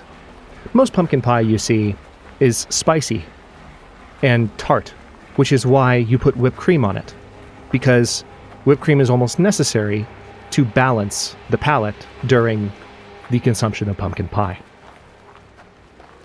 But, ladies and gentlemen, might I recommend Marie Callender's brand pumpkin pie at your nearest convenience. Marie Callender's is indeed a frozen food brand, but they're also a restaurant chain that I grew up eating from in California when I was young.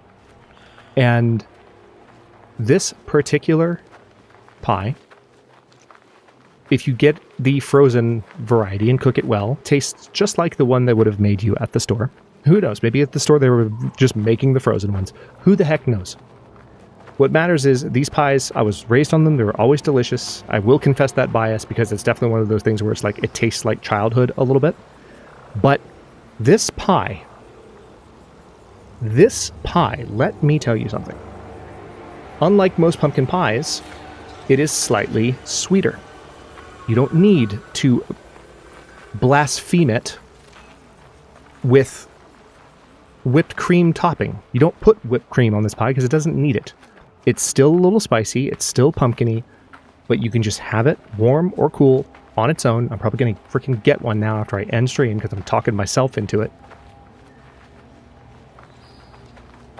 And it's just got the perfect reduction in sweetness while still being enjoyable and fluffy and just absolutely sinfully delicious. That is my favorite type of pie. Not just any pumpkin pie, Marie Callender's pumpkin pie. Try it. You won't regret it. I expect to be contacted by Marie Callender's for my sponsorship tonight. Anyway, question 71 from Pekka. It is certain that AI will become a big part of game dev in the future. What is your opinion on that? Do you think it's going to be a net positive or net negative for gamers and game devs and the industry as a whole? So, do I think it's going to be a net positive or net negative? At this moment in time, I am inclined to say net negative. And the reason I'm inclined to say net negative is that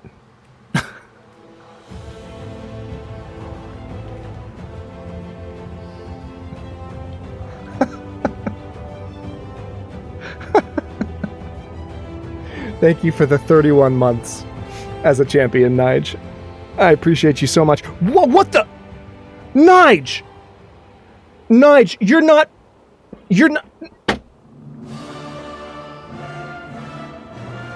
You don't work for Marie Callender's.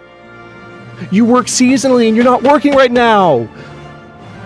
Nige!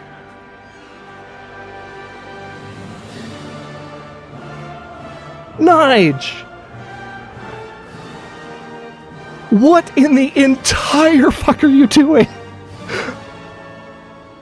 Oh my god! Yeah, those were the arms of my chair.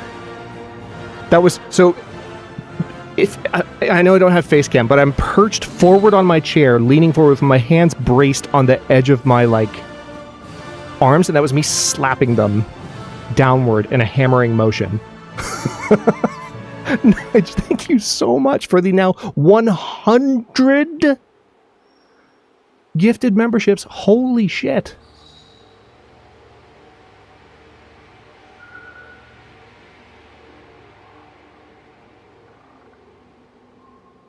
Yeah, Chameleon, if Nalv were here, she'd be egging me on to go get one. Because it's what she does. Oh my god. Nige, thank you so much, man.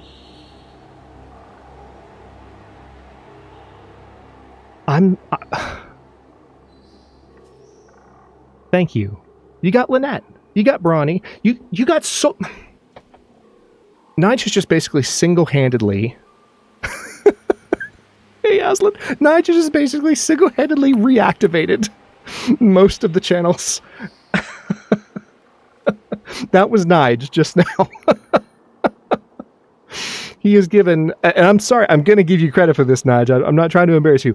This Joker has dropped 2, not 1, 2, 50-member bombs tonight To say nothing of the generosity of the rest of these hooligans, who are always so wonderful. I don't deserve it. You're fantastic. Holy shit.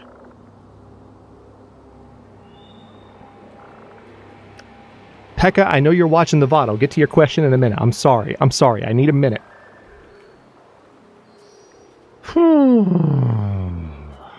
Okay.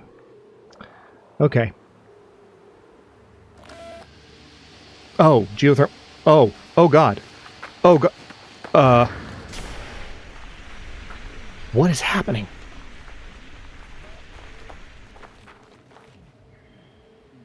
I'm gonna Thermal protection falling. I'm gonna just we're gonna summon my ship.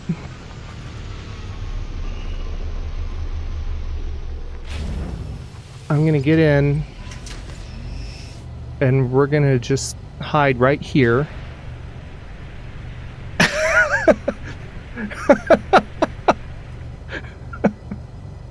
Nige, I can see you pushing for it, man. All of a sudden, we seem a lot closer to it than we did just a moment ago. 124 of 20. You madman. Oh my God. Take care, Aslan. Good to see you. So, Pekka's question is a good question, right? What role is AI going to play in game dev? I want to limit my answer to game dev because obviously this is such a big ticket item right now.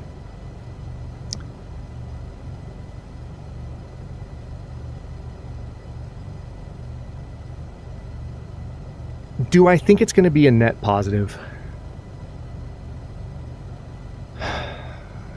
No. At least not right now. And the reason is that the technology is advancing too quickly and people don't know how to use it. So we're not AI literate. I made a joke earlier this stream about how, I'm going to get taken out first by the AI overlords because I was mean to a bot or something. I don't remember what the joke was. But I made that joke because it's a bit of a meme. I've never actually felt that way before in my life. I've interacted with ChatGPT. I've interacted with chatbots. I know how prompting works. AI cannot work with, right now, anything other than what you give it. It will pull information from its vast databases, but in response to what you willfully give it. And it can't work with anything that you don't. And hey, Cassador, how you doing? Good to see you. We're doing an AMA. I put out a call for it 4 months ago, but things have been nuts with my move, so we're just getting around to it since we're celebrating 10 years on YouTube this month. Hope you're doing well. Good to see you. So, people don't know how to use it, and they think they do. But they don't. And until we do, until there's more of a sense of literacy on how it actually works, which literacy in general, tech literacy and otherwise right now is a much bigger topic of concern than I think anybody realizes. Even the people who feel they realize it. So that's a general concern, and AI literacy is, I think, particularly lagging. And so I just don't see, whether in game dev or broader societal impact, I don't see net positive for a while. I wish I could be more optimistic. I think there'll be some cool things, but that's my opinion at the moment. And I, believe it or not, I actually don't say that to sound cynical. I do not. I know that might sound very cynical of me. I don't. I've seen the way people are talking about it. I've used it. I know what it's capable of, and I know it's not capable of. Whenever I see someone claiming that ChatGPT, because you're starting to see this more and more, you're starting to see people say that ChatGPT helped cure them of their depression and treat their anxiety and all this stuff, and it's like, no. It did no such thing. It gave you what you asked it for, which is exactly what therapists are trained not to do, because they're trying to teach you how to fish. AI can't do that. It can only hand you a fish because you ask it for a fish. So, not trying to be cynical. It's just, it's hard to be too optimistic about how it's going to affect things until people are smarter about how they use it. If that makes sense. Next question, because that took a long time to answer that. What was your first video game? Holy shit, what was my first video game? I think, if I remember correctly, my first video game was on the Nintendo Entertainment System. Many of you may remember that there was a dual cartridge that played both Super Mario Brothers, the first one, and, say the other one with me. I know you know it, Legion. I know you know it. What was the other half of the cartridge? I'll wait.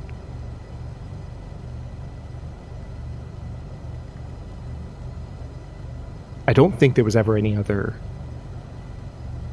NES game that was bundled with Mario like this. And it was literally on the same cartridge. Yep, Nige got it. Duck Hunt. That was my first. And then I got into The Legend of Zelda, the first one. Got into SimCity for the Super Nintendo when I was a little bit older. That was my first simulation style game. Then SimCity 2000, and gradually started getting into strategy games when Age of Empires came out.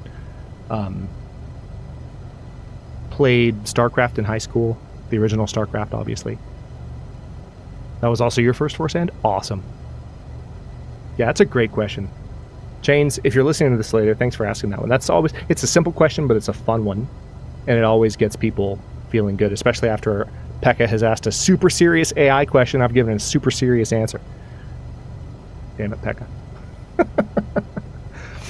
Nutty asks, assuming you have access to all your current amenities, food, good internet connection, job, access to friends and family, etc., would you pick a mountain house or forest house?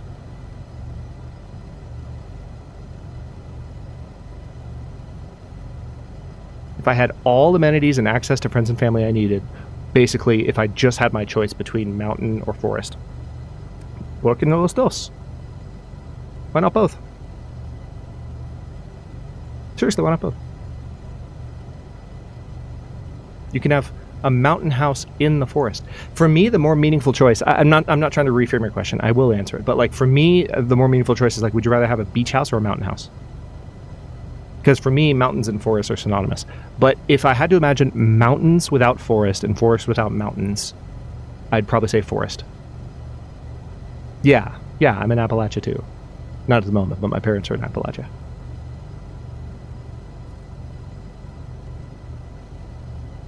Cool.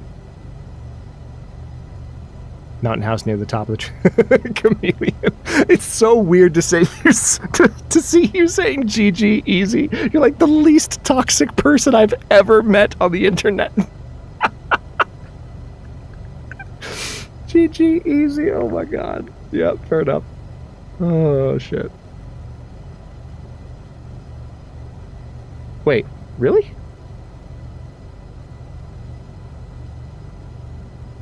Hold on.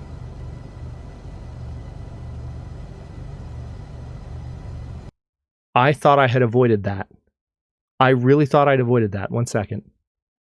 I'm doing it, Legion. I'm opening up Excel. This is what I was worried was crashing OBS earlier, so cross your fingers.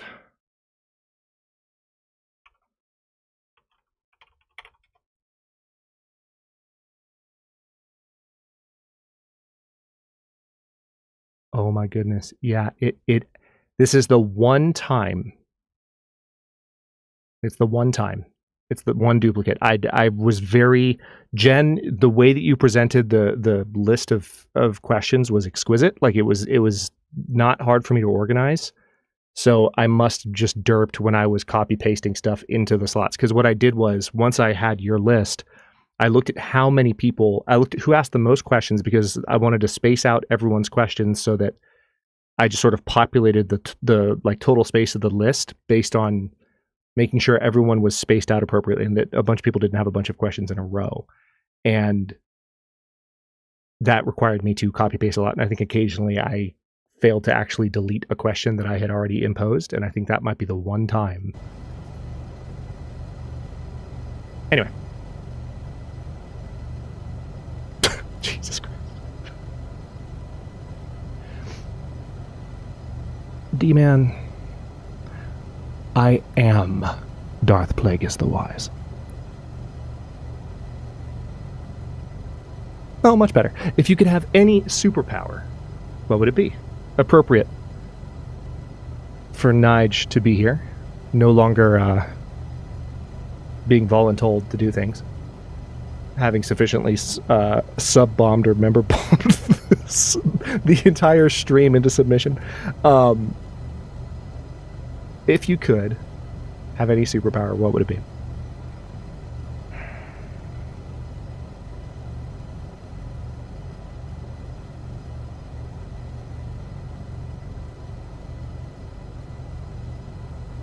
I'm thinking.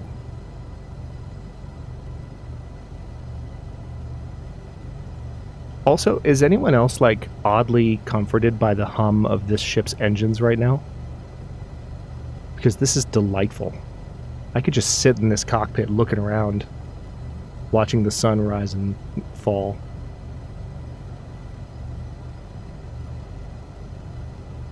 Frickin' No Man's Sky ASMR. There's that nice thrumming in the background, and then the higher pitched, just steady hum. It's so nice. No Man's Sky is so great. Anyway, any superpower, what would it be? I answered the vampire question earlier about being able to flip my switch.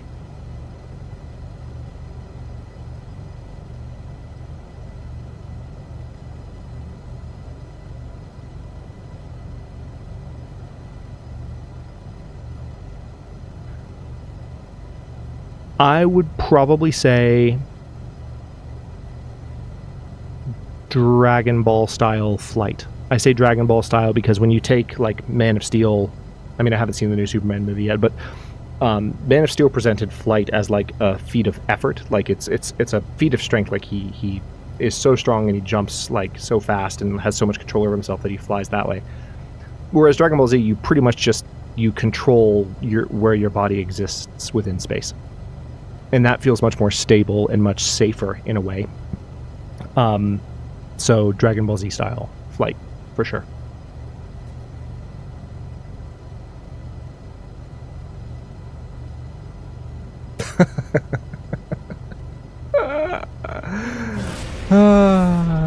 What do you think is Jim Carrey's best film from Groker? That is a question. So when you say best, if we're talking about best in terms of the quality of his acting, the genuine, like the caliber of his performance. Also, I just want to see this horizon real quick. It's gorgeous.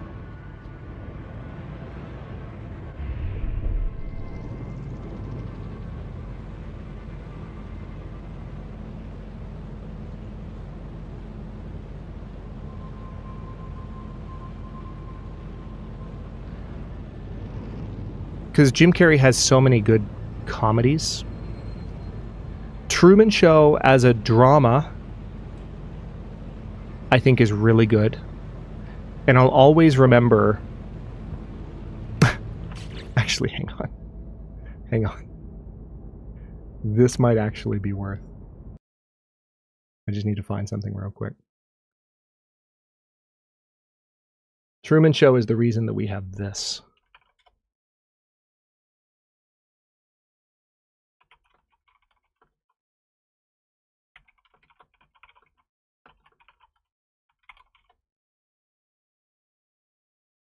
See if I can find it. Yep, got it.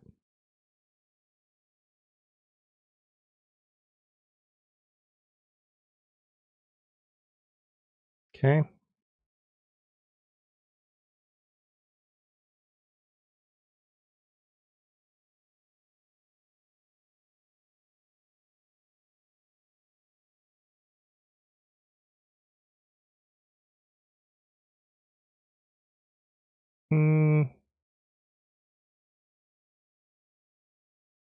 All right, that's not perfect because this is a different resolution, but I'm just going to play this real quick.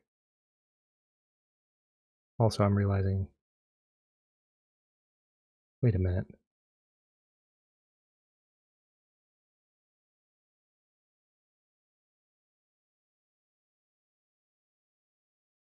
Well, I can't hold that thought. I can't play it if I don't have audio, and I'm not seeing audio.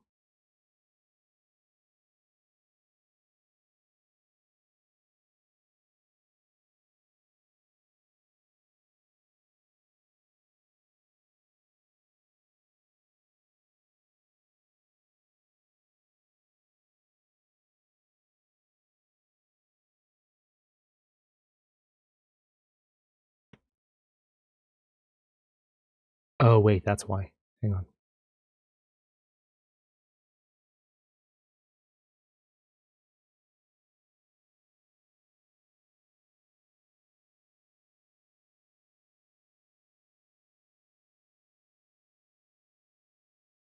That's much better.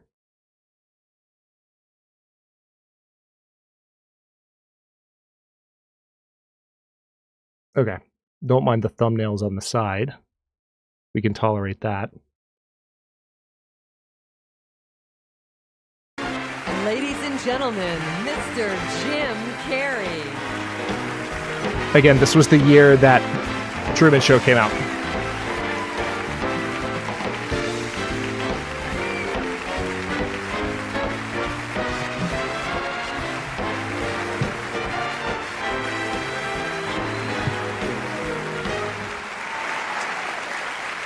Good evening, ladies and gentlemen. I'm here tonight to present the Academy Award for Outstanding Achievement in Film Editing. That's all I'm here to do.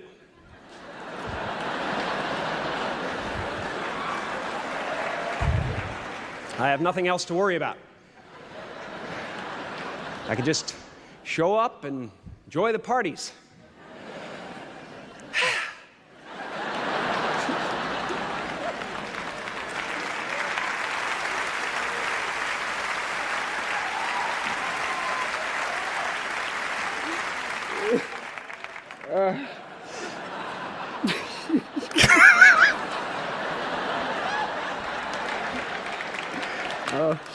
I'm sorry.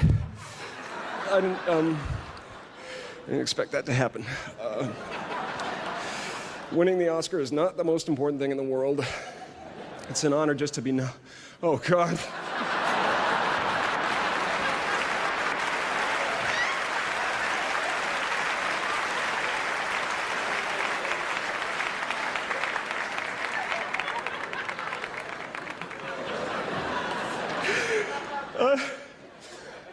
It's my own fault. I screwed it up.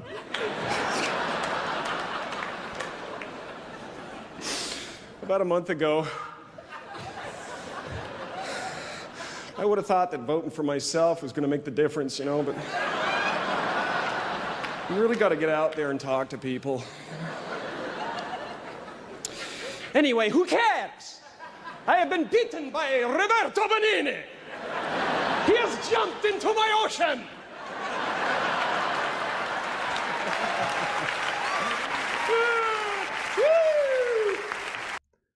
All right, the rest is just him presenting the award. But again, we have that because of the Truman Show. So I have a lot of respect for the Truman Show, not only, you know, for what it did for his career and, you know, how good it was as a film. What is his best film? It's not my favorite Jim Carrey film. What's his best film?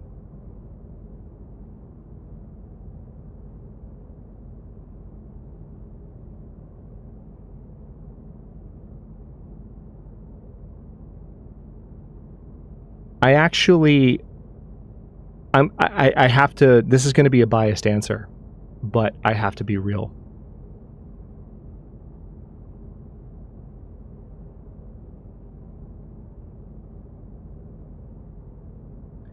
I think his best film, hang on, I'm just covering all bases. I think his best film is Liar Liar. Dramatically, It's not as good as Truman Show. But there are so many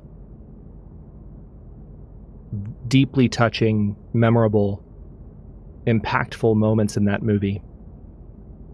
And it speaks to...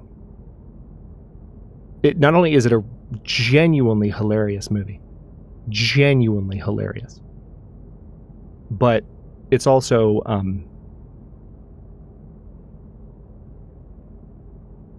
it's profoundly human. There's a moment between his interactions, there's a moment in his interactions with Max, his son, where he makes the argument that, like, he needs to be able to lie.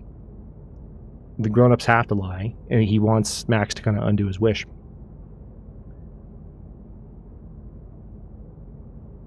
And he's a lawyer, and so he feels the need to not have to speak the literal truth with everything that he says, because he has to be able to blur the lines and bend arguments to his sort of charisma. And he's not having an easy time doing that. And he says, you know, grown-ups have to lie. And his kid looks him in the eye and says, but you're the only one who makes me feel bad. And there's something so honest and innocent and painful and real in that exchange. I love The Truman Show, but I gotta go with Liar Liar.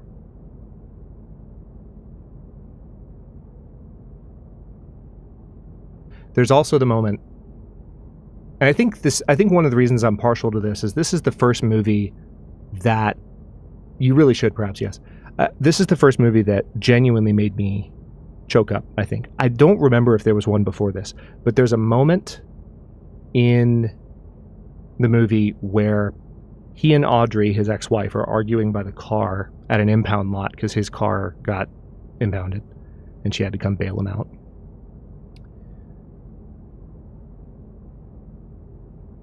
And she says something kind of testy, and he says, well, let me tell you something. I'm a bad father. He just says it. And he realizes that this is on the day he can't lie, so, like, he just hears it come out of his mouth, and he's like, oh, shit. And, like, it's not amazing acting. Like, I think in some ways Truman Show was better acting from Jim Carrey, but, like, the overall quality of that scene, the chemistry he had with, oh my gosh, what was her name that played Audrey? It's on the tip of my tongue. I do not remember her name. Oh, I'm so mad. Because I freaking know her name and I just can't remember it right now. But there's just a lot of moments like that where there's just very genuine... It plays with the idea of, like, honesty in relationships and what it's like when you tell the truth versus what it's like when you don't. Maura Tierney. Thank you. Thank you, Jen. All I needed was the first name. Maura Tierney. Goodness, yeah, that first name is what was going to throw me. Anyway, yeah. Fantastic movie. Long answer. Love Jim Carrey. Hard not to say Ace Ventura 2.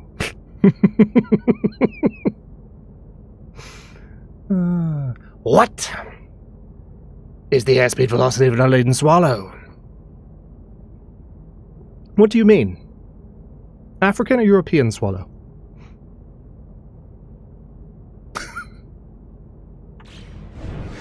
If you could fly one World War II era aircraft, what would it be?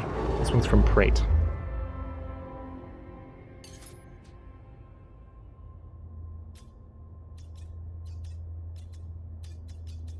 Wait, hold on.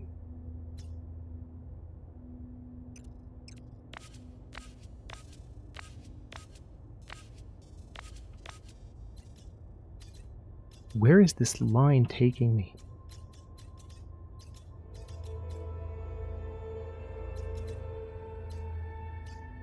That's right. I was coming over here.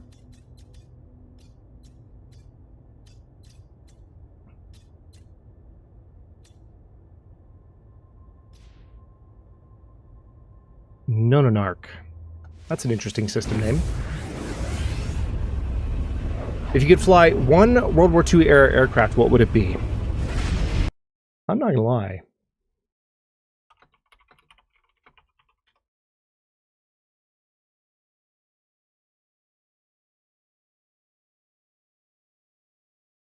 As much as you might expect me to answer this with like a prop plane, like a fighter from the time.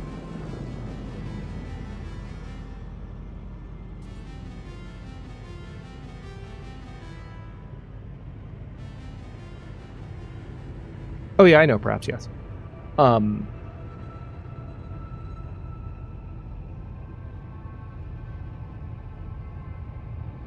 was just looking for which star to jump to. I think I'd probably have to say a super fortress. You know, the one with the gun on the back. Yeah, one of those fell off at some point. That's very, very unfortunate. But that didn't happen every time. It'd be fun to fly the super fortress. Or just to be on one of those missions. What the heck is that? Dusty planet? Why would I want to go to a dusty planet? Riddle me that. Freezing planet.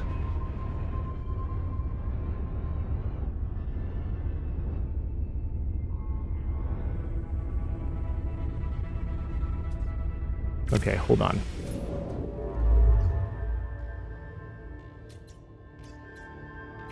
That's where I'm trying to go.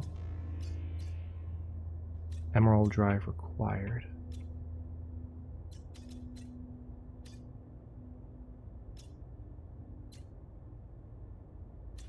Rapori 3. Let's try that. So yeah, I think Super Fortress. To tell you the truth, I don't know nearly as much about the World War II era aircraft as I do the more modern aircraft. And blame that on my Ace Combat 7 fandom. Ace Combat 7 is set firmly in the modern era. Oh, what's this? New convergence? Ooh, distress signal. Holy crap. Ooh, I know what this is. So, this is actually, from a gameplay perspective, this has been surprisingly productive, despite the fact that we have these questions to go through.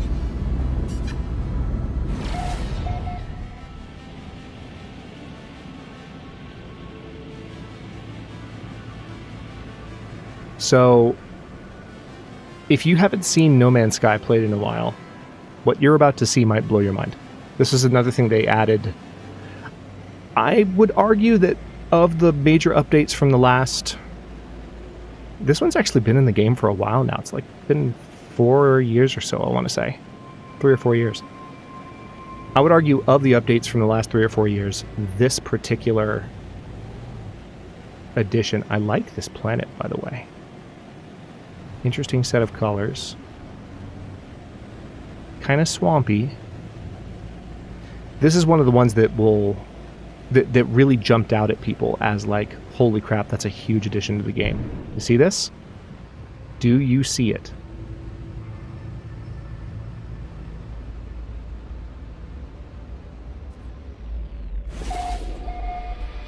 Planetary settlement detected. Oh, hell yeah. I'm going to stay in the cockpit so we can hear this for a second.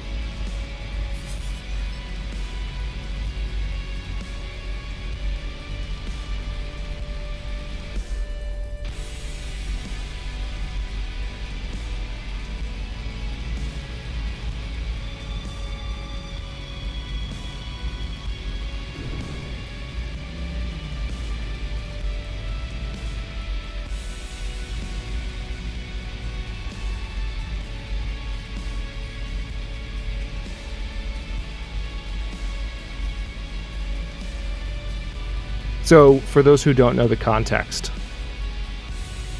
this track is what plays when you arrive at the station for the first time in No Man's Sky. Just the space station in the center of your system. And it's always been in the game. It played when you first, went to the station in the very first version of No Man's Sky. And there wasn't a lot to the game back then. But it's stayed the same ever since. And, the feeling of listening to it has gotten more and more epic as time has gone on. Look at this. Units received.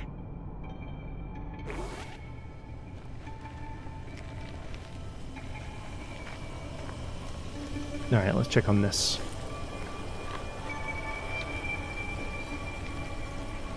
Speak to one of the settlers about the distress signal. Why are you underground? Radiation protection falling. Oh. I have concerns. Hold on. Hold on. Something about it didn't spawn correctly. No! I can't get to them, you're stuck! Okay, hold on. Where's the friggin' plane? Starship, rather. That is ridiculous. Alright, let's see. We already did that one. Jim Carrey's best film. Airspeed, velocity, and swallow. Perfect. Phil.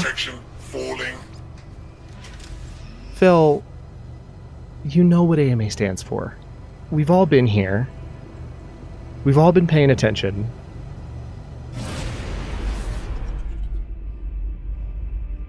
What does AMA stand for? I'm getting that off my screen. How dare you?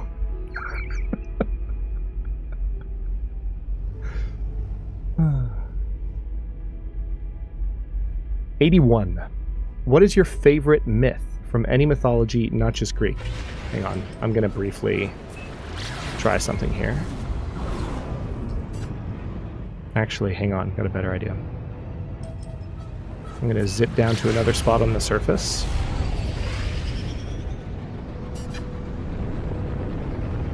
We'll answer this question in a second, but I want to reload the game.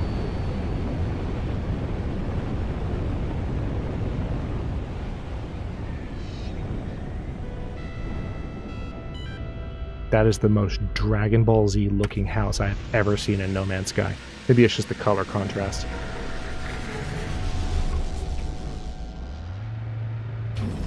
Okay. Alright, we're gonna get out.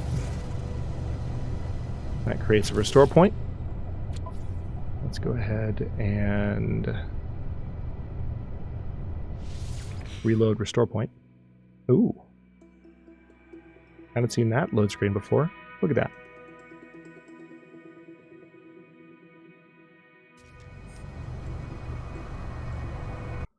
Also, let me quickly turn this off. Or not.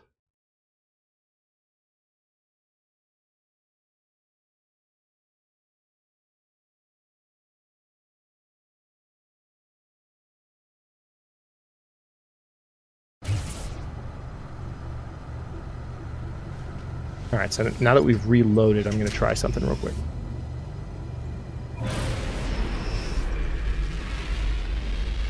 I think it might properly spawn them this time. So, favorite myth from any mythology, not just Greek. Oh man, that's hard.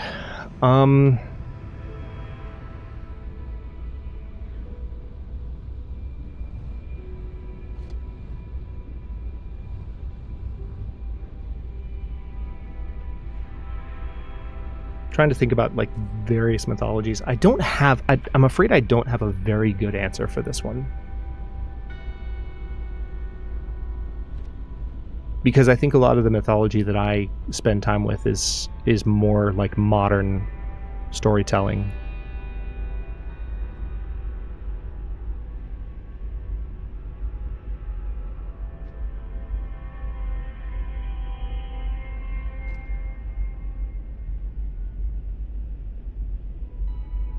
I'm literally just using this cruise time. Hang on. Let me...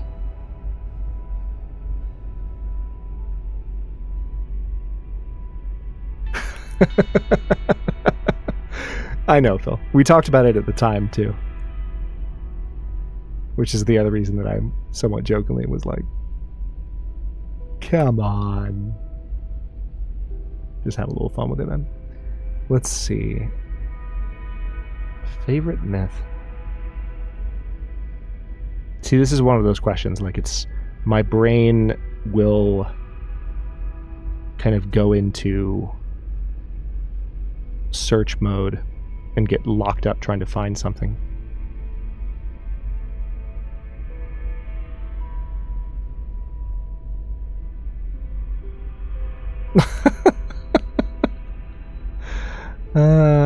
That's true, Jen. It is. Get your mind out of the gutter.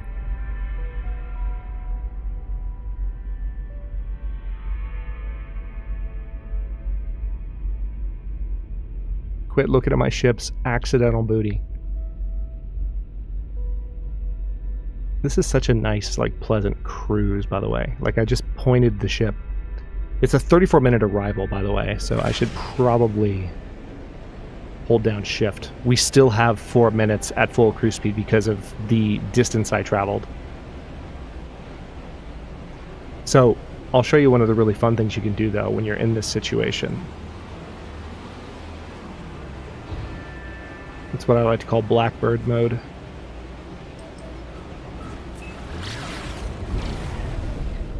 There we go.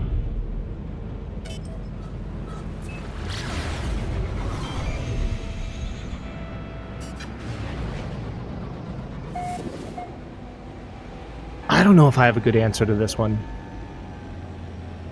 I'll have to think about it, and I'll have to follow up with Callie either in this or in another stream if I don't have... Because I'm sure I have an answer, but I don't know if I'm able to pull one at the moment, just because of the way it's hitting my head.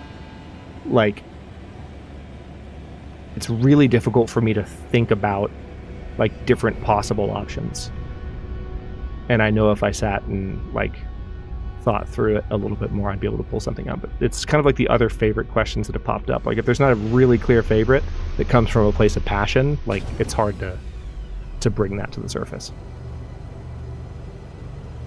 Oh, that's interesting. I just realized, I think the very last... Yeah, these don't have fade effects. Oh, well. 82. If you could play a campaign in any tabletop RPG without serious investment in books, really it's not so serious these days because most have starter rules for free, but I digress. Without group finding drama and a good GM, which tabletop RPG would you like to play the most?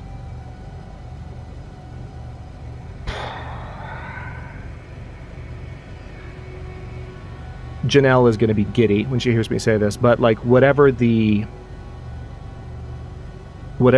tabletop version is of the most recent tabletop version of Vampire the Masquerade, I think that's the one I'd want to play the most. I've just become such a vampire nut over the last couple of years, and I never appreciated what the masquerade, the words "the masquerade," even meant when I was younger. But now I think, having watched as much vampire content as I have and read as much as I have, like, it makes more sense to me. So I think that's the direction that I would lean.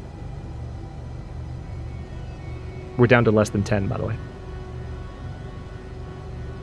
World of Darkness Chronicles. I knew it was something like that. I couldn't remember the name of it. Here's another from Nutty. 83. If you won $10 million after tax, how would you spend it? Nutty, buddy, it is 2025. If I had a free $10 million after taxes, you know where that money's going? In the bank. I know that this question is designed to just sort of evoke fun thoughts on, like, if you had $10 million to blow, like, what would you do with it? But I humbly submit to you, innocent as your intentions may have been, that is part of the problem. I think we're too cavalier, or at least we have been for a while. Maybe we aren't as much anymore. And the reasons for that are not particularly fun to talk about, so we're not going to. But like we're too cavalier with like what we would do with tons of money. Like if you have tons of money, save it. Like stand on it. Use it as the ground beneath your feet to launch whatever life that you might want to have, unburdened by the inconveniences of money, but without spending it unnecessarily. Thank you for coming to my TED Talk. Question 84. From Hellraiser. I think I know the answer, but are you a morning bird or a night owl? 3 a.m. crew rise up. So this is going to shock you, Jim. This is going to shock you. This is going to shock maybe multiple people here. Well, first of all, the non-shocking part. Obviously, I think I have night owl kind of in my DNA. When I was a kid, my mom and I used to stay up really late watching the freaking monkey documentaries on the Discovery Channel, back when Discovery Channel still had good freaking nature content on it in the 90s. And then later that became South Park, but you know, that's neither here nor there. But yes, I watched South Park with my mom when my dad was not aware that we were watching it. It was hilarious. That's to say nothing of when we went to see the movie when it came out in theaters, and my dad was on a business trip in Japan, and we went to the theater, and I had to literally cover my mother's mouth with my hand because she was laughing harder than anyone else in the theater. I digress.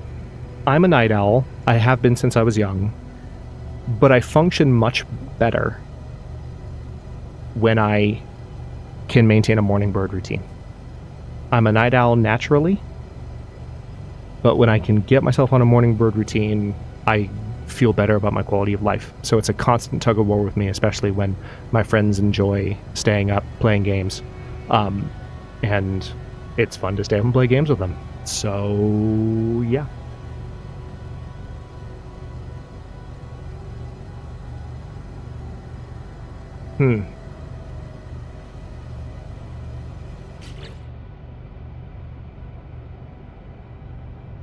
What's a memory you cherish?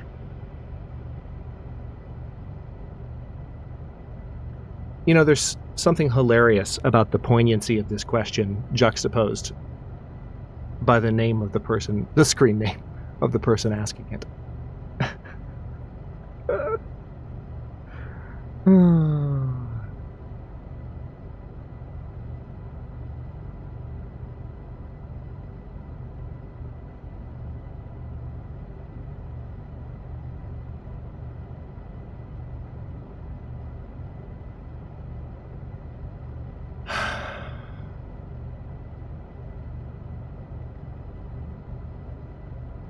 What's a memory you cherish?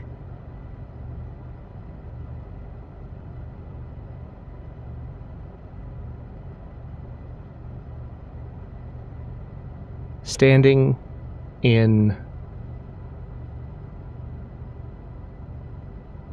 an honestly pretty small brick enclosed college dorm during the first week of a new school year.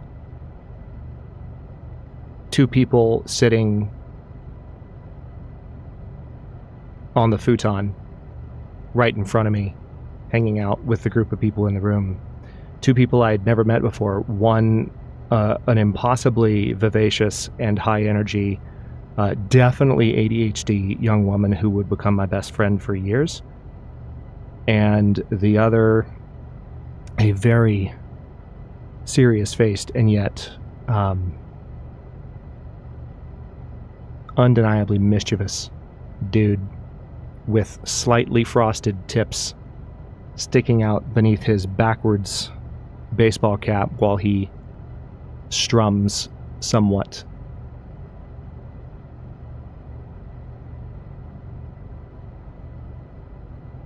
Manically, randomly, on the guitar. That's a memory I cherish.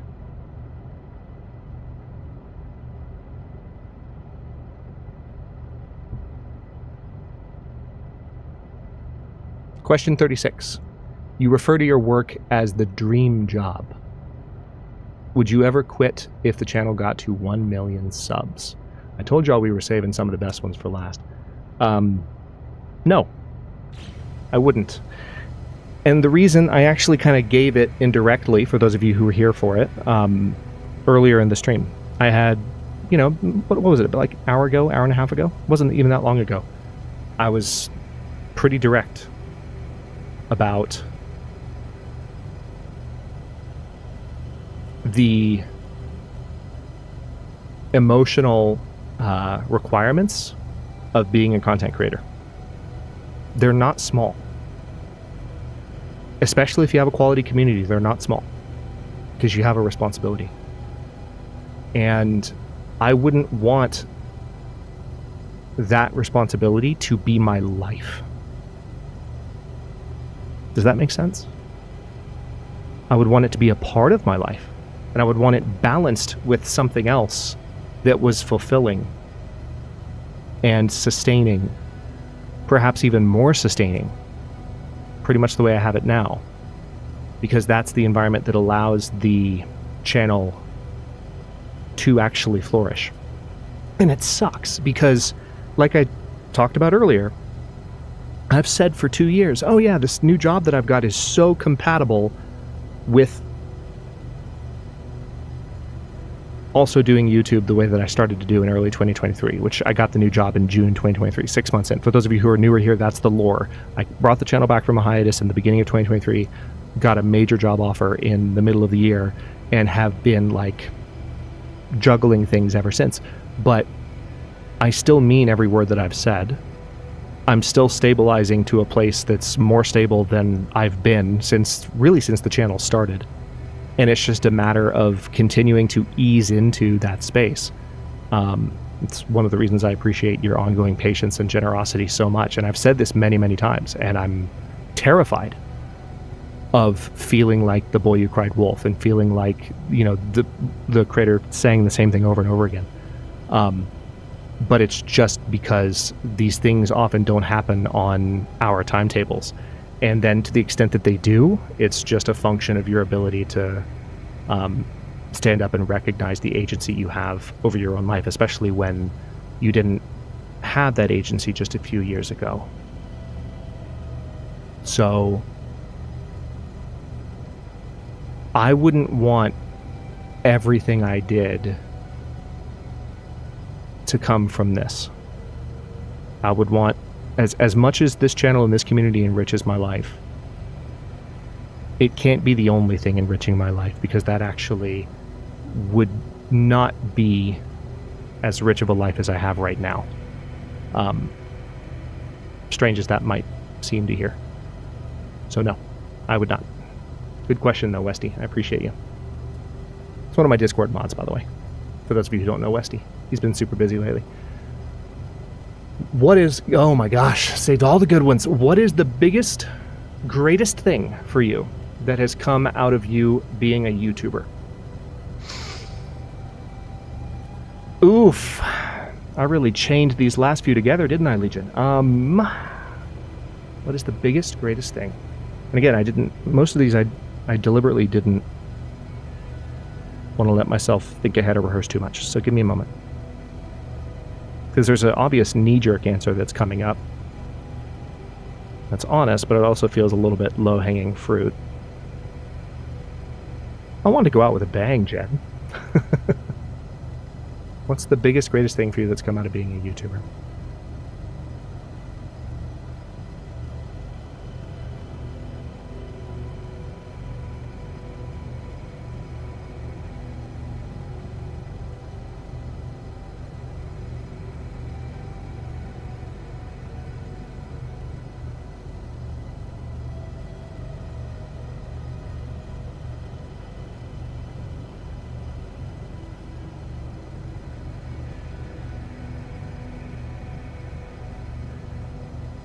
So I'm going to use the answer that feels like low-hanging fruit, but I'm going to approach it from a bit of an odd angle. So let me see if I can thread this needle.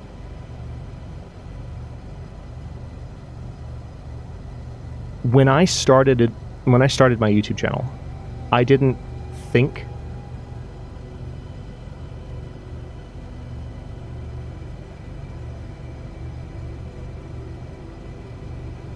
that I would have as much of a focus on community as I currently do. It's not that I didn't think I would have a focus on community. I, of course, knew that I would.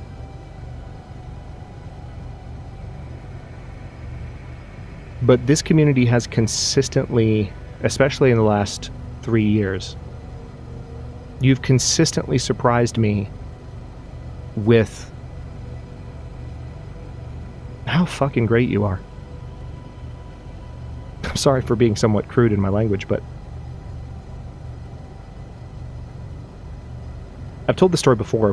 When I went away for a couple of years, when I came back, you know, I didn't read the comments for a lot of that time because I was scared. I was scared of what people would have said. Where'd you go? Why didn't you tell us? Are you okay? Are you dead? Fuck that Hadrian guy. Whatever. Over time, the thoughts got more and more and more and more and more and more negative and cynical and just thought loops in the worst possible way, right? We've all been there. And then I came back. And I went back and I read the comments on the BRB, which is the last episode, or the last look ahead I posted before going dark. And I read the comments on the new intro. Completely positive. Loving. Supportive. Patient.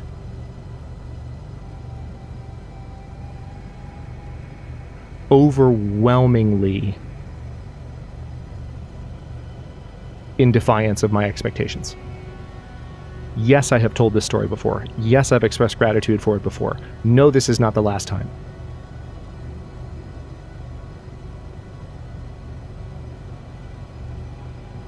I actually love community building online.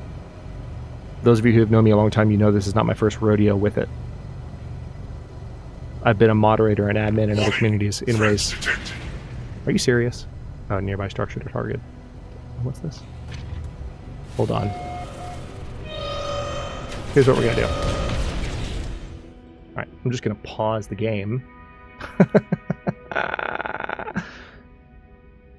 Because we can ignore it while that's ongoing. Or at least I think I can.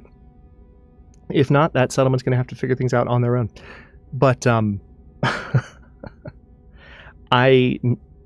a lot of the previous experience that I had with community building informed how I set up our Discord, for example, and why I have such a red line with regard to civility. It's unusual.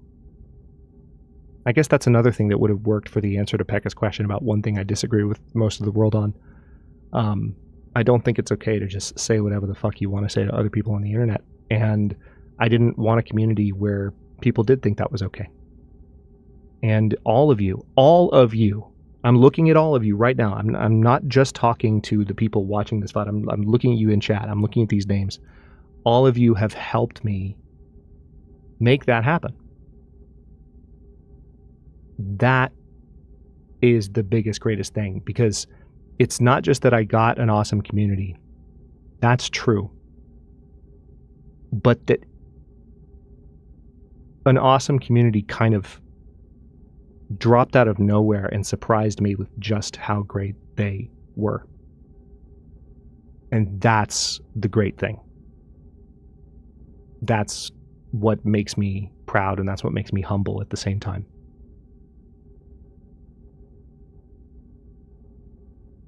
I'm going to try not to add any more words to this answer, but hopefully that landed the way it was meant to.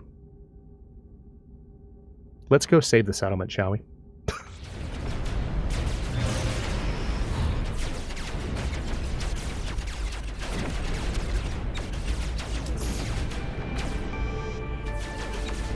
I don't need a frickin'... It started doing an achievement overlay, which removes the target reticle. Hilarious to me.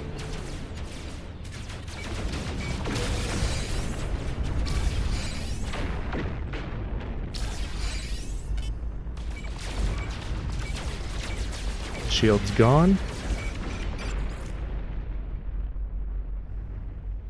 Y'all wouldn't be coming to help, would you?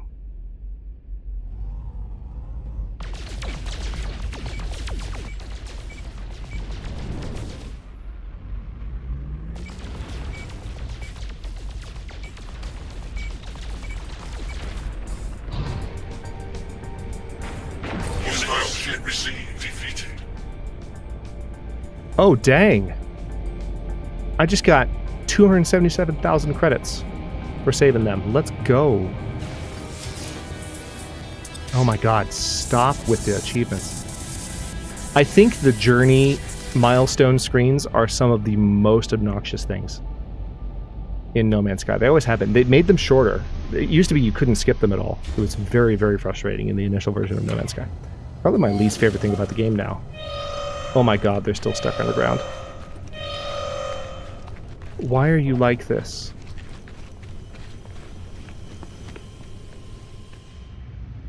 Are you okay? There's got to be like an underground structure. There has to be. There's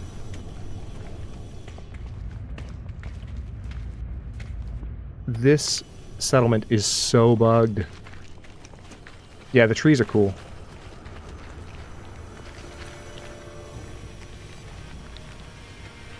Okay, maybe there's... If I enter the right building, maybe I'll find one that has like a staircase that goes down underground.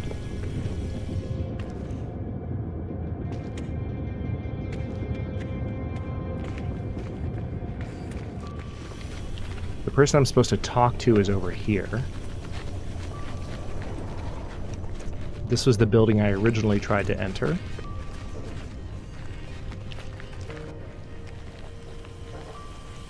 See, now he's moved, though.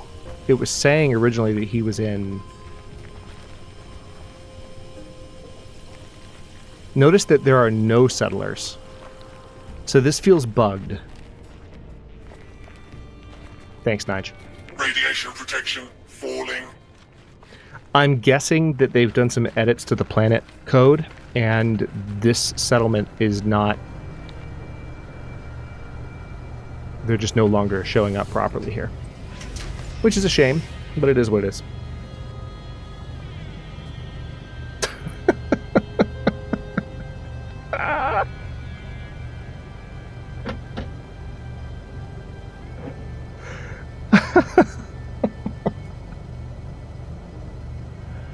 Main workaround you see is a reboot of the game. Well, we can try that. Hold on. We'll get to Protopod's super serious question in just a second.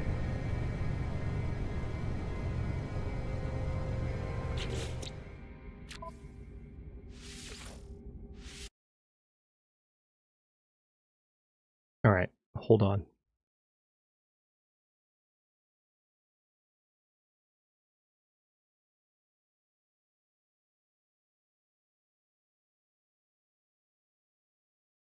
Are there any aspects of the game that anyone in chat is really curious about that we could look at within 10 to 15 minutes? Let me know if so.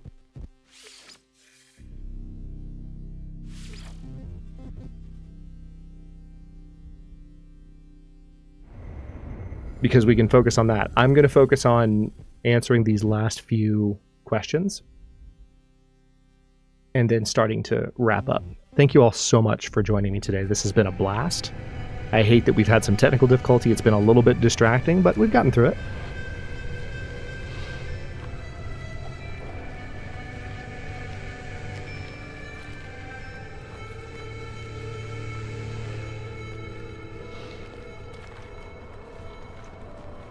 Yeah, notice the placement of the icon.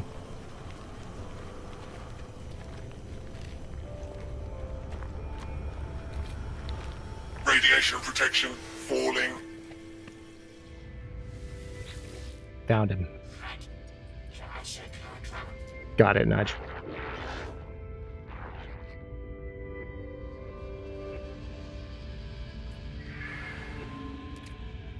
The Sentinels have arrived. Oh no! Another attack.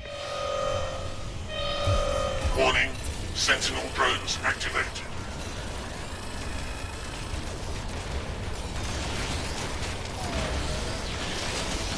Oh, hell yeah.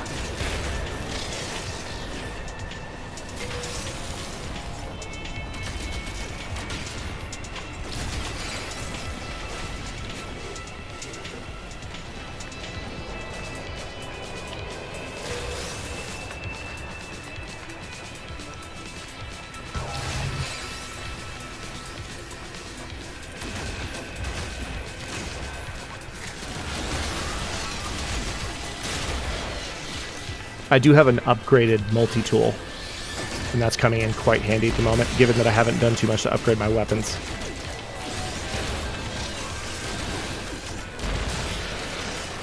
I've upgraded the core device, but not the weapons themselves. Falling. Technology recharged. Is that a sentinel puppy? No, it's not.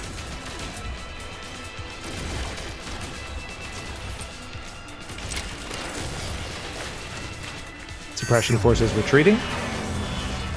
Very nice. I like this. Units received.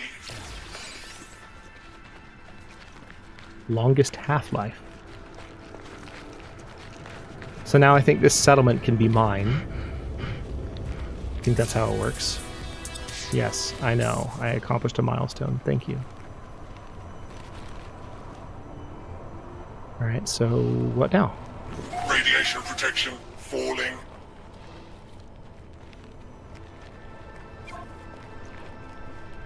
Speak with a survivor. Oh, nice. There he is. That's the settlement interface right there. But I can go over here. Hello? There we go. Yeah, the door's open now. That's nice. I don't know enough of their language to really understand what he's saying. The Korvax buzzes, grateful for the assistance, but it is clear they are tired, worn down from the fight. No one helps them. I fear their settlement will not last much longer. The overseer position appears to be newly vacant. Hell yeah.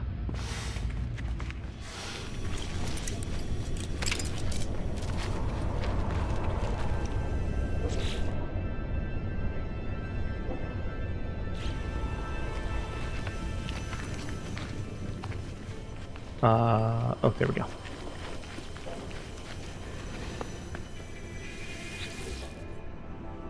Accessing planetary settlement interface. Access granted.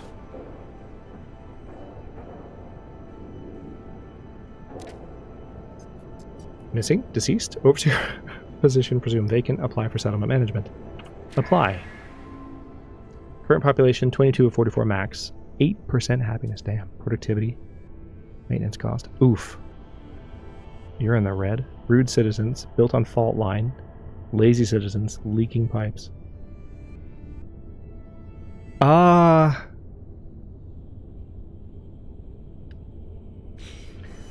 Yeah, no.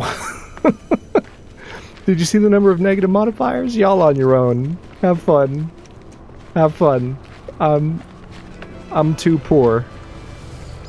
I'm not going to let you drain my wallet before I've even gotten started in this particular playthrough. Hell to the no. Okay. Are you looking forward to answering all these questions? Well, there's two more. So I'll try to bring it home, Protopod.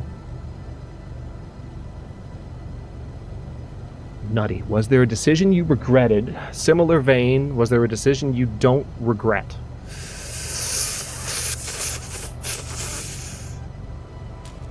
I regret landing to help this settlement.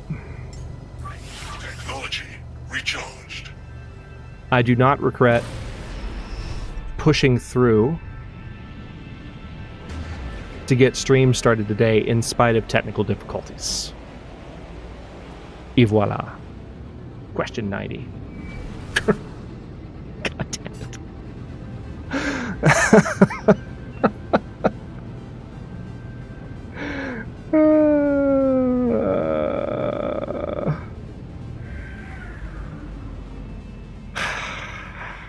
I was tempted to hit the frickin' Sunny button again. That was funny enough the first time. I'm not going to be greedy.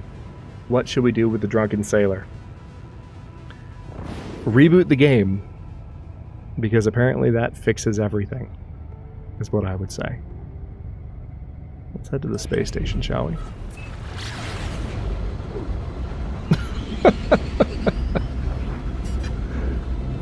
One of the things that... Whoa, hold on!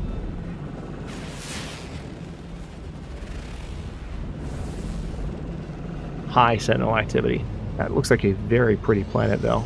Should we visit? Yeah, we're going to visit. jump by the station.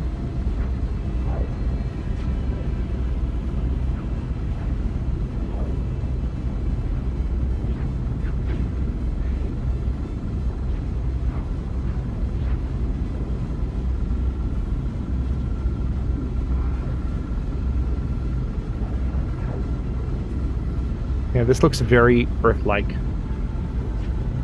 It says it's an overgrown planet.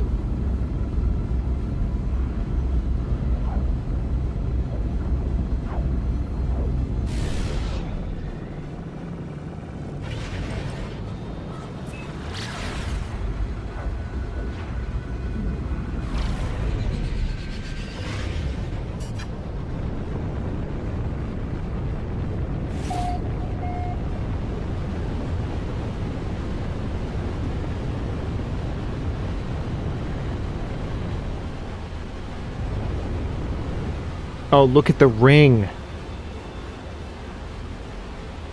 Oh, this is pretty. What the F?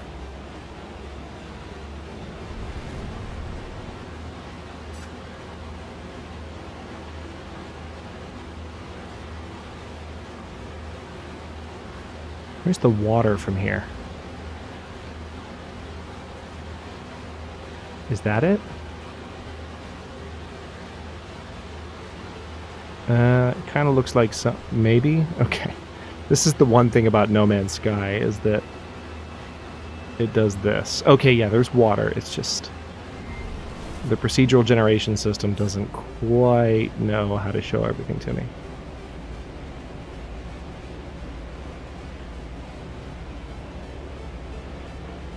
Look how blue the water is, though.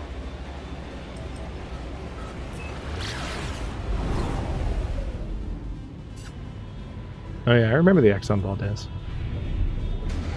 I was like, damn, Druid went there.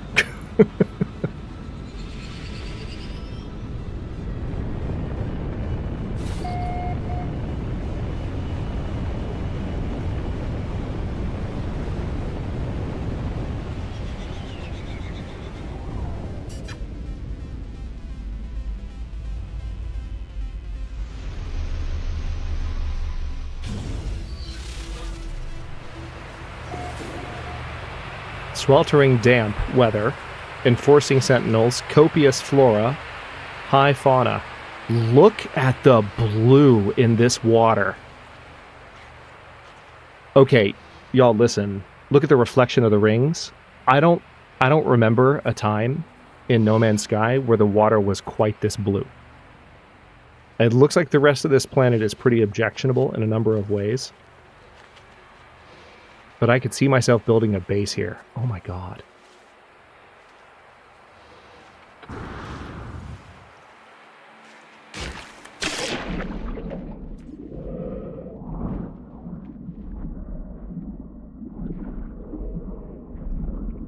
What is this, Subnautica?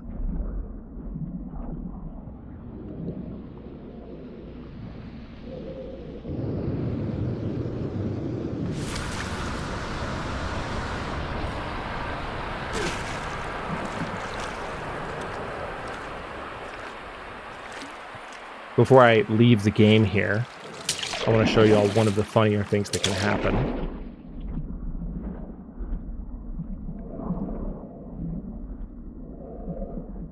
If you've never seen it before. I just need to get up against this cliffside.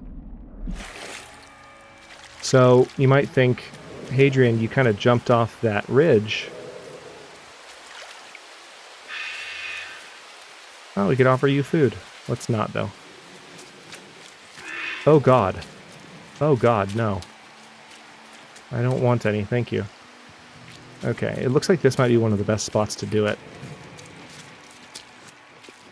Yeah, this will work. I think. Maybe. Probably. Maybe not. Okay.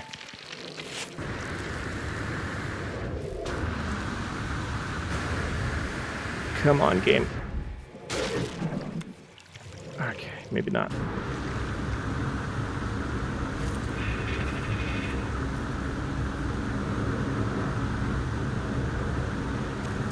There we go. Come on. No. Damn it. Okay, it doesn't work as well as it used to. But I think it's also because I don't have a sheer enough cliff face. There's this curvature underneath it that's making it hard to climb. Don't worry, I can summon my...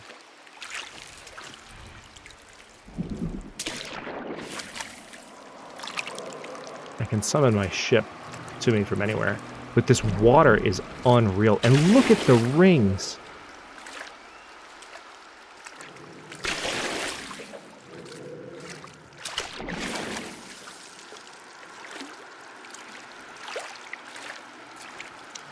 I love what they've done with the water in No Man's Sky. It looks so much better than it used to.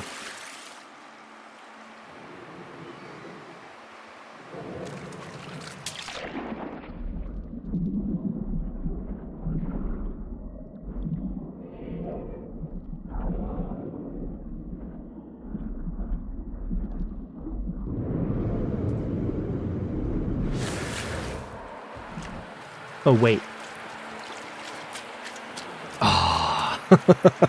I got faked out. I thought that ledge was facing this side, but it's not. Oh, hi. You are ugly. Oh my god. I'm sorry. I'm not trying to be rude or anything, but... Nah. I'm gonna go this way.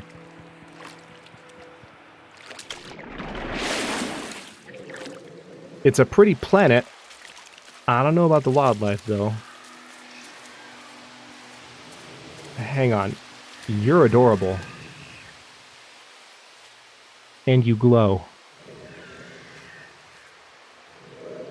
Do you want to be friends? He has two tails.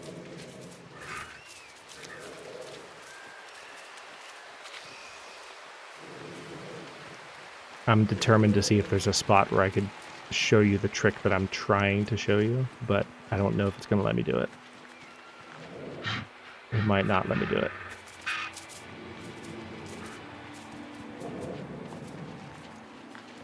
Hey, Nerd Potion, welcome in.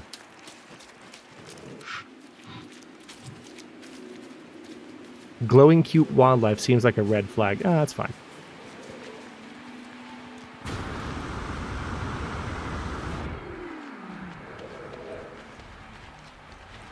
Oh, alright, this might be it. I'm starting to kind of doubt I'm going to be able to show you what I'm trying to show you. But it's funny. If I can make it work, I'll make it work. You are ugly.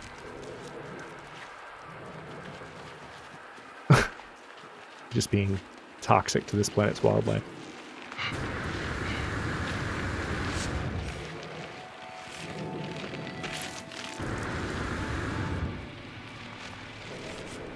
Okay. I think...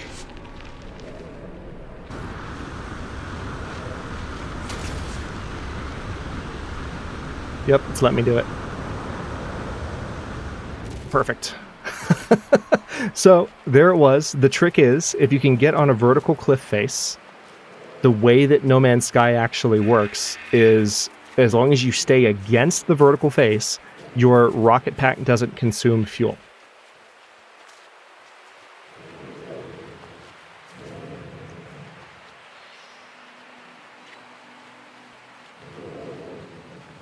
And I just read chat. And I'm okay. I'm fine. I'm not hurt. I didn't put too much time into making a character that looks just like my channel logo. It's fine. I'm fine. Why would you think otherwise? You can describe my character however you like. It's fine. I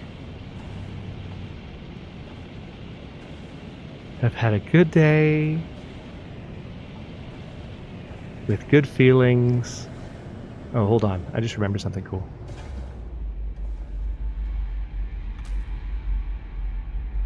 Oh, there's a tech you have to install. That's rude. I'm just messing with you, Daniel.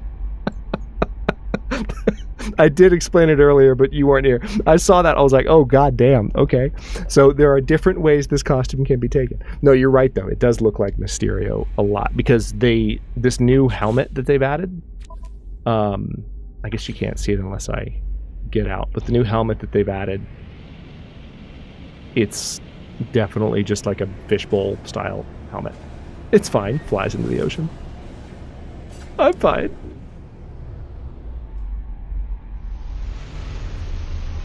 And actually, on that note,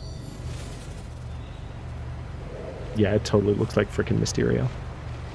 Especially with the chest piece. But there still aren't that many options, unless I can unlock them, which I might be able to. No Man's Sky has so many unlocks now, it's kind of ridiculous.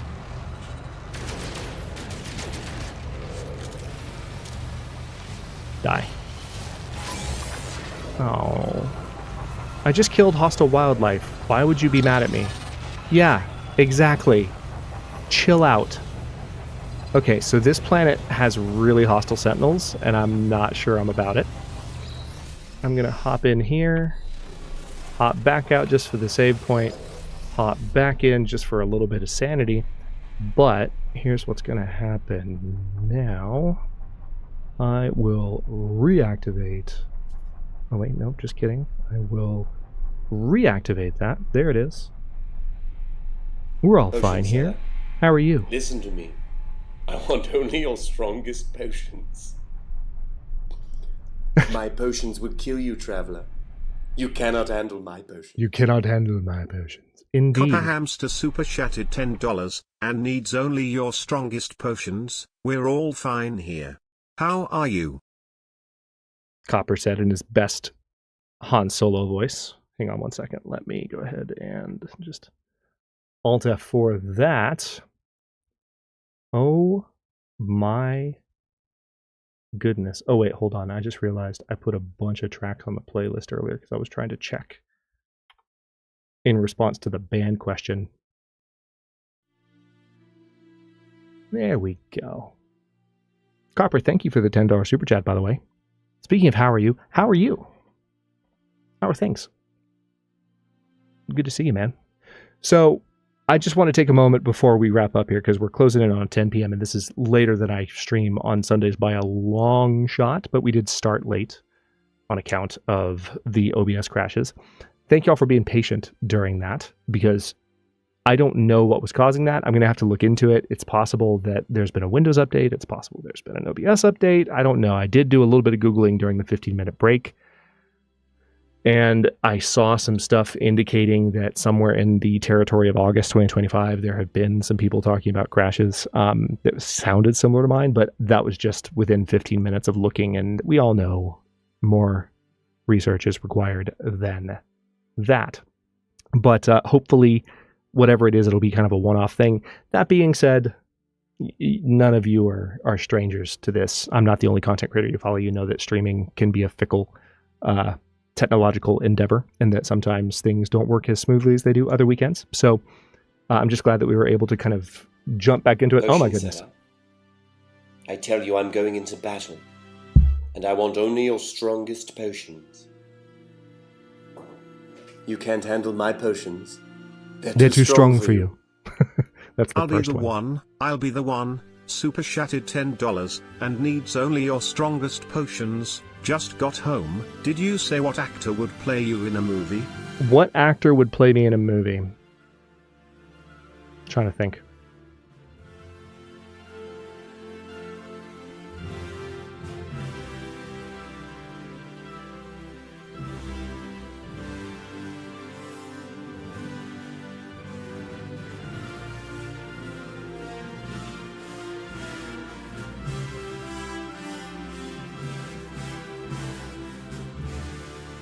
Nate, yes, I can handle your potions. I don't know what actor would play me in a movie. I really don't. I'll have to think about it. Maybe get back to you next time I stream. Also, I'm realizing there's a huge delay. I know, Nico. He's so amazing. And such a sweet dude, too. Like, we exchange so many just comments back and forth. Same with Wiz, Martin Onward. Like, the Paradox guys are awesome. It's been a while since I've, been in better like touch with them. It's not like we ever talked a ton, but like Paradox was back around the time the channel started. Paradox was very big on interacting with their creators, the same way that Hooded Horse is kind of now. For you, it's either Burt Lancaster or Gene Wilder. Those are good choices. Gene Wilder is, I think it'd be a compliment for anyone to be played by Gene Wilder. Anyway, like I said, thank you for being patient with the technical difficulty, because that was not anticipated. Next Sunday, we will be jumping back in with Red Dead Redemption 2. I know I'm freaking excited, so hopefully we will resolve the shenaniganry as thoroughly as we possibly can and begin September streams nice and strong. For those of you who are curious about Against All Odds and what the heck is going on, I was definitely focused on getting ready for this stream this week and still getting moving stuff done in the morning. If you weren't here when I talked about it earlier, it is important to me that like people watching my content understand what's going on with the schedule right now. I do YouTube content in the morning because that's when I'm most alert, able to commentate, maintain energy levels, and get through multiple recordings if I need to. Also, the only other time I have to really genuinely continue to organize my new place and decorate and finish up, the things that go into, moving into a new home in terms of the nitty gritty, finer detail stuff. The only other time I have to work on that is also the morning. And it's just, the latter is taking up more space than the former at the moment. But once I get done with that, Nige, what the entire fuck? Nige.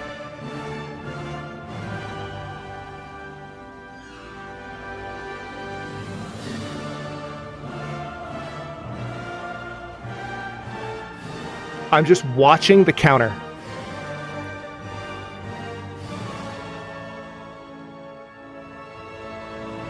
Yeah, I think we made the membership goal. Nige is trying to single-handedly unlock Hat Gem.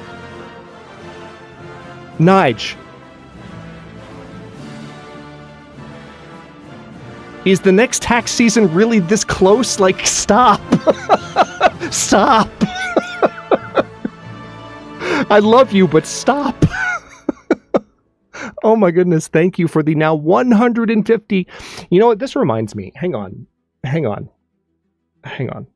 We're gonna take a walk down memory lane. Nige has done it now. Give me a second. Let's see.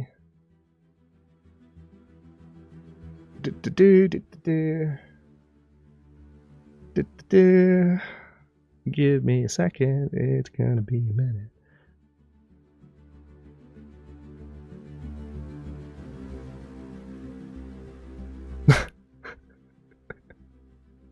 Chameleon, are you still here by chance?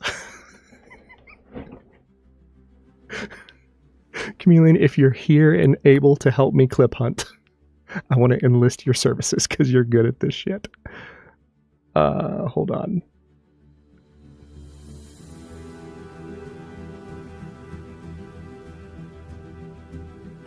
Oh, did it stop giving them out?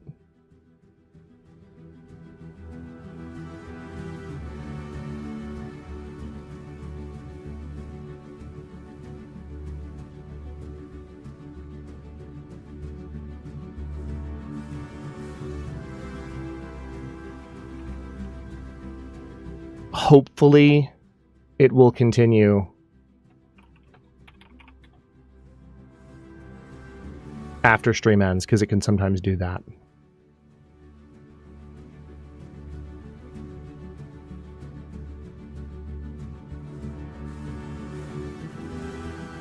Should have gone to 174. Oh, goodness. Okay.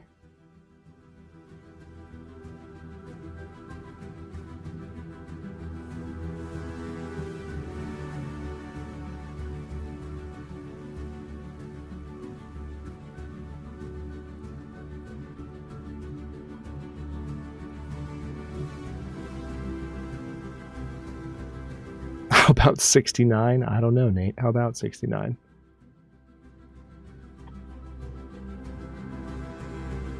Hang on, I'm clip hunting. This is important.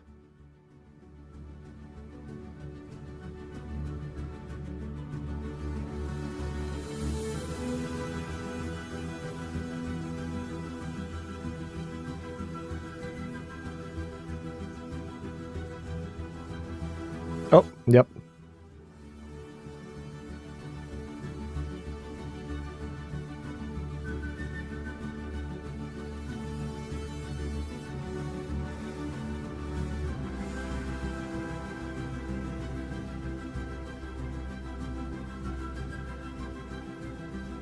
Whoa, what is going on?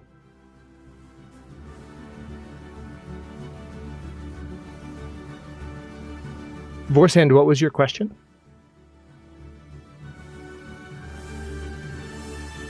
I think your question might have gotten answered early.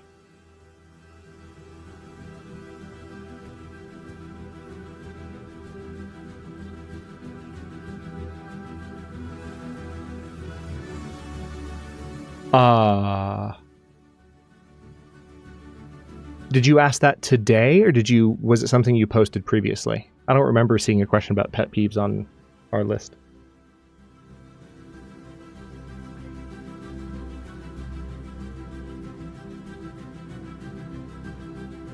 Nate, behave.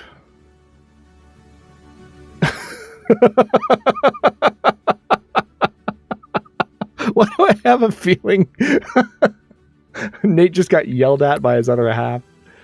Oh, God. All right, hold on. Okay.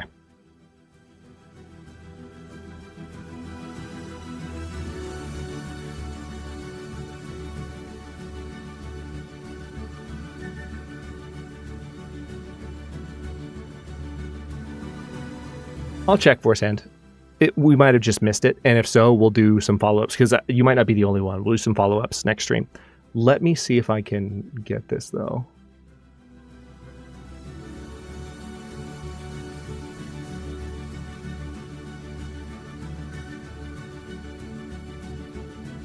Okay.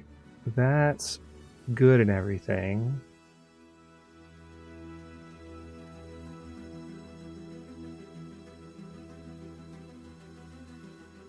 Oh, I see what this was for.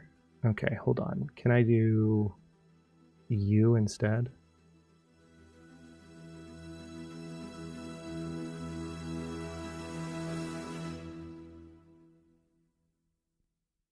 Okay, YouTube capture filters. No.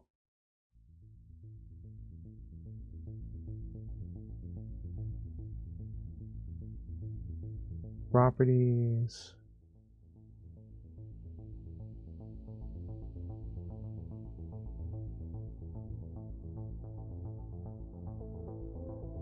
I think so, Nate. I believe so. Okay, if I can get the... Man, let me tell y'all. Oh, wait. I see the problem.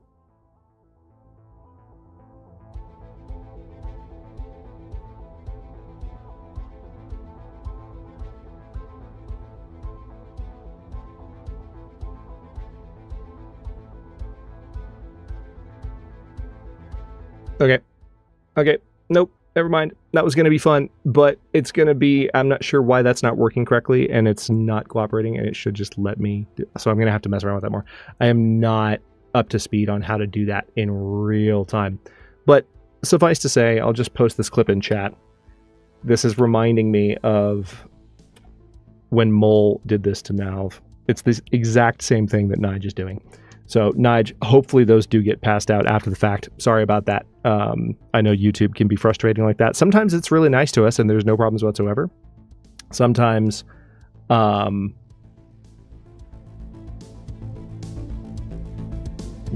it's not on you, Jen. It was nice of you to compile them for me. That's on me.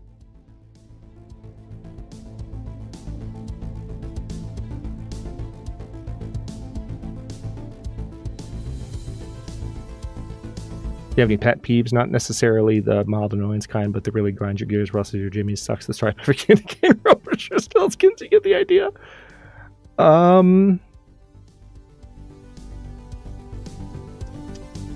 Tell you what, because my brain is sort of tapped out, it's almost 10 p.m. I'm gonna put a... Oh, no. That's actually a fun question. I want to answer it, but I feel like I would do it more justice if we waited till Red Dead next weekend. Would that be okay, Vorsand? because I'm planning to like follow up with anyone whose questions I missed or didn't get to, or for whatever reason. So we'll definitely put that one on the list. Does that sound good to you? Yeah. Let's put a pin in that. Why does he keep wanting to put a pin in things? Anyway, yeah, I highly recommend watching that clip that I just shared. Y'all, thank you so much for joining me for our long delayed AMA. Again, I know I've said this 5 million times. Never, ever, ever, under any circumstances, ever let me schedule an AMA for like right when I'm about to move again. If you see me doing that again in the future, just be like, Hadrian, what the fuck are you doing? Knock it off. I give you all permission to be like, hey, no, stop it. And I'll be like, yeah, okay, we'll do it later.